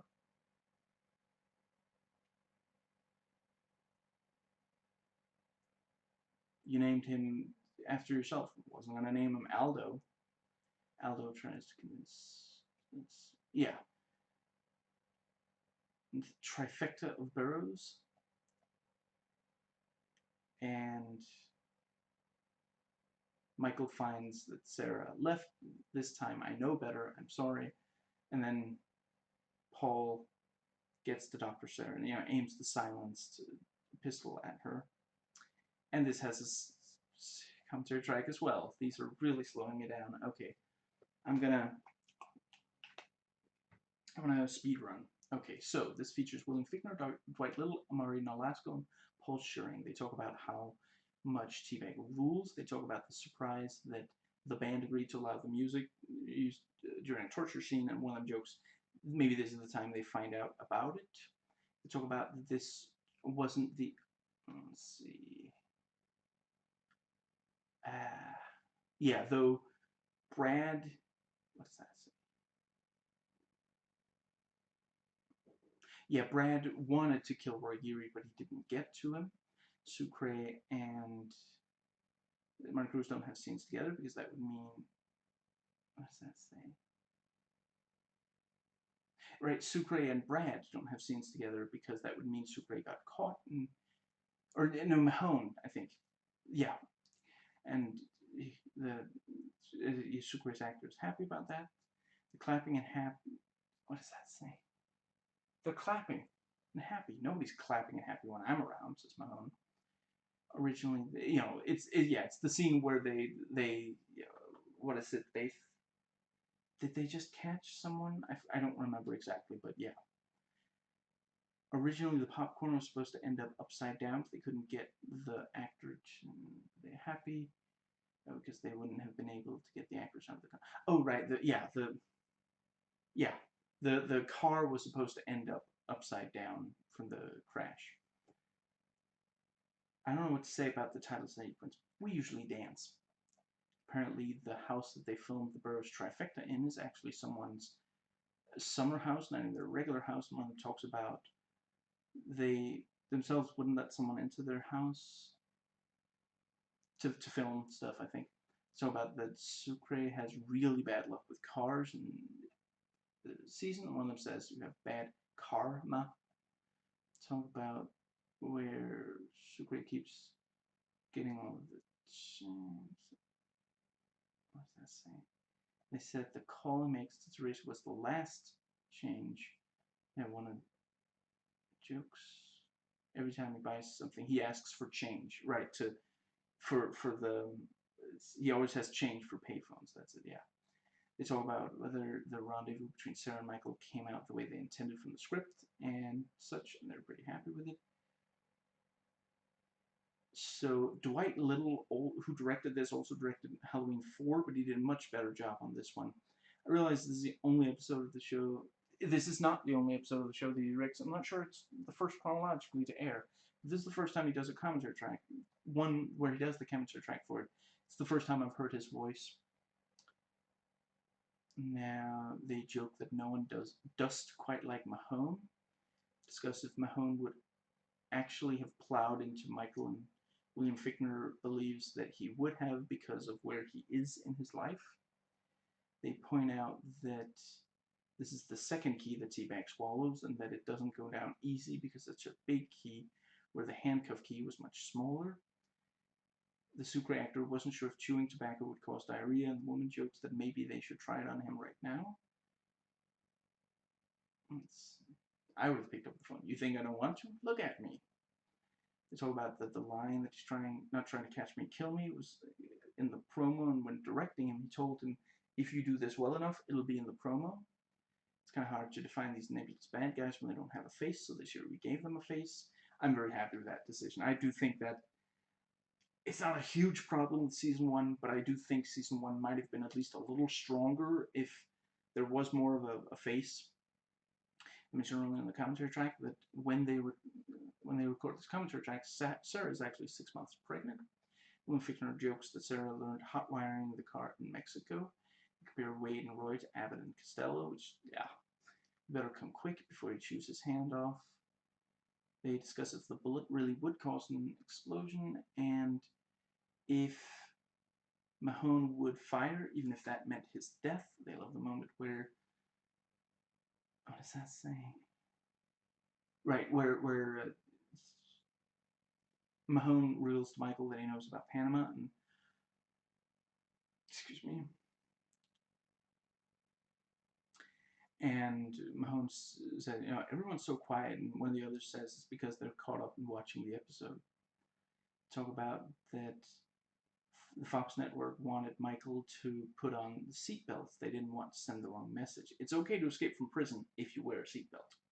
They liked the line about picking through the crap. They recast Monty Cruz, but they ended up not feeling like she quite worked as Monty Cruz, and they talk about where various soap operas where they switch actors with the same character. Originally, Hector was going to show up when Sucre gets caught by the cops at the airport, but they thought it was going too far. That's it. That's the payoff to the Hector. Yeah. Excuse me. When Sarah is saying she feels this is going on forever, one of them says, just 2 more seasons. It's not forever. And what's that saying? They wonder if it got across that Mahone was trapped in a cage. The scene between the burrows, yeah, trifecta was shot at night. It was completely dark outside, so they blasted white, yeah, with big projectors, thin, what does that say? They loved teabag shoes and wanted to conceive, excuse me, of a shot where we get to see them. Excuse me. That's why you see him pressing his foot against the radiator. It makes sense that he would. Sarah's about to leave Michael without a car. Let's see. They loved her acting when she's trying to save herself, but goes back for Michael. Okay.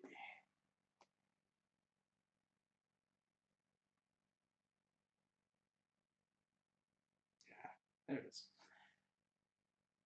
42300 Bolshoi Booze.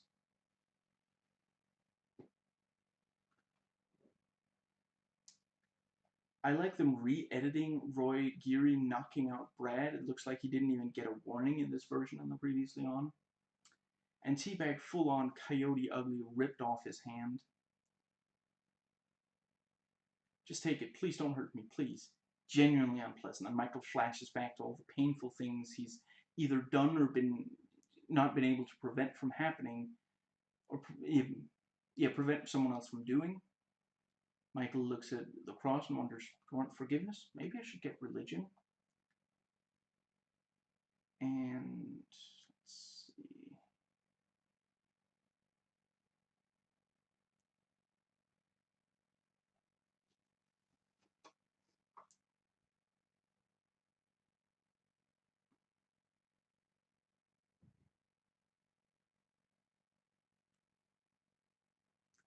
Yeah, so I took to call the assassin that calls the company and seems to be working with Aldo. I took to calling him the anti-company, ex-company, now pro-company guy.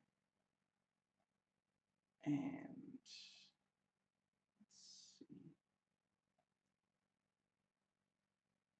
When Lincoln, yeah, both when the spy is going to attack Lincoln with the blade and when Lincoln grabs a blade of his own, the knives get the sound, of like metal going against metal, and also get a very brutal sounding effect when Lincoln stabs the spy. I like it a lot.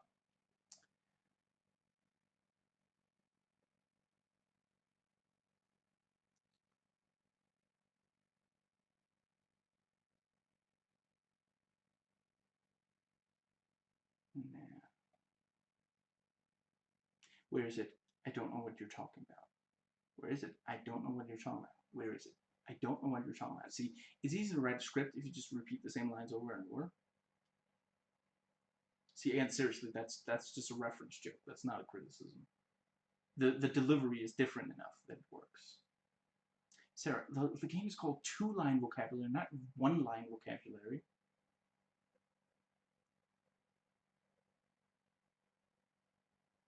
Now, there's something you should know about me. I don't like being out in the field. I'm out in the field, Alex. It's very true. Bill Kim is a man outstanding in the field. Now,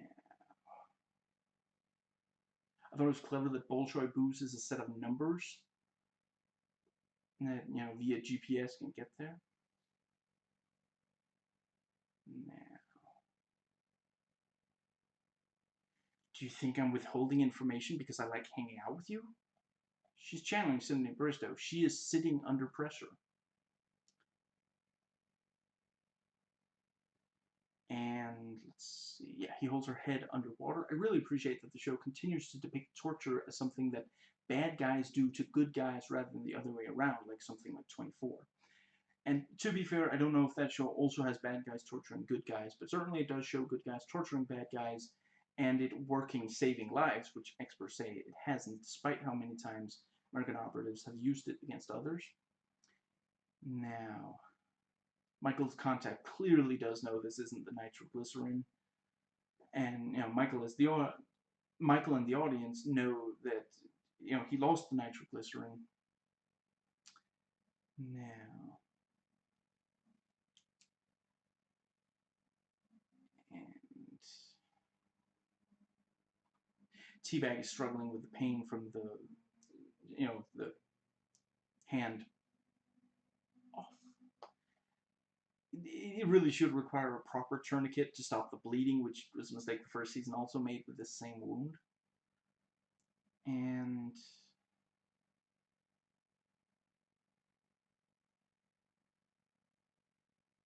Roy did not waste any time to start spending money already.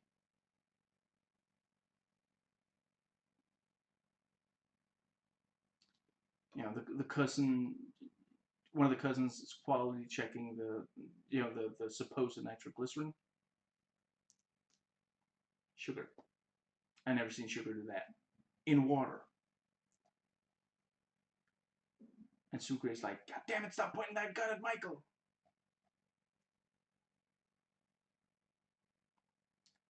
I'm really not surprised that Geary is incredibly perverted. Teabag shows up and at Roy's place, and he's like, bitches leave. And I love how Roy is like, you know what? You can have your half of money. Okay, 60-40. He actually thinks that the Teabag is going to leave with anything less than all of the money. I appreciate that the show had Teabag walk in before Roy was about to talk the woman, one of the prostitutes, through the thing he wanted her to do. Now, let's see. Okay, so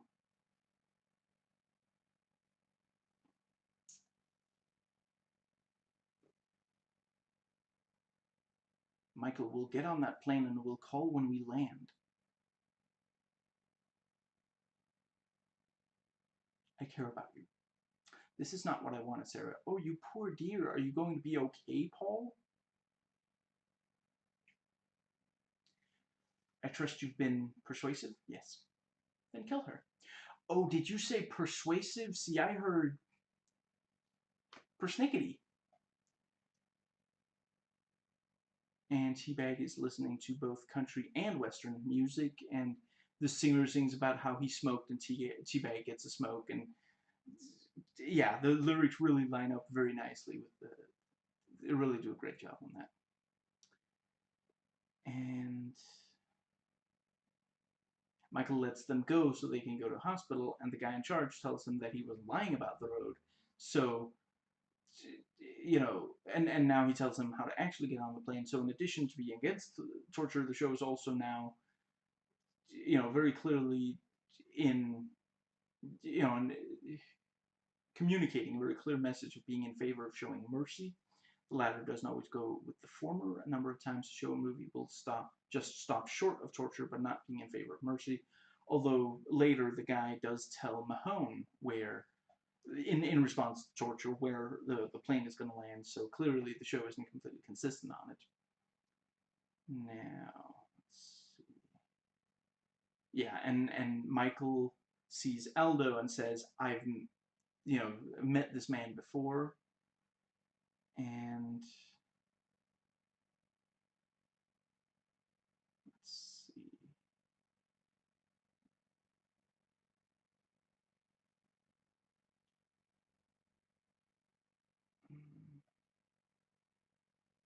Yeah, and Paul drops Sarah into the water after telling her there's a, what was it, feeling of euphoria or something. I don't remember the exact. Holy crap, I'm only halfway through the season. 1.5 hours. 4:31:20, disconnect. Okay, I can do this. Michael reveals how he knows Aldo, and so Michael has literally been breaking out of being locked up since he was a small child. I'm sorry, this was kind of a silly retcon, I do think, but anyway. Wow, Michael actually experienced that as a child. No wonder he hates his stepdad. Now, let's see. I I think that the, let's see. Yeah, I think it's the episode before this one, but yeah, there's an episode right around here where this was a note I added later when I realized, yeah. One of these episodes has Paul tell Sarah, you know, not to move, and obviously it's a joke, but I would like to add the joke: Sarah, sit, stay, which works especially well because of intolerable cruelty. Now, I really love the whole thing with, you know, the guy, like, he keeps knocking and there's no response, so he figures, well, I guess he's gone then, you know, and he's like, well, you know, your TV's really loud. Could you turn it down right now so that it's done? And he does, and then, what's that in your bathroom? That's my daughter. She thinks that bath time is playtime.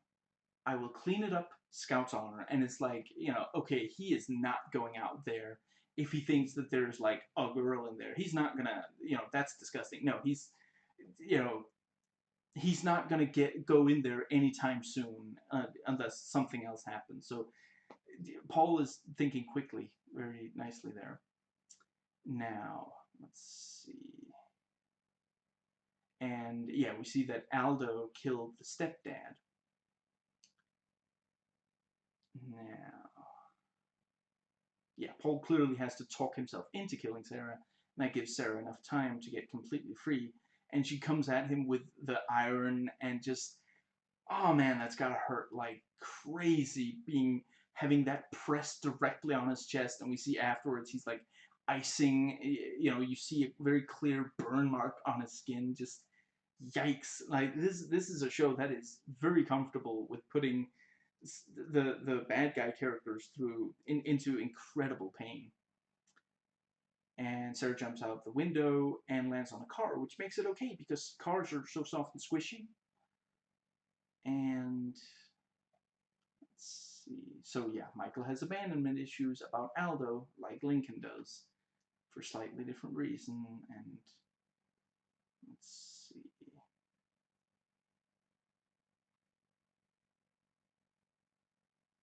And Ben is reading a story to his daughter, and it's one of those stories that are really relevant to the current situation. I'm happy. I'm very happy. La la la la la la la. See? And let's see. Mahone gets kind of a Terminator entrance. We just see his head and the sunglasses, and immediately everybody takes cover. Very cool. And like I said, Dad's dead. And let's see. the Brad Bellick is of course worried about the money in the bag, and he turns on the waterworks and claims they were fighting over how to get bag welds. He's really good at lying, but he's not sufficiently in control of his temper to not leave that really damning message on the cell phone, the answering machine. Now, let's see. So Casey puts at least two $100 bills on the counter. How many Benjamins does she have? This is at least 3. I gotta go to the back to get change for 100. I mean, considering how much money it is, yeah, it's like 125, right? So if she doesn't get change, it's like $75 she's out. That is, yeah. And the clerk is clever enough to take the medication with her. She doesn't leave the medication on the counter. And she doesn't take the money and leave the medication because she knows that this is a woman aiding a fugitive. So, yeah.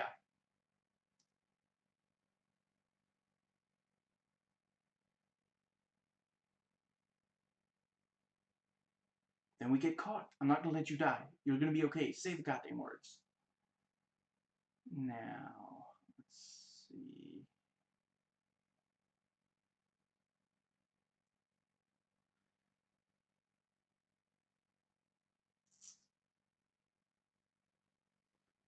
And we hear the, oh, the someone in the hospital talked to Mahone. We thought that it was one of the brothers who had gotten recognized taking Aldo to the hospital, but it turns out it was the other guy.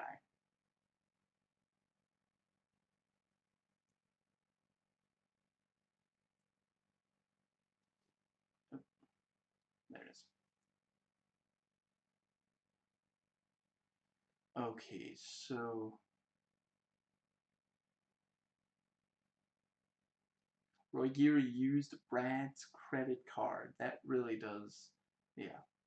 With his last ounce of strength, he told us you killed him. And he tells the truth, and the yeah, he doesn't exactly make a great case for it anyway. I'm the victim here, not that son of a bitch. Oh, honey, you just went and done the dumbest thing in your whole life. And the pharmacist employee counts up the change as slowly as she possibly can, spelling out exactly how much money. It's yeah, Let's see. And the cops make it clear they knew about her helping Benjamin. They arrest her. I don't want words from the cover your ass handbook. Now we know how Sarah stayed out of the emergency room. She's stitching herself up.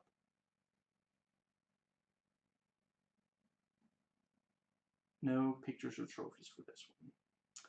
And Michael and Lincoln are not getting on the plane. This is the second time Michael didn't get on a plane to go, down south. I'm starting to think he's allergic. I'm joking, obviously. I know he couldn't possibly have gotten on the first one.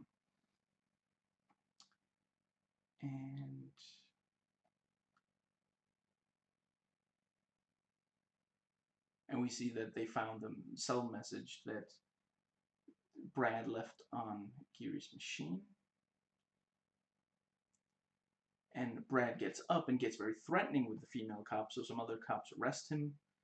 But she doesn't even flinch, just badass.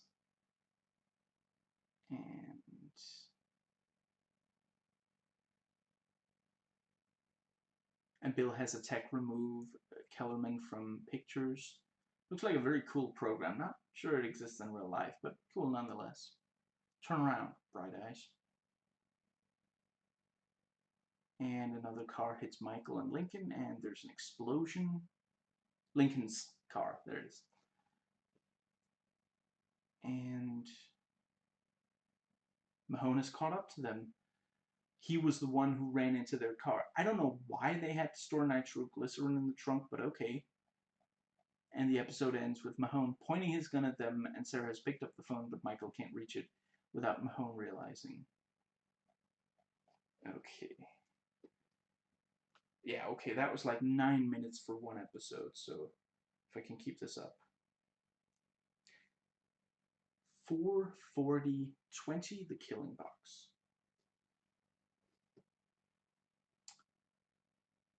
What exactly do you mean, Rose? So, let's see. Oh, you're gonna land it. It's just a matter of how hard. We see all the different people hearing that the brothers are in custody. That's something the show does really well.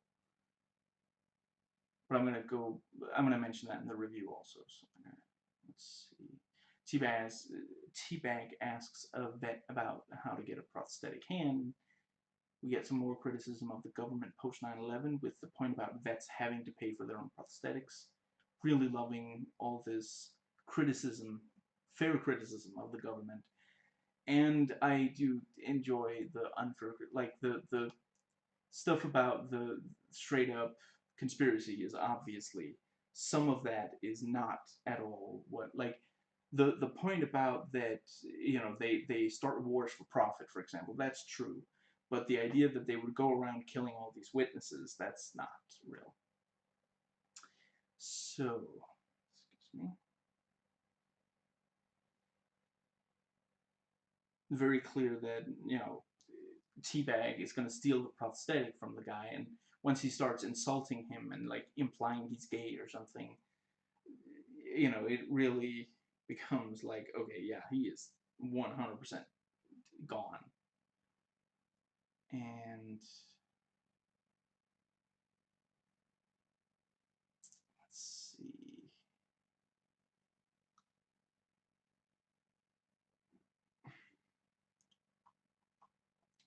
The other FBI guy points out that Mahone doesn't seem all that happy despite taking the brothers. Excuse me. He probably worries what the company is going to do now that he didn't kill them. And they're not entitled to a phone call, and so they're back in Fox River. So Bill is asking Mahone to shoot the brothers right in front of all the armed guards, and then threatens his family again, which Bill and the audience know are a soft spot for him.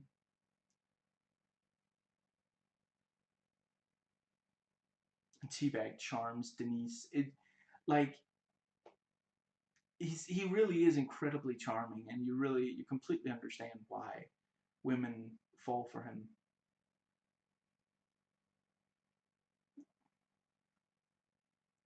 Brad Bellick has his bail denied. He must be kicking himself under the table for leaving that message on the answering machine.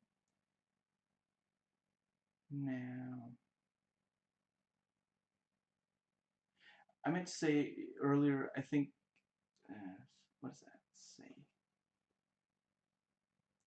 The general that, I can't tell what that says. And Sarah calls Michael back. Phone tag. Alex wants to be in the car with the brothers, but he won't be allowed to. Are you really going to make me go over here on this? I'll even dial the phone for you. And Kellerman asks for his job back and says he'll be able to kill the brothers. Even points out that he's a threat. I mean, at this point, this is at least the second time that he's claimed that he'd killed someone they told him to kill, and then it turned out that he hadn't killed them. So, I mean, that's gotta be, like, if you try to look at things from the company's perspective, like, he really just,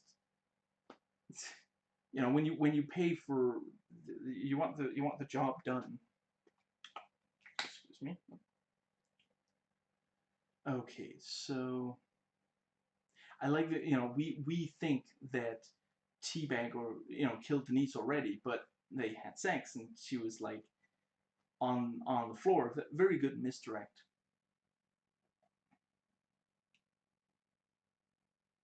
And yeah, Teabag can be really charming and sweet. And kind of nice to see how he makes her smile. And Bill tells Mahone he's supposed to kill Kellerman. I've altered the arrangement. Pray I don't alter it any further.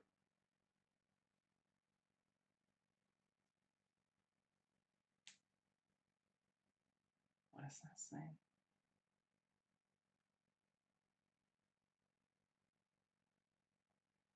Now, I had honestly forgotten, excuse me, that at first the general didn't speak. He only used post-it notes. I guess not post-it notes, pad, paper from a pad. Anyway. Brad doesn't want 25 years, even though the alternative might be the death penalty.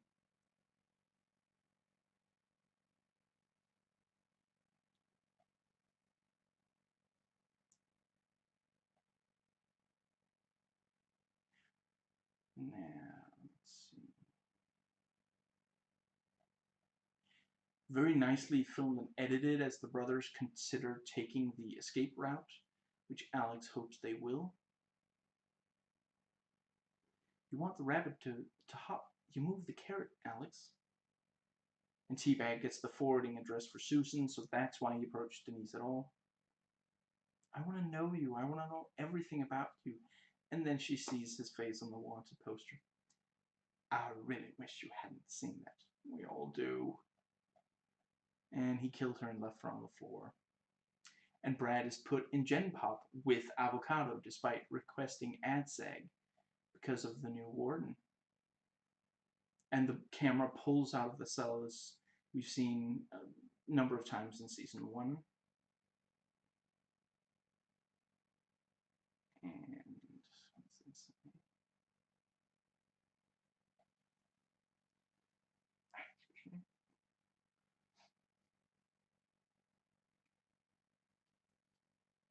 the brothers bond over not being ready. And slow motion as the brothers run and close the door behind them. Alex asks where Paul is hoping to shoot. What's that say? But Paul doesn't tell him. Hello, Miss Hollander. They say a good woman's hard to find. In that case, you must be very, very, very good. Don't be frightened. Teddy's home. He felt the need to darken her doorstep. And let's see.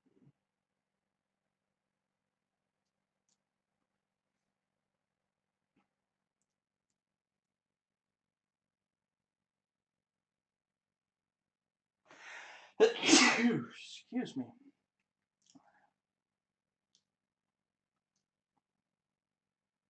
You want to take the bitch down? You got your inside man, but it's going to happen right now. Let's go.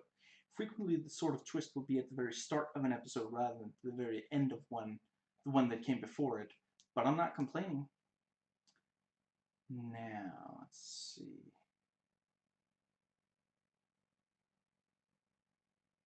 Okay.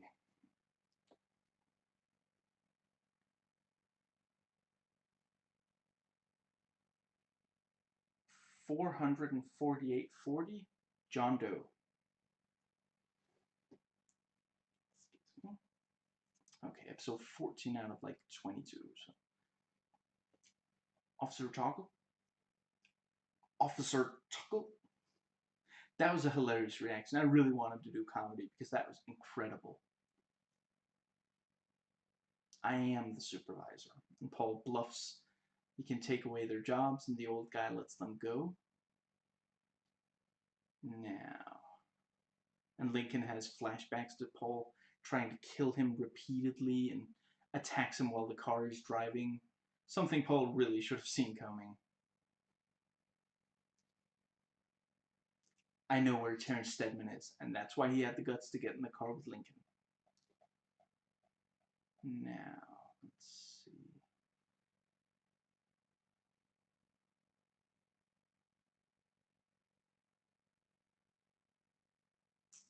And yeah, in prison, the huge black guy points out that Brad is the only former guard who's now an inmate. Susan has a revolver in her dresser, but she doesn't have time to get it ready before Teabag. Looks again.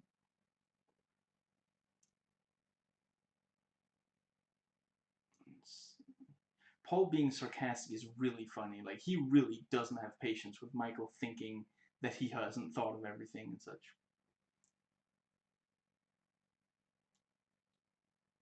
Did he? Hold up. Say what? Let's see. He knows everything. Knowing everything doesn't mean remembering everything, though. And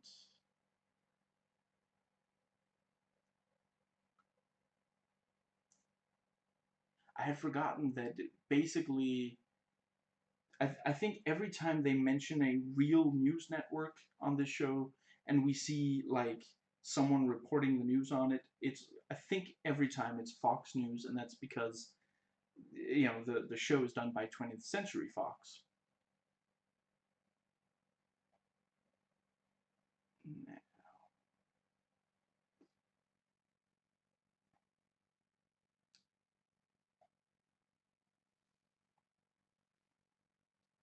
Susan's kids missed Teddy, and she told them that got a job on an oil rig.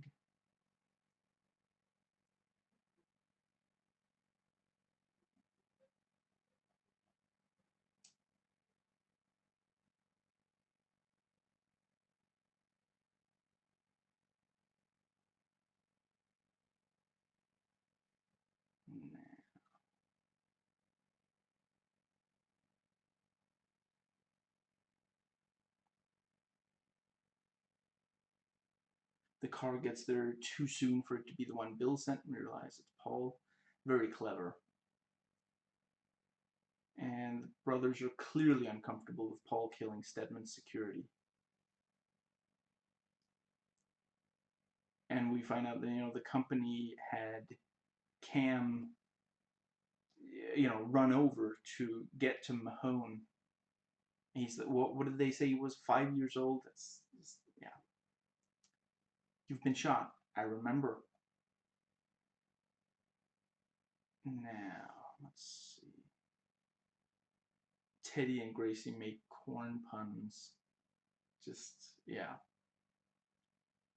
So corny. And Teddy and Susan fight, and Zach tries to knock him out. I gave you all a chance. Remember that.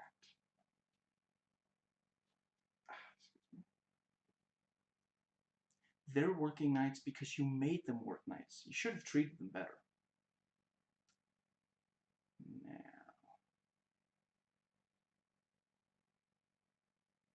Terrence provokes Paul, but Lincoln is the one who snaps at him. If you kill him, he's just a John Doe. Hence the title. Shut up, you're not helping. I'm not sure he was trying to. I think he might have been intentionally trolling. We will be a family if it kills us. He wanted it to work. He really wanted it to work. It's incredible that the show can make us sympathize with him after all the horrible things we've seen him do. You still think you're running the show, don't you? You still think I'm not? Well, I know you are, but what am I?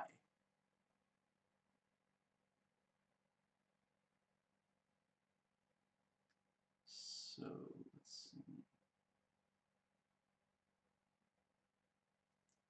And Terrence ends up shooting himself, and let's see, I think... Do I have notes for the... Let's see. Yeah.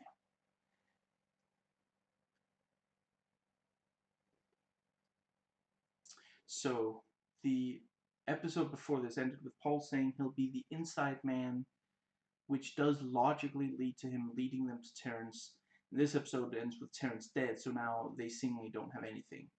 So now Veronica's work on figuring out the conspiracy is well and truly only for the benefit of the audience. The brothers only found Stedman because of Paul, regardless of anything Veronica did. The only thing it changed is that they had already heard from Veronica that he was alive, which they might not believe if they only heard it from Paul, but even that is dubious. She did things that affected the plot, such as telling Michael the 90 grand came from Link. Before the conspiracy, her work didn't lead to anything. And commentary track. William Fichtner, Reggie Lee, Matt Olmstead, and Nick Santora. The out-of-character Reggie Lee sounds so different from his character Bill Kim. They make another joke about, how many times you see Bill Kim on the phone with another character. This is the first of 9 phone calls that Bill Kim has in the next 5 minutes. And they named, the Officer Tuggle was named after a sports person. They talk about how much they like the drug dealer, and what's this thing? They talk about how great the big black guy actor is, and joke that he. What's this thing?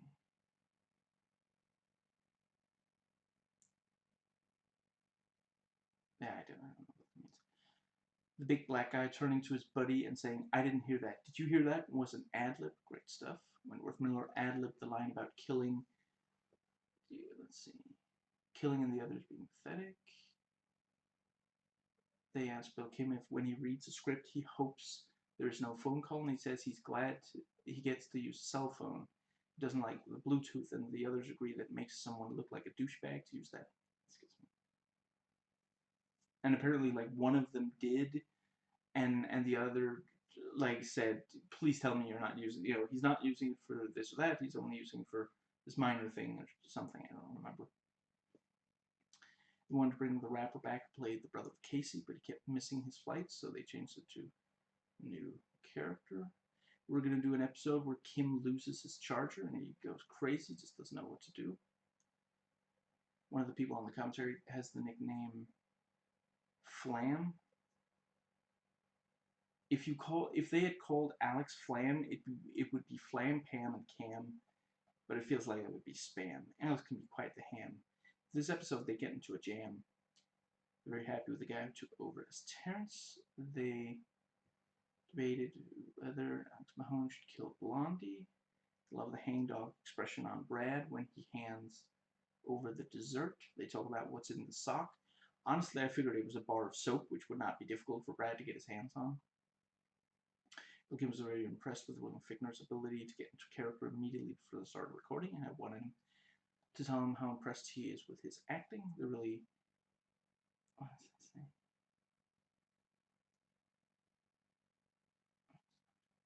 say? The actress playing Dee Dee grew a little taller between seasons. When William Fichtner is on the phone with Wentworth Miller and Pam, the actors actually could hear each other, unlike for Bill Kim. What Paul is saying here about the plastic surgery is complete BS, but he sells it. This episode was supposed to end with Stedman alive, and then the next episode with him running, so we had to change the entire episode and shoot himself. And Matt Olmstead and Nick Santora make fun of each other in this commentary. I think they do that in every commentary period. Excuse me. I can't believe they let us call him Avocado Bowles Johnson. We wanted to name him Avocado Bowles, but we couldn't get away with it. So instead we made it Bowles Johnson, and Bowles with an L and a Z. With one L and a Z. And they discuss whether it makes sense that in one scene he wants to stay and another wants to go. They call Nick Santora piggyback because he copies people's jokes. Rob Nepper and William Fichtner never ad-lib lines. They always get them word for word as they're scripted. When Terrence Stedman shoots himself and the blood sprays on the painting, I quite like that. And it's about how Caroline and Terrence were having sex.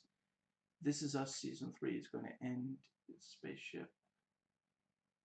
And Nick Santora wants to promote his book. Chuck Mangione wishes he could toot a horn the way Nick Santora toots his own horn. They discuss if Mahone would face consequences for killing Blondie, and they figured that Bill Kim doesn't give a crap about Blondie, but Mahone has to kill the guy who walked up to him and said, "Yeah, we hit your son with a car." Makes sense. Or wrote the line about shooting out the kneecaps only because Matt has actually said that to me, so I can't take credit. And they bring up Haywire's painting of Holland.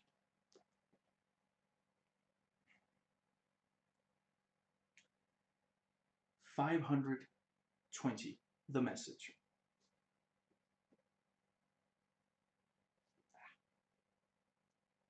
There it is. Okay.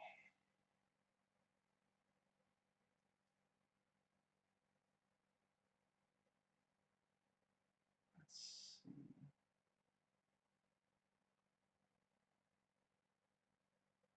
Clever that they hide the exact details of the plan by showing it from the perspective of the cameraman.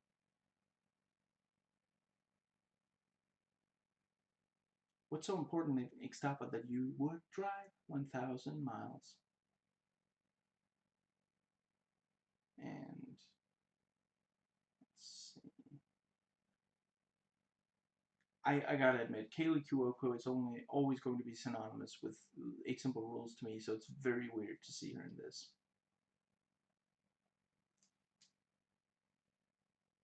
Now,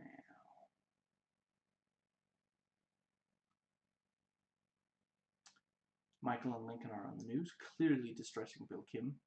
Start a wildfire in Arizona. Find a box of Arabs. As long as it's not La Lincoln Bears, I don't care. Not exactly subtle as a commentary on media influence, but I appreciate it. And they blow the whistle on Alex killing Oscar Shales, and he just claims it must be crazy. And Kayla Cuoco really appears to have empathy for Haywire. And her father's abusive. Haywire scares her. Clearly he wants to help her, but he's acting in a way that scares people.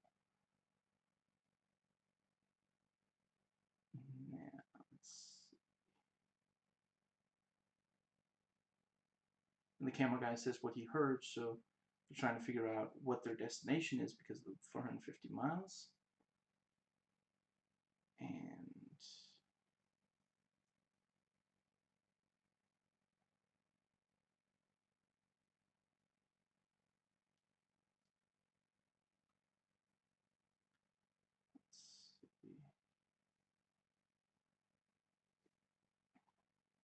Agent Wheeler stands up to Mahone, tells him he's not the only person who has a problem with the way he runs things.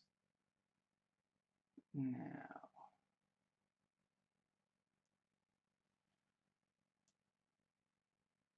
Mahone realizes the brothers are tricking them, but doesn't know exactly what the truth is. And Sucre stole that nice man's car. I'm glad you brought him back. I forgot to give him gas money. That's really sweet of him. Haywire attacks Killer Cuoco's father. And thanks for the attaboy, but as you can see, the correctional system doesn't share your gratitude.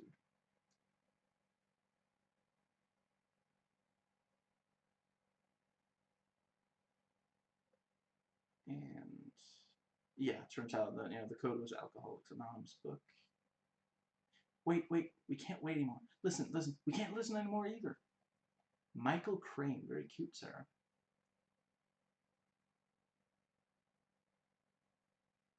I know it's been a while.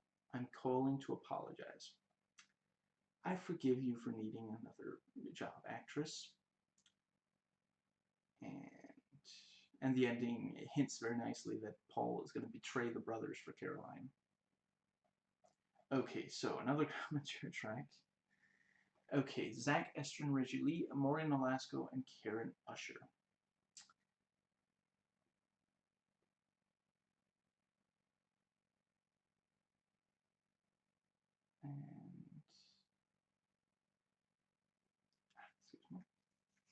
In typical Prison Break fashion, we end the episode on a tragic setback. Every episode ends with yay, followed by crap. Welcome to Prison Break. And they wrote Terrence Steadman shooting himself without knowing how they were going to get the characters out of the hotel room. And Karen supposedly rewrote the radio speech 65 times and still isn't sure she got it right. They wanted to make an episode where the brothers make an Osama bin Laden tape explaining about the conspiracy. The Katie Nurse actress is a guidance counselor and gets more cred with her students because of being on prison break. One of the people on the commentary track has a friend whose mother's name is Norma, and they were worried that the friend wouldn't think the buzz in Mexico in this episode was named after her mother. And they talk about the old man, Sucre and the old man is like a father-son thing. Larry the dog may be named after, what's that saying? Someone Karen knows was named Larry, which is short for conciliatory, but then she says Italian breeds like named after the Godfather. She might be joking. Thank God for Reggie Lee. It's another bad day for Bill Kim. They really like Bill Kim losing control of himself. They always call him customer service, so this is the time customer service didn't go so well. And the Sucre actor likes that they're talking Spanish and Mexican this episode, and talk about the movie Chocolat also has people speaking English, and one of them jokes the movie should have been called Talk a Lot, because people talk a lot in that movie. Sucre actor is a good cook in real life, and his best dish is chicken stew. Let's see. I only just in this episode commentary realized in this episode Sucre says he's a great chef. In the next episode, Teabag says he's a great chef. They and I quite like Kayla Kuoko's Orgy of Hate t-shirt, which the voice typing thought I was saying the letters RGH when I said Orgy of Hate. I mean, I get, okay, RGH. Orgy of Hate, RGH. Okay, they talk about that they don't get to know Bill Kim, wonders if he, what does that say, roast chicken, if he's single or has a family. And the actor agreed that he definitely watches Prison Break. Looks like The Wire. Someone states definitively in the second act of an episode that the brothers are going somewhere. You can be sure it's wrong. Talked about, this in the car. The brothers, Kellerman, saying things that sound like they're talking about the president, but when you think back to it, it meant something else as a mystery. Because Bill Kim says he watched the first season of the show and was his favorite show. The others say, what does he mean by was? And he says, it still is. Called the General Pad Man. Talk about he doesn't speak until the boat. Talked about the father-son thing with the old man and Sucre, and compares it to the story to Les Miserables, but with a car in place of candlesticks. And the Sucre actor got criticized for stealing the old man's car. And they say Sucre is like Robin Hood, he's always stealing. Sucre actor's mother criticized him for eating the chicken so aggressively and saying he should have manners, but he pointed out that Sucre hasn't eaten in a long time. Excuse me. The Sucre actor says he hasn't been involved in the way that Sucre is, and the others joke that maybe he needs, what's that saying? Yeah. They talk about that, it's very appealing to people, true love. Half of the stuff about how to tell if someone is lying is made up, and half of it is true. They praise William Fichtner some more. What's great about Sarah, she can do so much without words. She sells it. Sarah, the character, ran around with the AA book in her purse, and that's why they had the character use the code. And the Sucre actor almost compares the old man to God and talks about how he knows that he betrayed him, but he forgives him. And they talk about that the FBI looks at the OBGYN and talk about producing vagina. What was it? Vajayjay or something in Grey's Anatomy. Talk about that Dominic Purcell must be freezing in the outside scene with the brothers, and Paul talks about getting Sarah. They wanted the audience to think that Haywire is going to kill Kaylee Cuoco for, what's that say? No. Or Matt, that's it. And they talk about that how the house is the nicest white trash house ever. We have a lot of bad parents on the show, a lot of child abuse. They refer to Bill Kim as Kill Bim several times. They had to get extensive permissions to use the AA stuff, and they got it because Sarah's using it for its intended purpose. Which, I mean, yeah, that's technically absolutely true.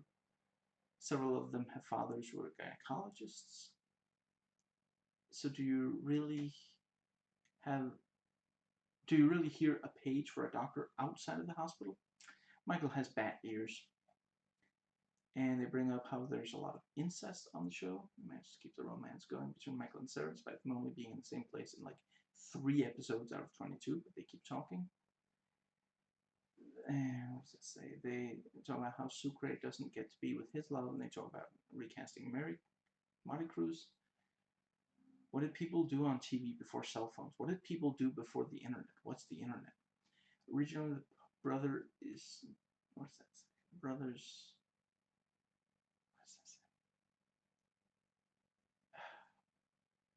Originally, the brothers and Paul were fleeing the cops in the final little car scene of the episode, but they didn't think it works because it was too easy, so they edited it away.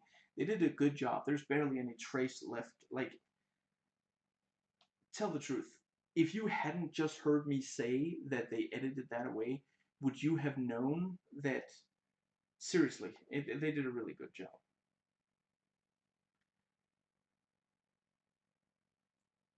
$511.30. Chicago.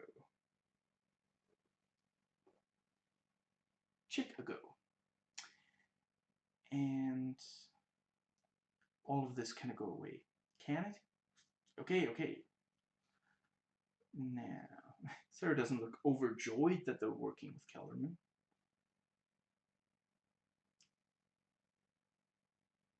It won't work. Of course it will. Much like a kleptomaniac, he took it literally.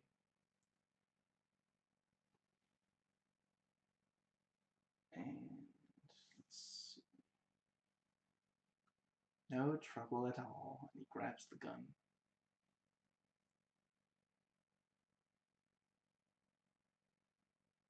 And let's see. Michael wraps his hands around Paul's throat.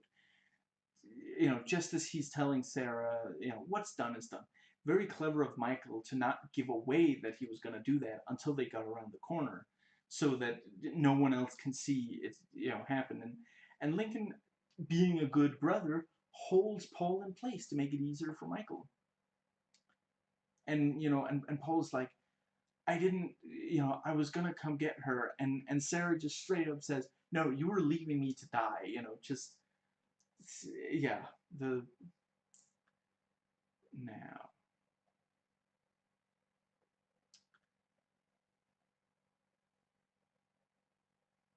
He was Michael's cellmate for a while. Who knows what he knows?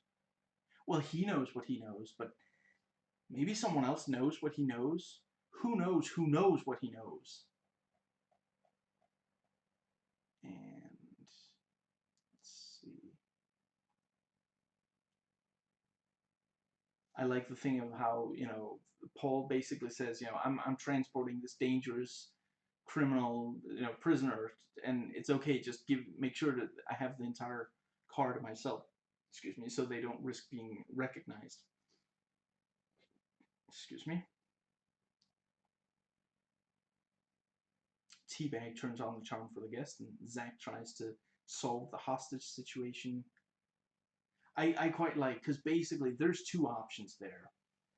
Teabag, like, you know, Zach says, Teddy got me a new bike. It's in the garage. Want to come see? At that point, Teabag either goes with Zach and the neighbor, and the others have a chance to call the police, so that he makes sure Zach doesn't talk to the neighbor about it, or he lets Zach and the neighbor go to the garage, and obviously Zach's going to tell the neighbor, you know, Teddy's holding us hostage. So, but, you know, Teddy says, no, that's rude. You know, not until, you know, without a strong father figure, a young man just might end up in prison. And let's see. And Sarah tries to strangle Paul with an improvised fiber wire and resists when the brothers try to stop her. I really quite like, she's seen like fiddling with not string, but the thing. It's similar to a string, from the coat, and you realize retroactively, oh, she was like thinking, could I use this to strangle him with, basically. So in this episode, both Mike and Sarah try to kill Paul by cutting off his oxygen, and Lincoln attacked him just a few episodes ago while driving. LJ attacked him, nearly killed him in season 1. Hell, while he may not have killed him, LJ's stepfather also attacked Paul, or attacked Daniel, I forget, but Paul's making friends all over the place. I do appreciate that despite these surprising alliances forged entirely out of necessity, the show and these characters have not forgotten this man has tried to kill these people repeatedly, Let's see. And some of the other passages, yeah, sorry. It wasn't personal, Paul. When you say that, I kind of think you mean the other thing. And Brad is really relishing his new role as Alex Mahon's attack dog. I love Teddy's huge smile on his face as, they're driving away, or they're moving. The others are clearly scared and uncomfortable. And let's see.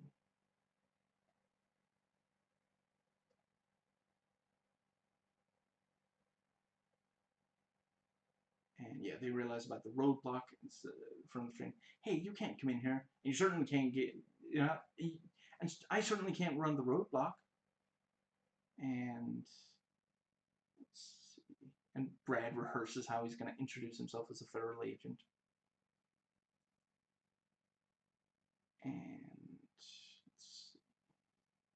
And Kaylee Cuoco, she didn't think about the fact that, I mean, she may not have realized that, Haywire is like paranoid and can't handle crowds.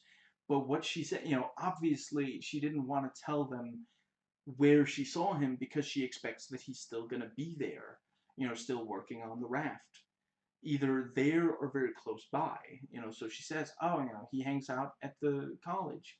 If he's not there, I don't know where to find him. The regular cops did accept that, but Brad knows the Haywire. Yeah. So, let's see.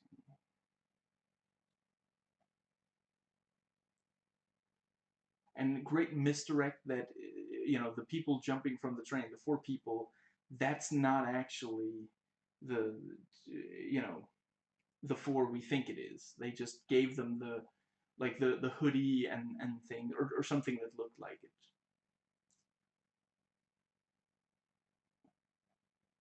And Paul figures out it's not really Caroline. He tests by asking questions she would know the answer to, but no one else, very few other people would.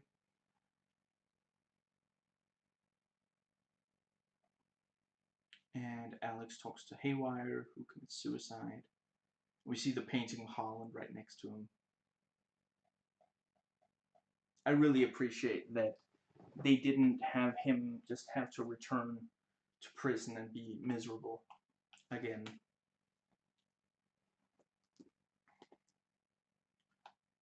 Okay. 518.30. Bad blood. That's what it looks like we got.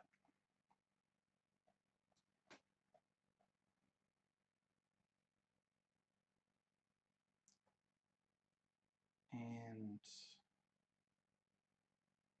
Mahone immediately sympathizes with the situation for Ben, Dee Dee, and Casey, but Agent Lane doesn't.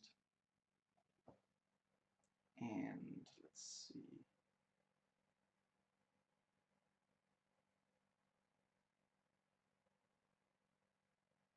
And yeah, Pope talks. Sarah goes to Pope's place, and Michael is there as well. So let's see.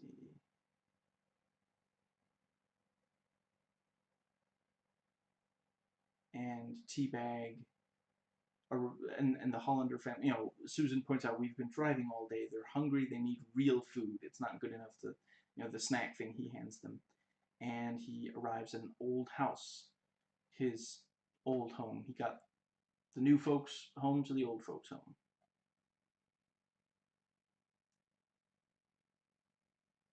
and Sucre gets a ride, but it's airport security. Perfect. And let's see. The actress playing Dee Dee does a really great job acting sick. Like, her eyes are completely like she has kind of like this glazed over look. Like, she looks. I mean, that's the thing. Maybe just looks kind of tired, but she. Yeah, they do a really great job of it. It's very convincing. Now, let's see. And Michael pulls a gun on Henry, but hands Henry the gun to prove.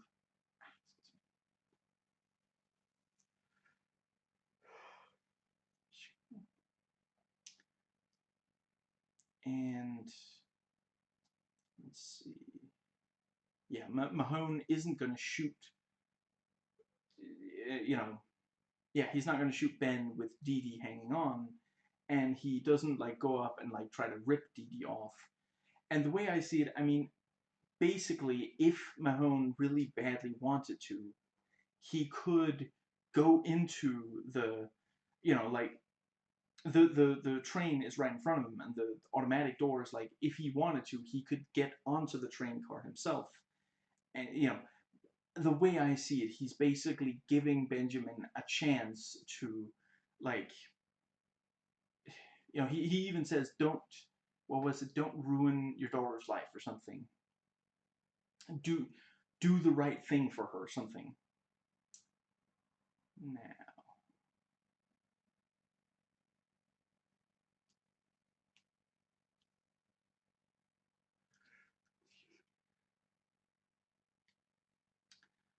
and we see a teabag flashback to his childhood, where his father's saying he's really smart. Stupid Ma Pale, my boy's gonna be president, which is what Teddy said to Gracie, so that's where he got that. And Teddy was very clearly molested by his father as a child. And Lincoln and Paul talk about Paul's relationship to Caroline. Bitter? That only happened once.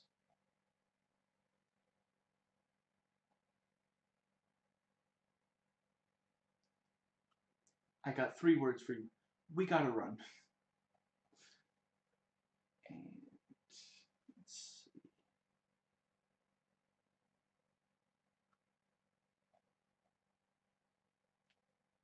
And Sarah and Michael talk about going on a date together.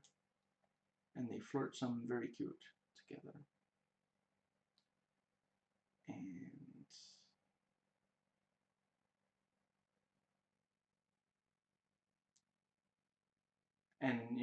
Susan appeals to Teddy about the children, and Teddy asks Susan to love him just a little, and she has to admit, I can't, I'm sorry. No, you're not yet. And the camera near Teddy reveals the axe, and he looks at it and does that little thing with his tongue. And let's see.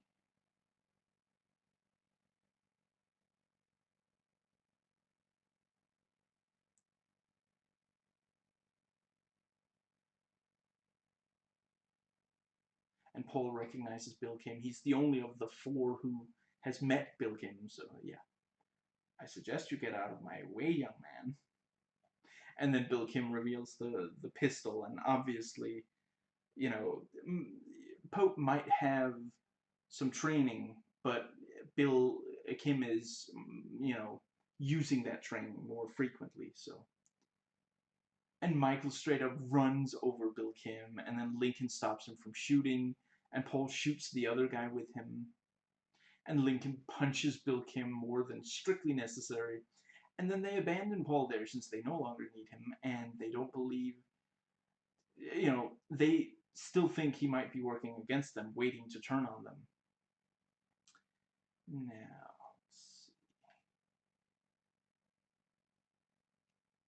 and we think that Teddy's going to attack Susan and the kids with the axe, but it turns out to not be his POV, but the cop, and we see that he called the cops to let them go. Now, And Benjamin won't let the doctor do the, place the was it catheter in her neck so she received dialysis. Now, I have to admit, I was kind of wondering if it was going to turn out that he would threaten Dee Dee's life, and we realized he knew that Ben was a fugitive and would say he had to turn himself in. And now, don't consider this forgiveness. In fact, I'm about 10 seconds away from changing my mind. And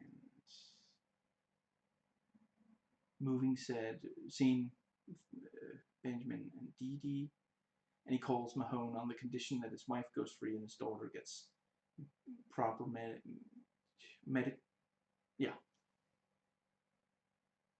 treatment. He's not going to settle for treatment. And, we realize Ben is going to tell Mahone about the message board goldfinch thing. And, Alex gives Dee Dee the bear that he bought for Cam, since, he can get another one for Cam. And Dee Dee needs something comforting right now. I'll get you, Schofield. And they're going to listen to the audio file, and then the episode ends before we find out what's on it.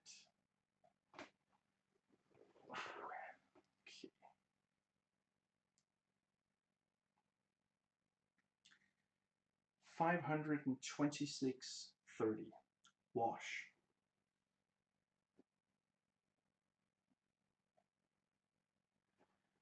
Okay, and we see the reaction to the audio before we hear it. Let's see.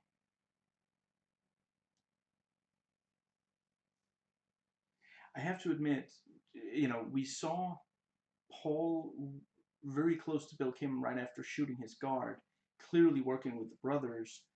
I have to wonder why we don't see how Paul got away from Bill Kim. Like, I know that Bill Kim had been hit a few times, but Paul was right there. I don't know. Anyway, I guess it's possible it's a deleted scene. If so, I didn't find it on the DVD. And again, it's possible it's a Easter egg. I watched everything that wasn't an Easter egg. I couldn't find Easter eggs. Now, and Paul shoots the guy who bought the he bought the sniper rifle from, as assassins in these sorts of stories are wont to do.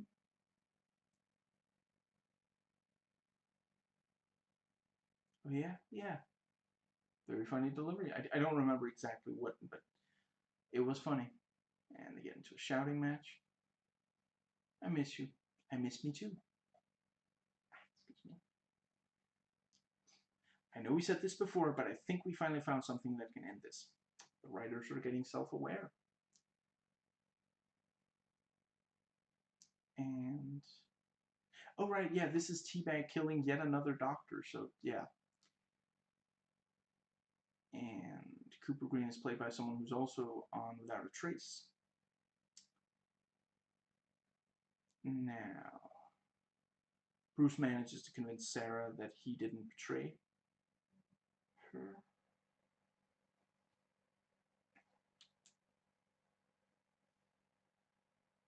Now, and Brad Bellick offers a transfer instead of threatening. Sucre and Marty Cruz continue to be very sweet together. Just like I said, alpaca. I think that's a llama. Yeah, that's what I said. Alpaca llamas. It is a really good metaphor. T-Bag uses a penny on train tracks being run over by the Union Pacific every day. And T-Bag went to the therapist because they look somewhat alike, and he's going to kill him and steal his identity. And we see blood splatter onto the coffee Starbucks drink. And Lincoln calls Cooper Green, realizes he's being tailed. See the fountain? How could I not get in? I like to think that wasn't originally the plan. It's just that Lincoln wanted to punish him for his smart mouth. Poor guy must think he's on candid camera by now. You're asking why the deer walked into your crosshairs?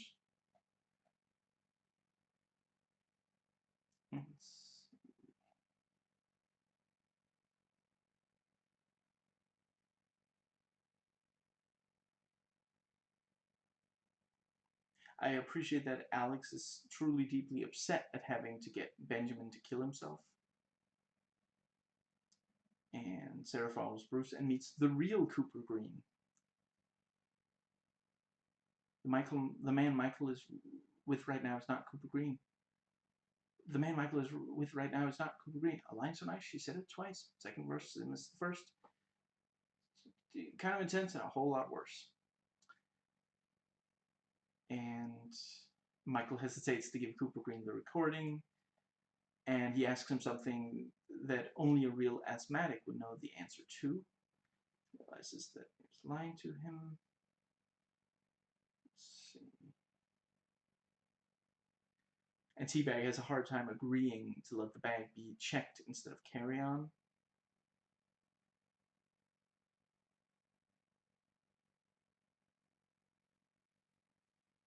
Now, I like Paul saying goodbye to his sister. And you know the thing about how how he hates both parents, and we get a sense of how he ended up. I mean, it must take a lot of. I realize he said he did it for Caroline and for the country and such, but it must take a lot of hatred to be willing to kill so many people so casually.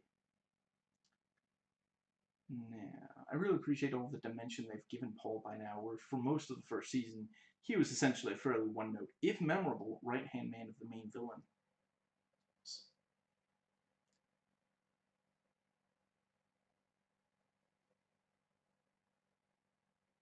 And Sucre is already clearly still really devoted to the baby. He wants soccer for the baby. Marty Bruce wants books, so he books on soccer.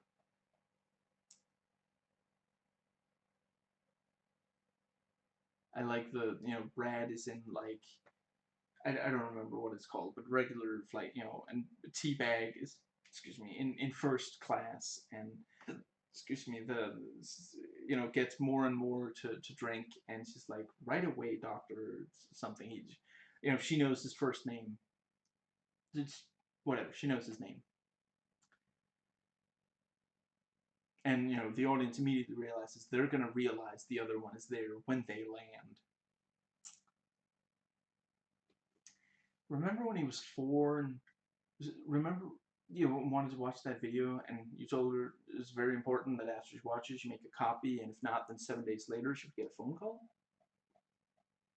And Cooper Green says the recording isn't good enough. And let's see. And Ben is preparing to hang himself, and it looks like he does, but we don't see it.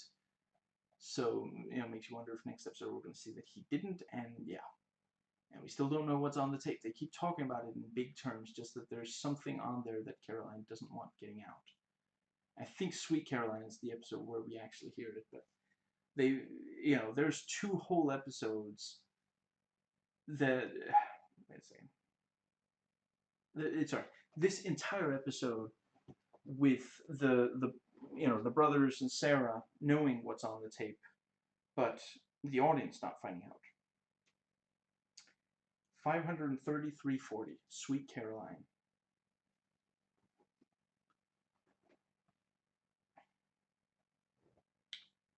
And Benjamin goes, "Let me die. You don't understand. It's my job to keep you alive until you die."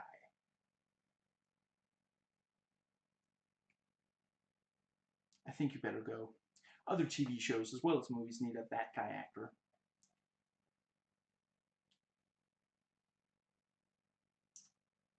Now, when Mahone enters, there's a sign that says, "Please do not throw cigarettes and garbage on the floor, thank you." But "thank you" isn't in quotes where the rest of it is, which makes it look to me like it's 2 different people having a conversation, and the second of them is like, "Thank you, finally somebody said it," which made me smile. And Mahone was clever enough, he knew that Sarah was hiding in there, so he only pretended to leave so she'd leave the... Yeah, very nicely done. And let's see. And like the, teabag doesn't get to the bag in time, in part because of Brad. Now, and Benjamin tries to talk the CO into letting him use the phone, but the guard thinks that he's crazy because of the suicide attempt, and oh, you must be paranoid. That's why. And let's see.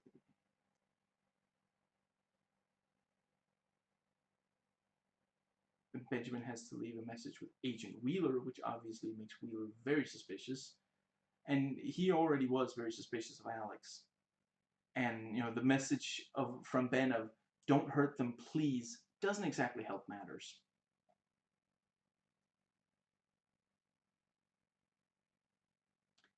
It's good to see you. You too, brother. Lincoln has another brother? He's gonna be upset when he finds out what happened to Aldo.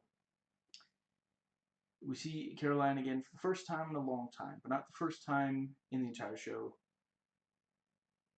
Yeah, I don't have anywhere to go from there. Now, I like, Michael shakes Caroline's hand, excuse me, and of course gets caught, but he put a little note in the hand that says, "We have the tape." So Paul wasn't actually going to shoot Caroline, he just wanted to make sure that the plan was carried out, and he used a sniper scope instead of binoculars, which really has no reason. The only thing that does is get the audience thinking he's going to shoot. Binoculars are so much easier to hide and explain. Yeah. I mean, I guess... No, I was going to say maybe if she just walked away after seeing Michael there, but no, it doesn't. And never mind. Excuse me. He's in a safe place. See? Now you're being helpful.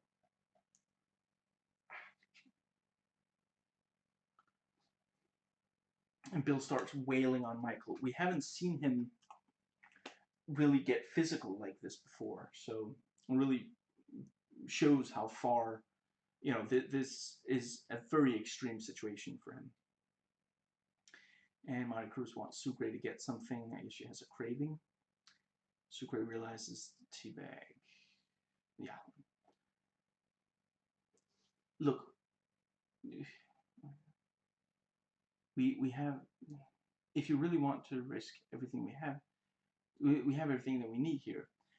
I get that he wants to give her everything, and 5 million would be a lot easier, but if he can't control that impulse, it kind of tells her that he is still that guy who knocked over a liquor store, which is why he almost lost her in the first place. So, let's see. I hope the show doesn't give him easy out. This is an interesting character situation. Ultimately, yeah, he comes back, and he wasn't going for the money. He went to buy her that thing she has a craving for. So, I guess, yeah, I'll see in one of the next seasons if, yeah, I'm not gonna lie. I think the fact that we saw him collapse on a street, I think they're going to be able to save his life, and he's going to be in at least the next season. I don't think they're going to kill off such a popular character. And, I mean, in the first season, Sarah had a drug overdose, and she still made it, so, anyway.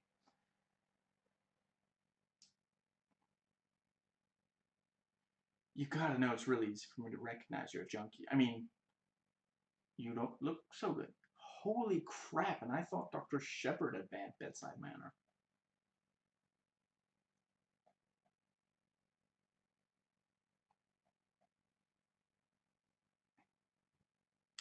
Bill Kim actually tries to convince Caroline not to speak with Michael alone, and even says that her rights are not his first concern.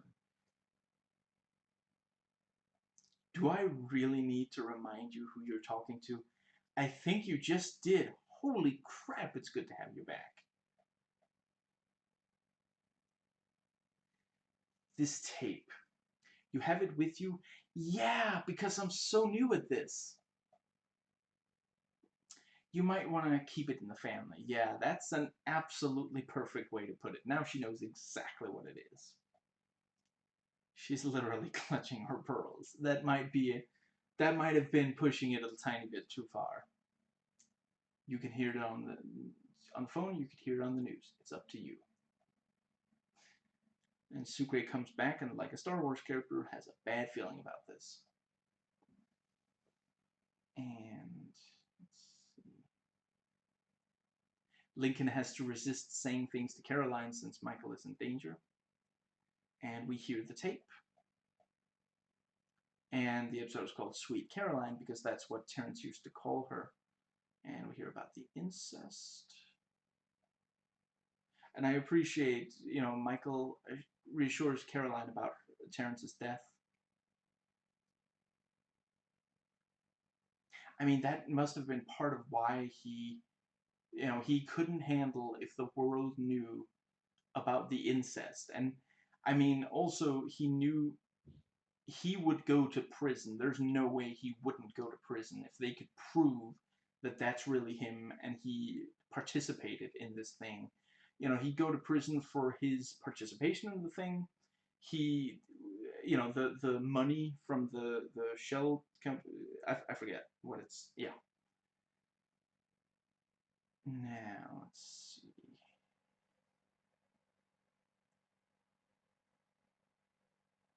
All you have to do is tell me exactly what Agent Mahone told you, as I recorded on this recorder. Then the first round of Russian roulette starts. And then go on to round 2. I can't just hand out pardons to anyone I choose. Who do you think I am, Trump? Michael isn't so much begging pardon as demanding pardon. It really is great to see Patricia Wetty as Caroline again. As painful as it was to not see her for all this time, I'm glad they didn't recast her endless... Let's see. Yeah, recast her and then recast her back for this or something. And it's clear that, you know, Kim isn't particularly happy to agree to what Caroline demands, but he doesn't seem to have a choice. Sorry, nervous habit. And Lincoln's brother from another mother bet a guy named Eddie $100 that Lincoln wouldn't be caught in a... Yeah, after breaking out, so he's splitting the money with him. And let's see.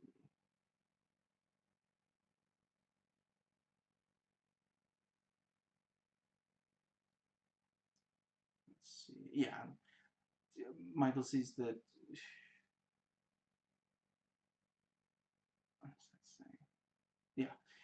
Mahone grabs the cell phone in desperation, and Sarah grabs the gun. I guess third time's the charm. She didn't grab Blondie's gun or Paul's gun, and then the one time she does grab the gun, the clip is out. So yeah, you know, it was very clever that basically the way I figure it, the let's see.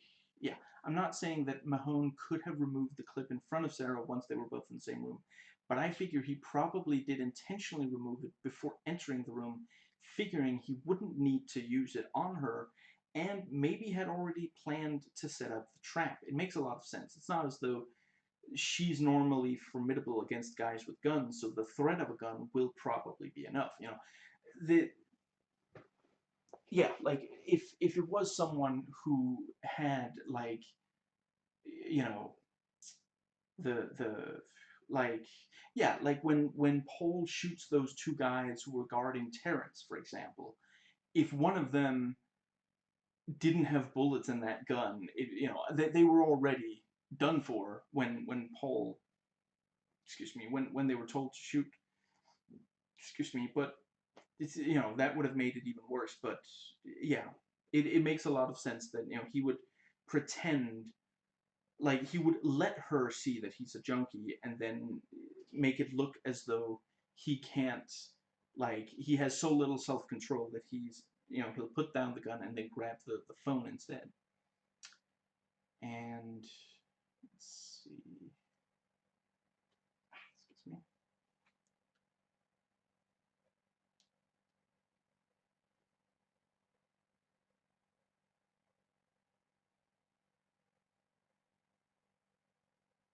I like the bit where we see various characters listening to the speech, and we wonder if she is going to pardon Lincoln or not.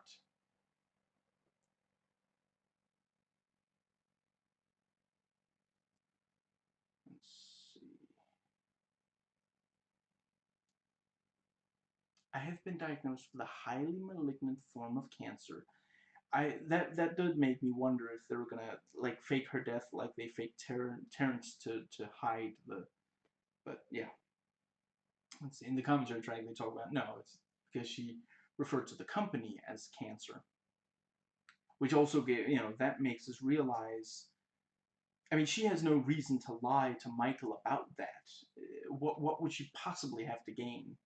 So that must be true, and yeah, they finally managed to give her some dimension. She's not just power hungry and yeah.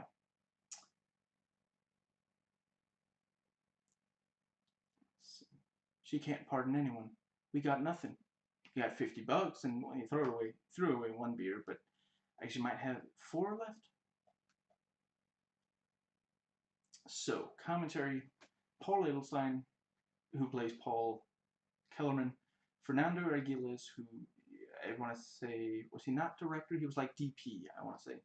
Kevin Hooks, Karen Usher. Let's see.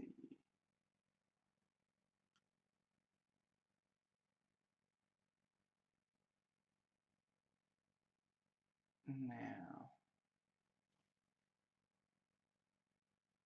they call Dwight Little a professor because he looks like a professor with glasses. They talk about that when you look out of the window of the hotel, it looks like Chicago, even though it's Dallas.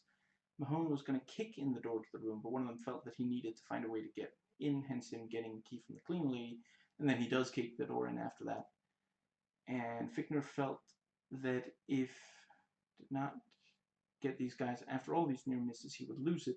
So they wrote that into the story, but that's not why they manipulate each other in the scene. That was already in the story. Apparently Karen Usher was the one who wanted Sarah Wayne Callie's cleavage in there, and apparently she's pregnant, and Karen feels like she looks great. I mean, body positivity and, being happy that someone else looks good. That's nice. And it is kind of weird because I think it's basically the first time we see her cleavage, and I feel like there's at least one more time before the show's over.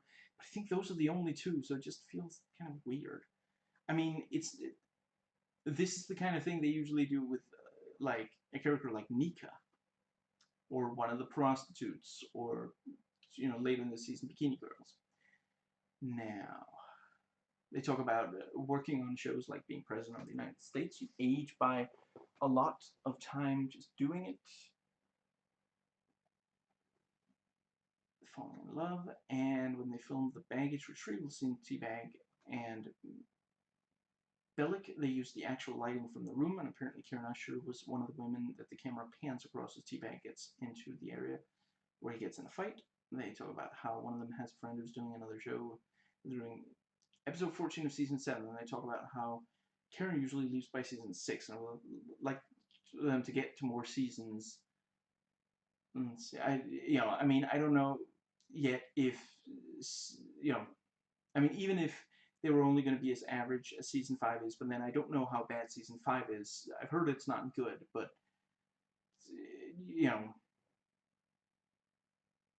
that's the only season that I haven't watched yet, and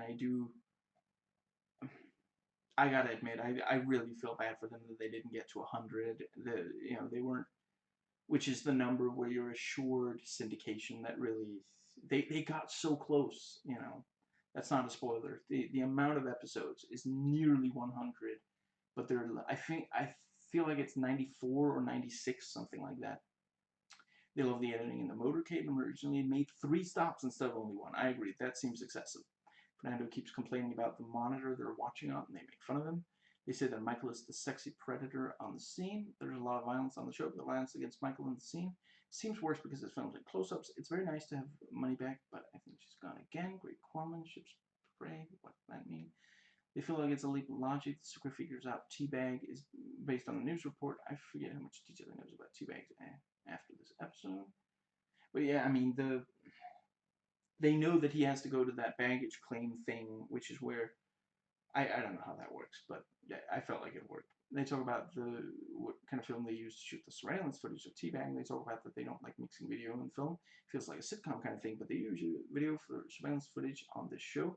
They talk about that the drug Mahone is addicted to is fictitious, and Karen looked it up on Wikipedia, and it said Mahoney's on it in the show, even though the Wikipedia page is for the drug, not the show. They love that Sarah immediately figures out that Mahone is addicted, and she brings it up unprovoked. They filmed the kitchen scene from a crane because it's such a great set. Shukri coming home not finding Motley Crue, yeah, is one of the top 4 bummers of the show.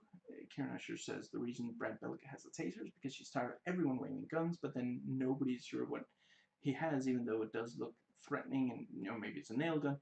I guess maybe that's why they have Brad Bellick specify it's a taser. Level vulnerable. Caroline is on the tape. They talk about doing Prison Break the musical that Wentworth Miller and Wade plays Brad Bellick can sing and also play the harmonica, and some of that might actually be true. They talk about rain and snow while filming scenes in settings that shouldn't have it. I like the double reference to cancer, Karen. Thank you. I'm glad somebody got it.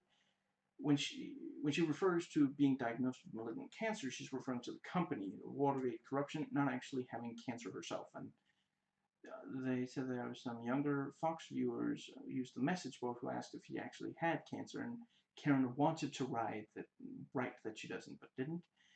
Patricia Wedig said this was the most dialogue she ever done in a single day. Really admired the work the actors, did making the dialogue work. Caroline calling him lackey, yeah, like that. The guy on the right, Wentworth Miller, when he leaves behind Caroline, is the stunt coordinator, and they really love his work this year on the season. Wentworth Miller, whatever. Leaves, see you, wouldn't want to be you. You should spend that money getting a new ship. They talk about Lincoln's friend. Talking about Lincoln's friend. I feel like when the story ends, you think Sarah will get out of it, but no. The Sona file is the first reference to season 3.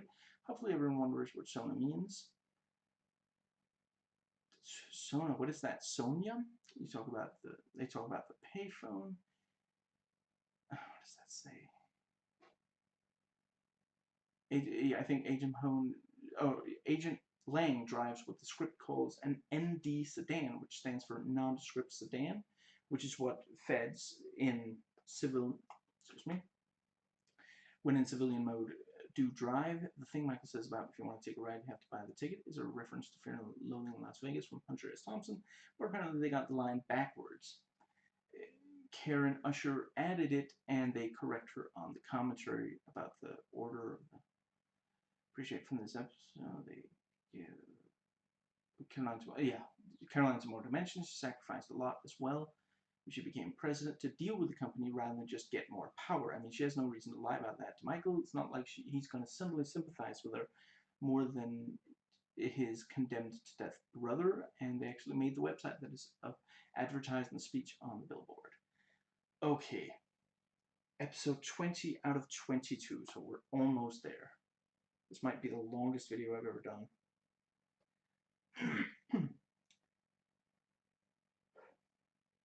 553.40 Panama.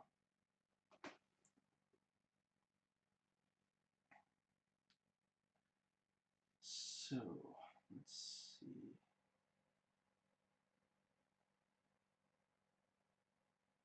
Lincoln is happy about them taking out the president and tries to cheer up Michael, who isn't satisfied.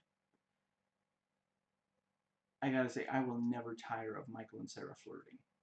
Michael Schofield, are you asking me to sail off into the sunset with you? I'll be there.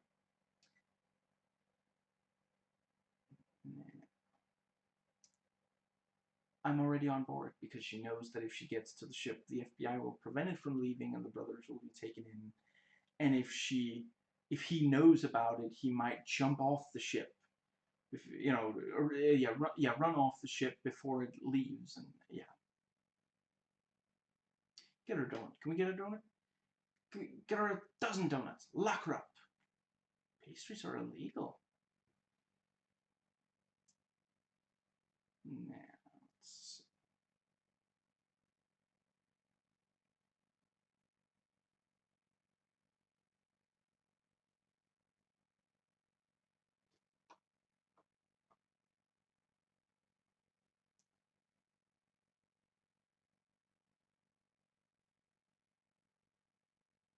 I have to admit, I did not think that Mahone was figuring things out. I thought it was just nonsense, basically. But so I guess he spent a week figuring out the Alpha and Omega stuff. And Teddy is paying a prostitute to pretend to be Susan.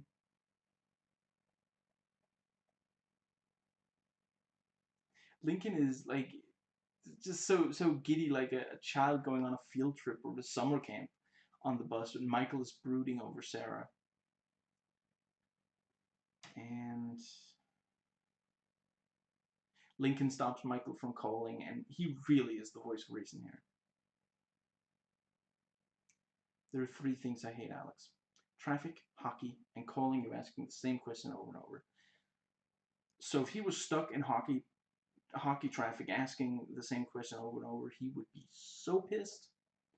And the general speaks for the first time, not the last time, and explains he's now in a blind spot no one can listen to. And let's see. And yeah, the general brings up Sona to Kim. Second time it's been brought up. Good building to the season finale and next season, which is not a spoiler due to the season finale of this season. Wheeler, where you been? Oh, you know, around. And let's see. Ben gets a visit from Cassie and Casey. Again, I appreciate the tension since it's so well done, but it really doesn't make sense for them to be so threatening and secretive instead of just telling him it's your family. Free man. If you were any more free man, you would be silently running around with a crowbar. I don't remember if this is actually the last we see of Benjamin and his family on the show. This is a very happy ending for them and well earned. And Michael and Lincoln get in an argument over Sarah. And Michael brings up, let's see, the dead people, the escaped cons, LJ and Veronica. Well, there she is, and Christina Rose is their boat, not the mother who's dead. And let's see.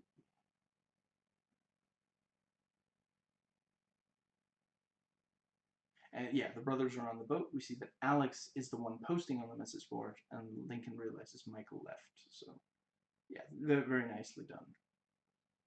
Very tense.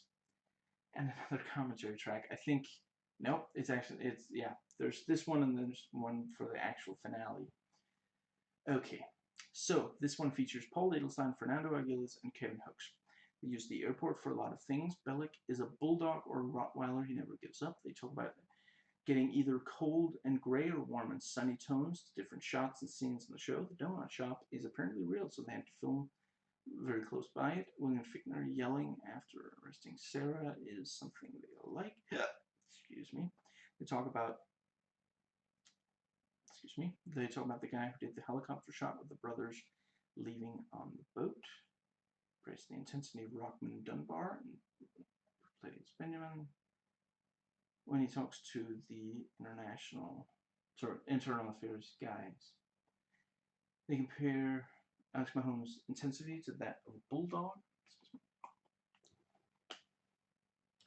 They talk about the relationship between Alex Mahone and Michael, how they're both so intelligent, almost a love-hate relationship, who's the smartest.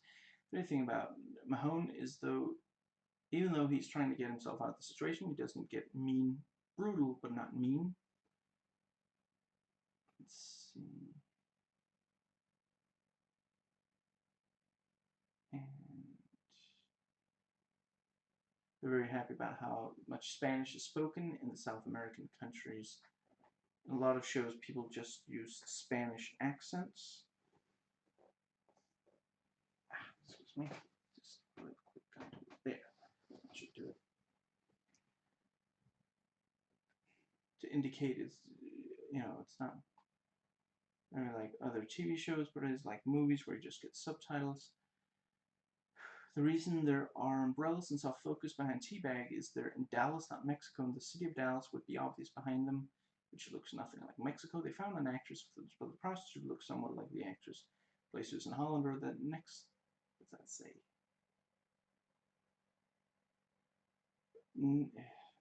There's something about that, right, next to, what does that say? Right, next to Kiefer Sutherland. It's because it heard Turkey 4. Next to Kiefer Sutherland, Paul Kellerman and Bill Kim have the most phone conversations. The boat is filmed with a journal, and Bill Kim. It is actually right next to the pier. The cameraman is staying with a handheld camera. They just film with so you can't tell that it's right next to the pier. The brothers are walking by palm trees in Texas, and they put palm trees to film. A little blue-green lighting when Mahone is talking to Wheeler in the car garage, and they point out that it makes the same warm and comfortable, which is the idea.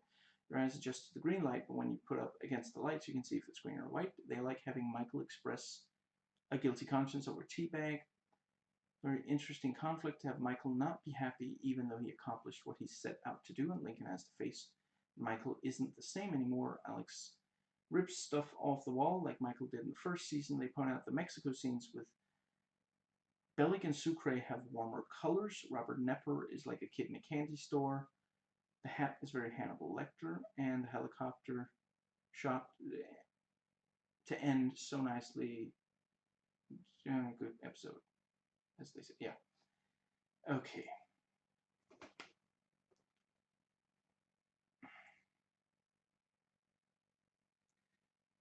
Six hundred 602.00 Fin del Camino.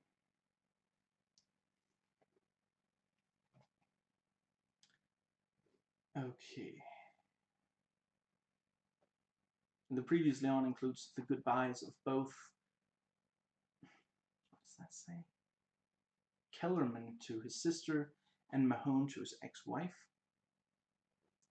Excuse me.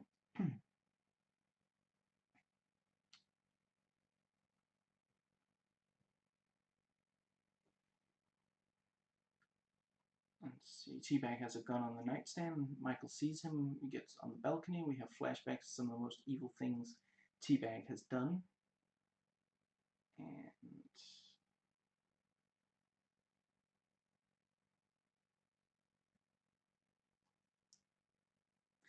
okay, so what I voice typed was, so Michael paid a kid. It heard Sir Michael Palin. Is he the one who, I feel like, was he the one who died? Or else he did great work. Rest in peace. Anyway, Michael paid a kid to set off fireworks in a trash can so he can sniff out the feds. Now, let's see. Michael,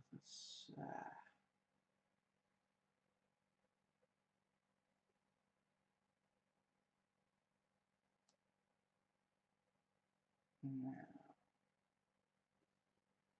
So we see some of Sarah's trial. The lawyer manages to get to show the tape of Michael, and the show approaches it right by showing Sarah's reaction to it instead of the rest of the courtroom. You know, we're going to be told what their reaction is, but it's, yeah. And Paul is about to put on his uniform. He cleans it.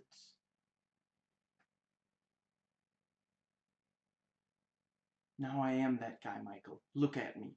This is my that guy face. So they start the fire alarm. And we see Teabag reacting, and they follow Teabag. Mahone is following them. And Lincoln and Mahone fight. Lincoln gets in some great punches before Mahone is even able to start managing to start to counter. And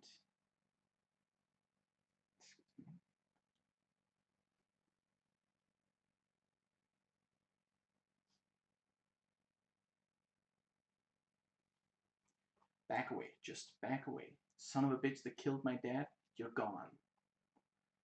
And let's see.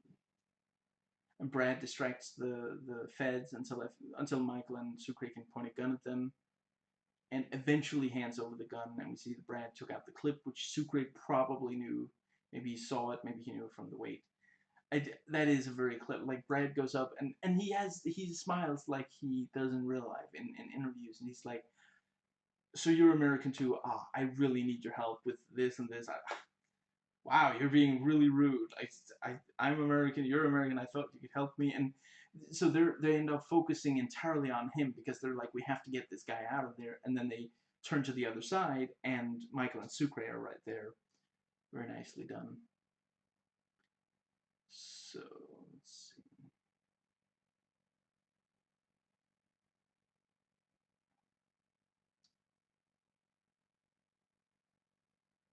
We know you're in here, Bagwell. Well, now I know that you know.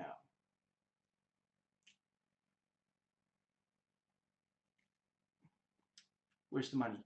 Don't sell our plants when you're wasted. And very tense scene as they confront Bagwell. And, you know, Sucre finds a dead prostitute with Bagwell, and Bagwell runs off. Brad realizes it's a trap since now his fingerprints are on the gun that killed her. Very nicely done. And Teabag shoots Brad in the thigh, so Michael and Sucre are the only ones who can follow Teabag. And yeah, Brad gets caught since he can't speak their language and they don't speak his. He's in a bad spot. So, let's see. And yeah, and it turns out that, you know, Paul's weapon jammed. And, son, a weapon jam on the battlefield, you might as well call that a suicide. Dude, irony is not coincidence. So, they said, I'm left with nothing. You have me. That's what he said, nothing. Maybe that gun jammed for a reason. Maybe the living are not done with you yet. Pound foolish, pound foolish, pound foolish. And Sarah's attorney is played by Dave Novotny from Election. I guess he bounced back better than we thought. And let's see.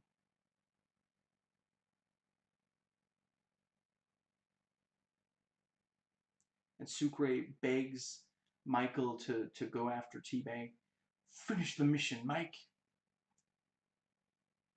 And let's see.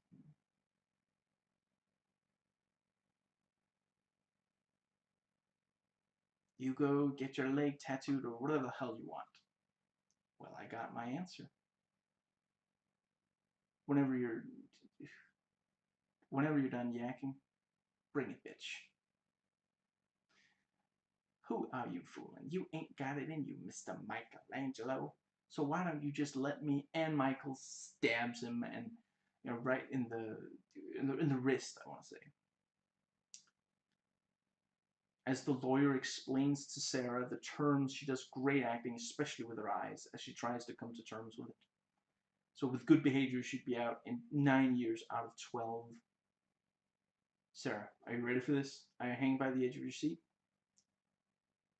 So, let's see. Yeah, so Paul's going to testify to help her case. Michael stabbed the one good hand in the wrist. Michael returns to the boat and can't seem to find Lincoln there.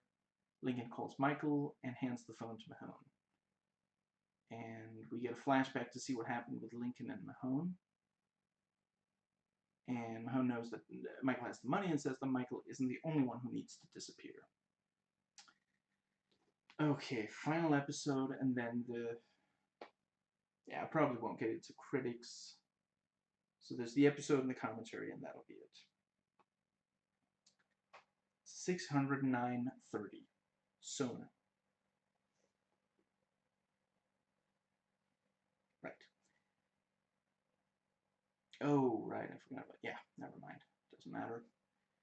So, yeah, we get several flashbacks to Michael. times when he felt like he couldn't save Lincoln, really hammering home how painful this is to him. If I don't got it, I can get it. Beat it. Eat it. And Lincoln starts playing mind games with Mahone, since Mahone is usually the one to do that. And Paul talks about the conspiracy. Oh yes, the cabal that controls everything that goes on in this country. Well, when you put it like that, okay, so the writers do realize how silly the whole thing sounds of the conspiracy, and not the rest of the show. Some of the rest of the show, but not the entirety of the rest of the show. I literally don't even know what to say. I guess you could tell him that you literally missed him. Oh my god, Bruce. She changed her religion after watching Bruce Almighty. And Sarah becomes desperate to get to Michael in time to stop him for what he's doing. I like to imagine that if Padman, the general, forgets the pad and pencil at some point, he just has to resort to charades to communicate. Excuse me.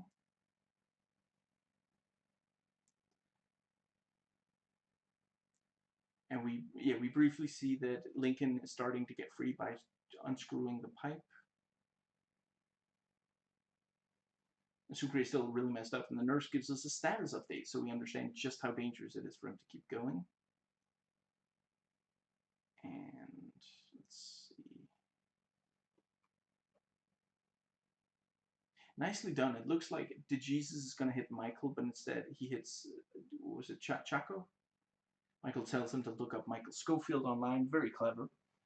They Google Michael, and turns out there's another Michael Schofield, but he's a shoemaker, so that's not the one they want. And Lincoln continues playing mind games with Alex, and seems like it's getting to him. The Sun King of Panama. Let's see. Buena suerte. What does that mean? Good luck. The subtitle guy gave Teabag $5 to do his job for him for at least that one line. I'm kidding. I quite like that delivery. That, you know, the guy says "Buena suerte" to Brad, and Brad gets hauled off, and he's like, "What does that mean? What does "Buena suerte" mean?" And then we see Teabag standing there, satisfied. Good luck. Which is in fact what "Buena suerte" means. Okay, I know that religion has always been a theme with Sucre, but having him seemingly die in the Jesus pose is pushing it. Now, let's see.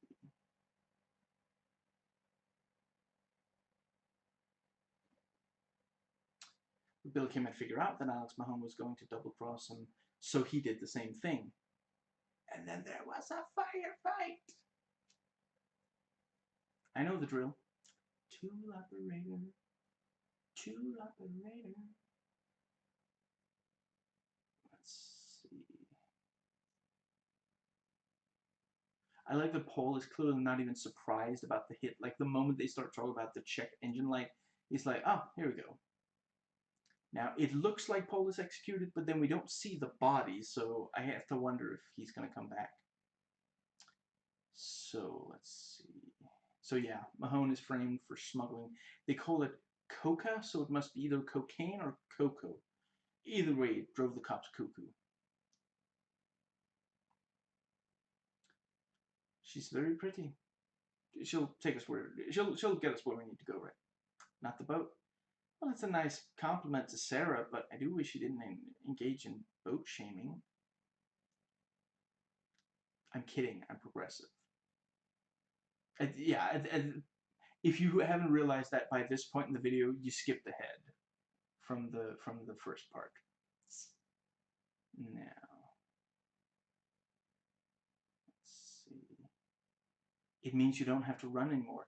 It is very nice to imagine that they get a happy ending like this, but really, at least some of what he's done since and including fleeing from the penitentiary was still illegal. You know, okay, so he's cleared of the murder, but I mean, he's done illegal stuff. You know, we sympathize with him, we forgive him, but the idea he would serve no time, that he wouldn't be punished in any way, that's a bit... Anyway.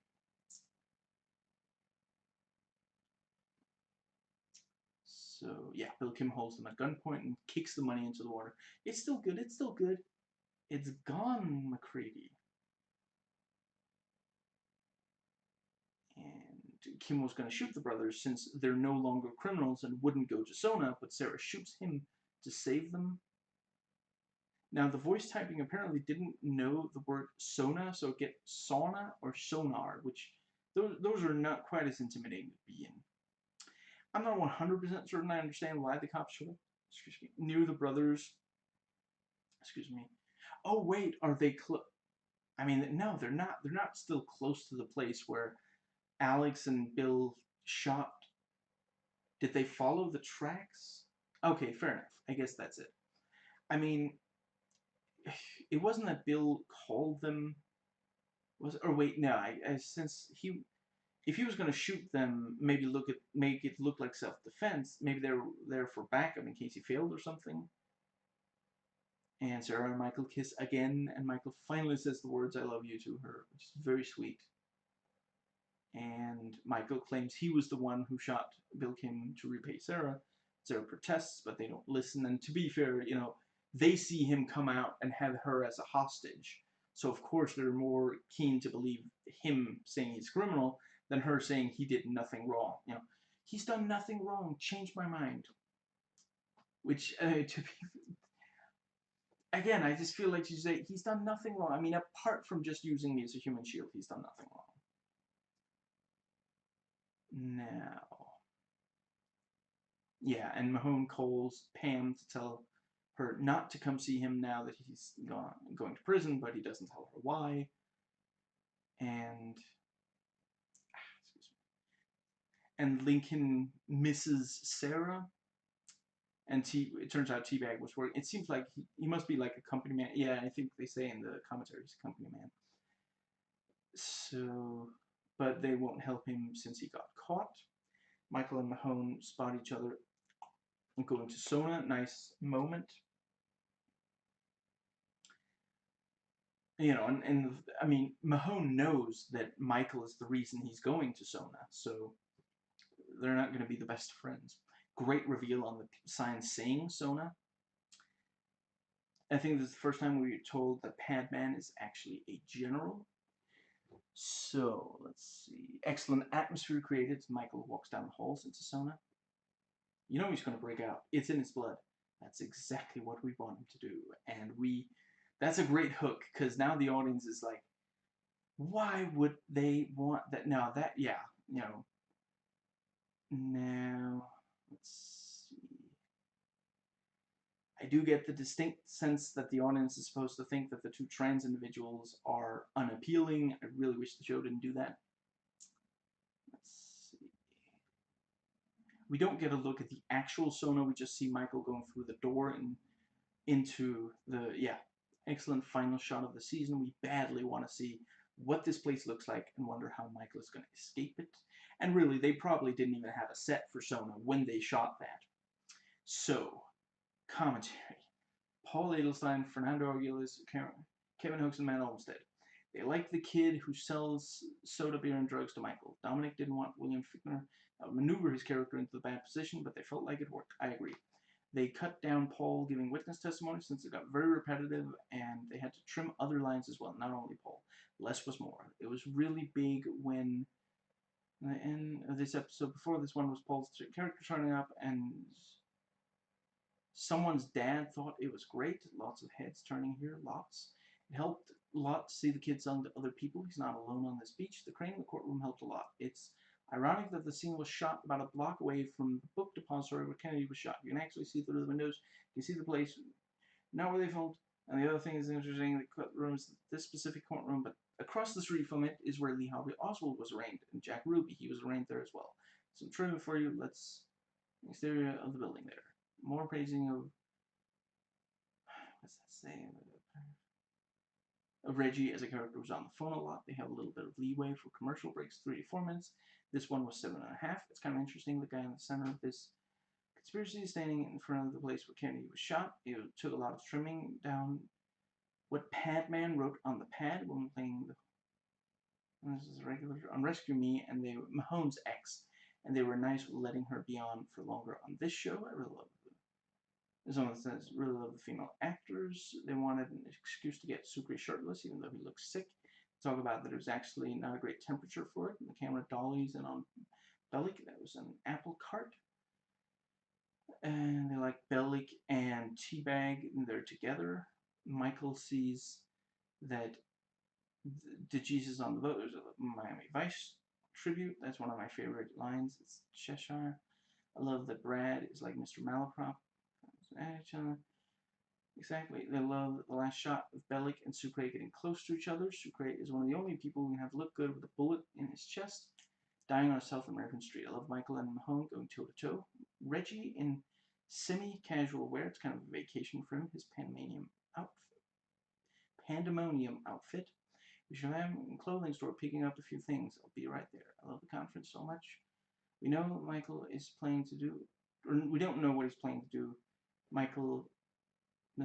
It's Michael not knowing what's going to happen, which is unusual, but we don't know exactly what Mahone is doing. Creates a lot of tension. I've said it before. He came in for a few episodes and ended up doing 16 episodes. It was a great cut. The pipe almost in the subconscious to trigger all of it. Not the smartest man ever. Originally, Mahone getting caught in the car wasn't back to back. Like the camera pushing in on television, they didn't post-production, and it really works. Let's see. Kellerman is dead, or is he? Right? The shot of Mahone getting caught was the last thing they shot for the season from the beer after. So what's coming out is Lincoln getting his cuffs off, and it was a callback to the first episode of the season where Michael did end up telesequence, and now here Lincoln does, and they want to shoot the cuffs going into the water in a similar way to the handcuffs hit in the ground in the first episode, but they ran out of time. Originally, when Michael and Sarah get together and Lincoln walks out, this is where he puts the gun down and gets the fish hook, but the way it was recut was more interesting. He sees that his brother needs a moment and finds his reason to connect. So it's really nicely done. Reggie casts them so close. They joke that when he kicks the money into the water, someone should jump in to get them. The money has got a lot of energy for so long, and then he just kicks them in. It's great. The only stunt done for Reggie was falling into the water, which they didn't want the actor to have to fall into the dirty water. Interaction between Michael and Sarah really sold there at the end. Sarah, the actress, didn't think that her character would allow Michael to intentionally take the blame, so she suggested that if he could, let's see. Okay, I don't know what that means. Do you think there's a part of Michael's character that wants to be punished, like he feels a sense of guilt? Absolutely, a martyr complex, a little bit of a martyr complex. And this film so well when it's dirty, film through the glass, but then having to find I don't right in front of your face. It also do something great, like this character wanted to hide. Intentional, something. Okay, and let's see.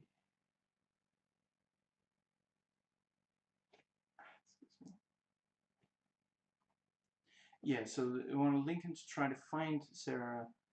You know, at that point she's pregnant, so she might be gone for the first few episodes of the season. Whether we have her or not, we thought it was better than Lincoln cannot find her and then find out whatever it is in the first episode of the next season, just to let the season be an unresolved mystery.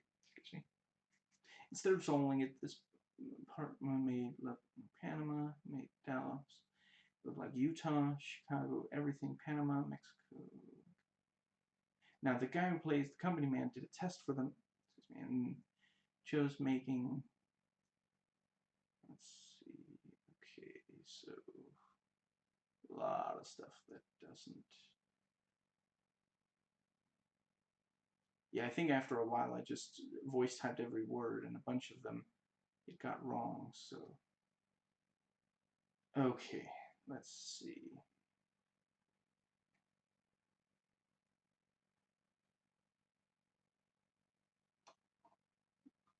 Let's see.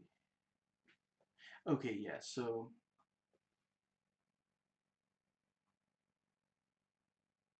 yeah, the incredible job. The art department transformed this into hell. This prison is exactly the opposite of Fox River. Here there are no rules, which Fox River was all rules. An amazing look.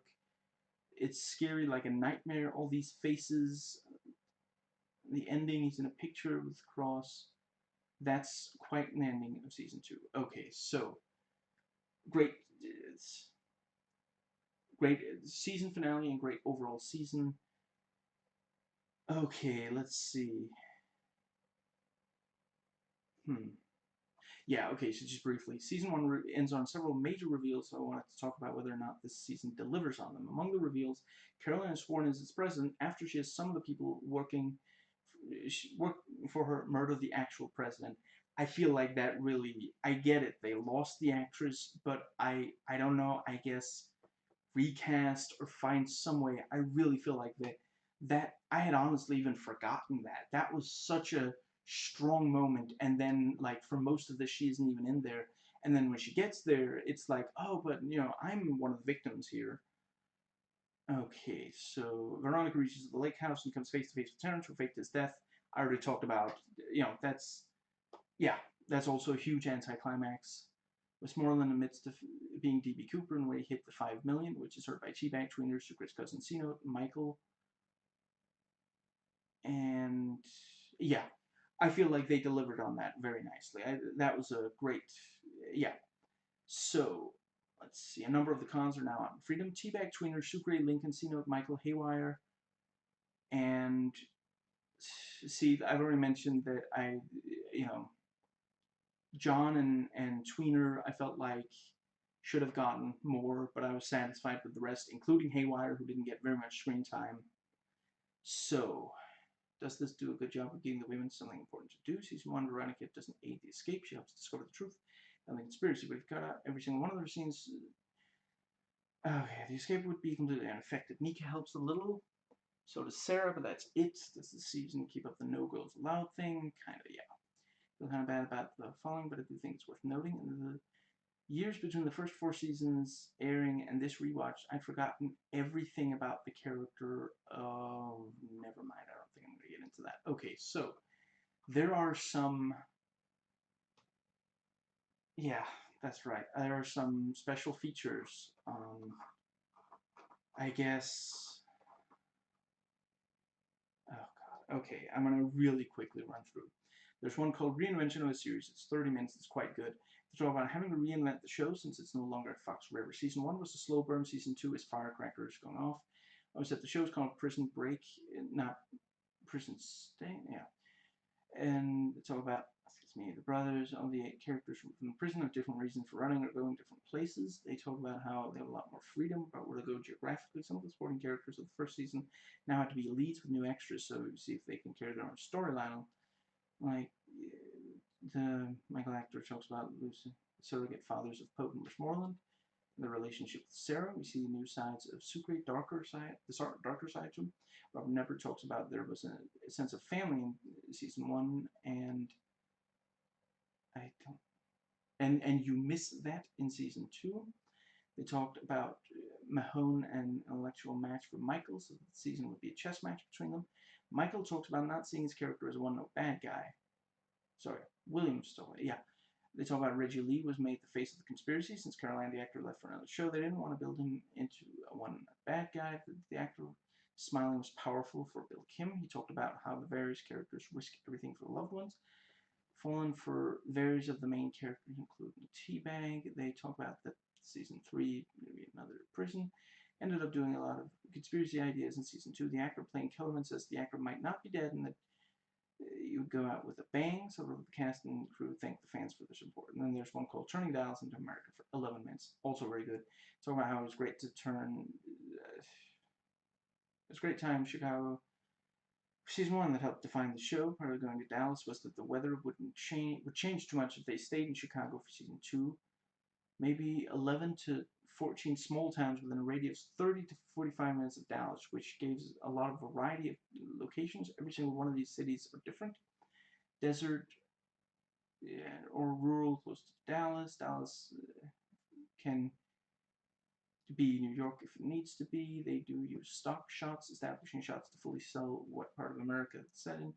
Sucre has no accent when he speaks in an interview. They worried how to turn Dallas into Panama since they couldn't leave the U.S. Our tone has been changed to look like... okay, whatever. I don't know what that means. And then there's a remix of the Prison Break theme. It's pretty good. And then there's an episode of 24. I don't watch 24. I'm not going to get into that here.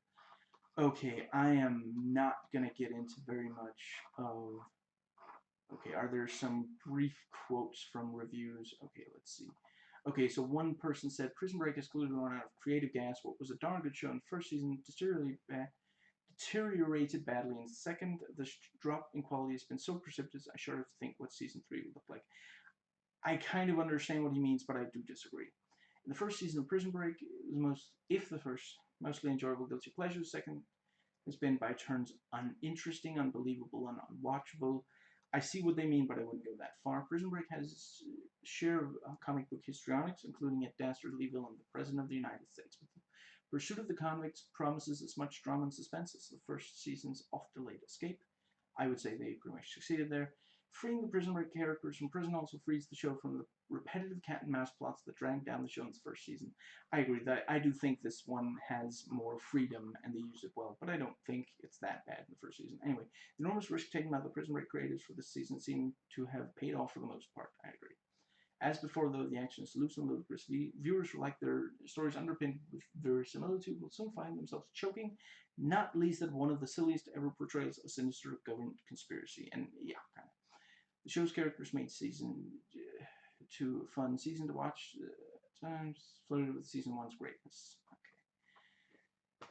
Holy crap. Okay, I got all the way through. I definitely need to figure out...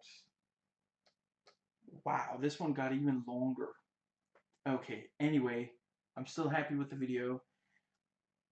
If you manage to sit through 6 hours and 32 minutes of me vlogging with no visuals, it's just, I really respect that. And yeah, so I hope that you enjoyed watching as I enjoyed watching and recording, and I'll catch you next time.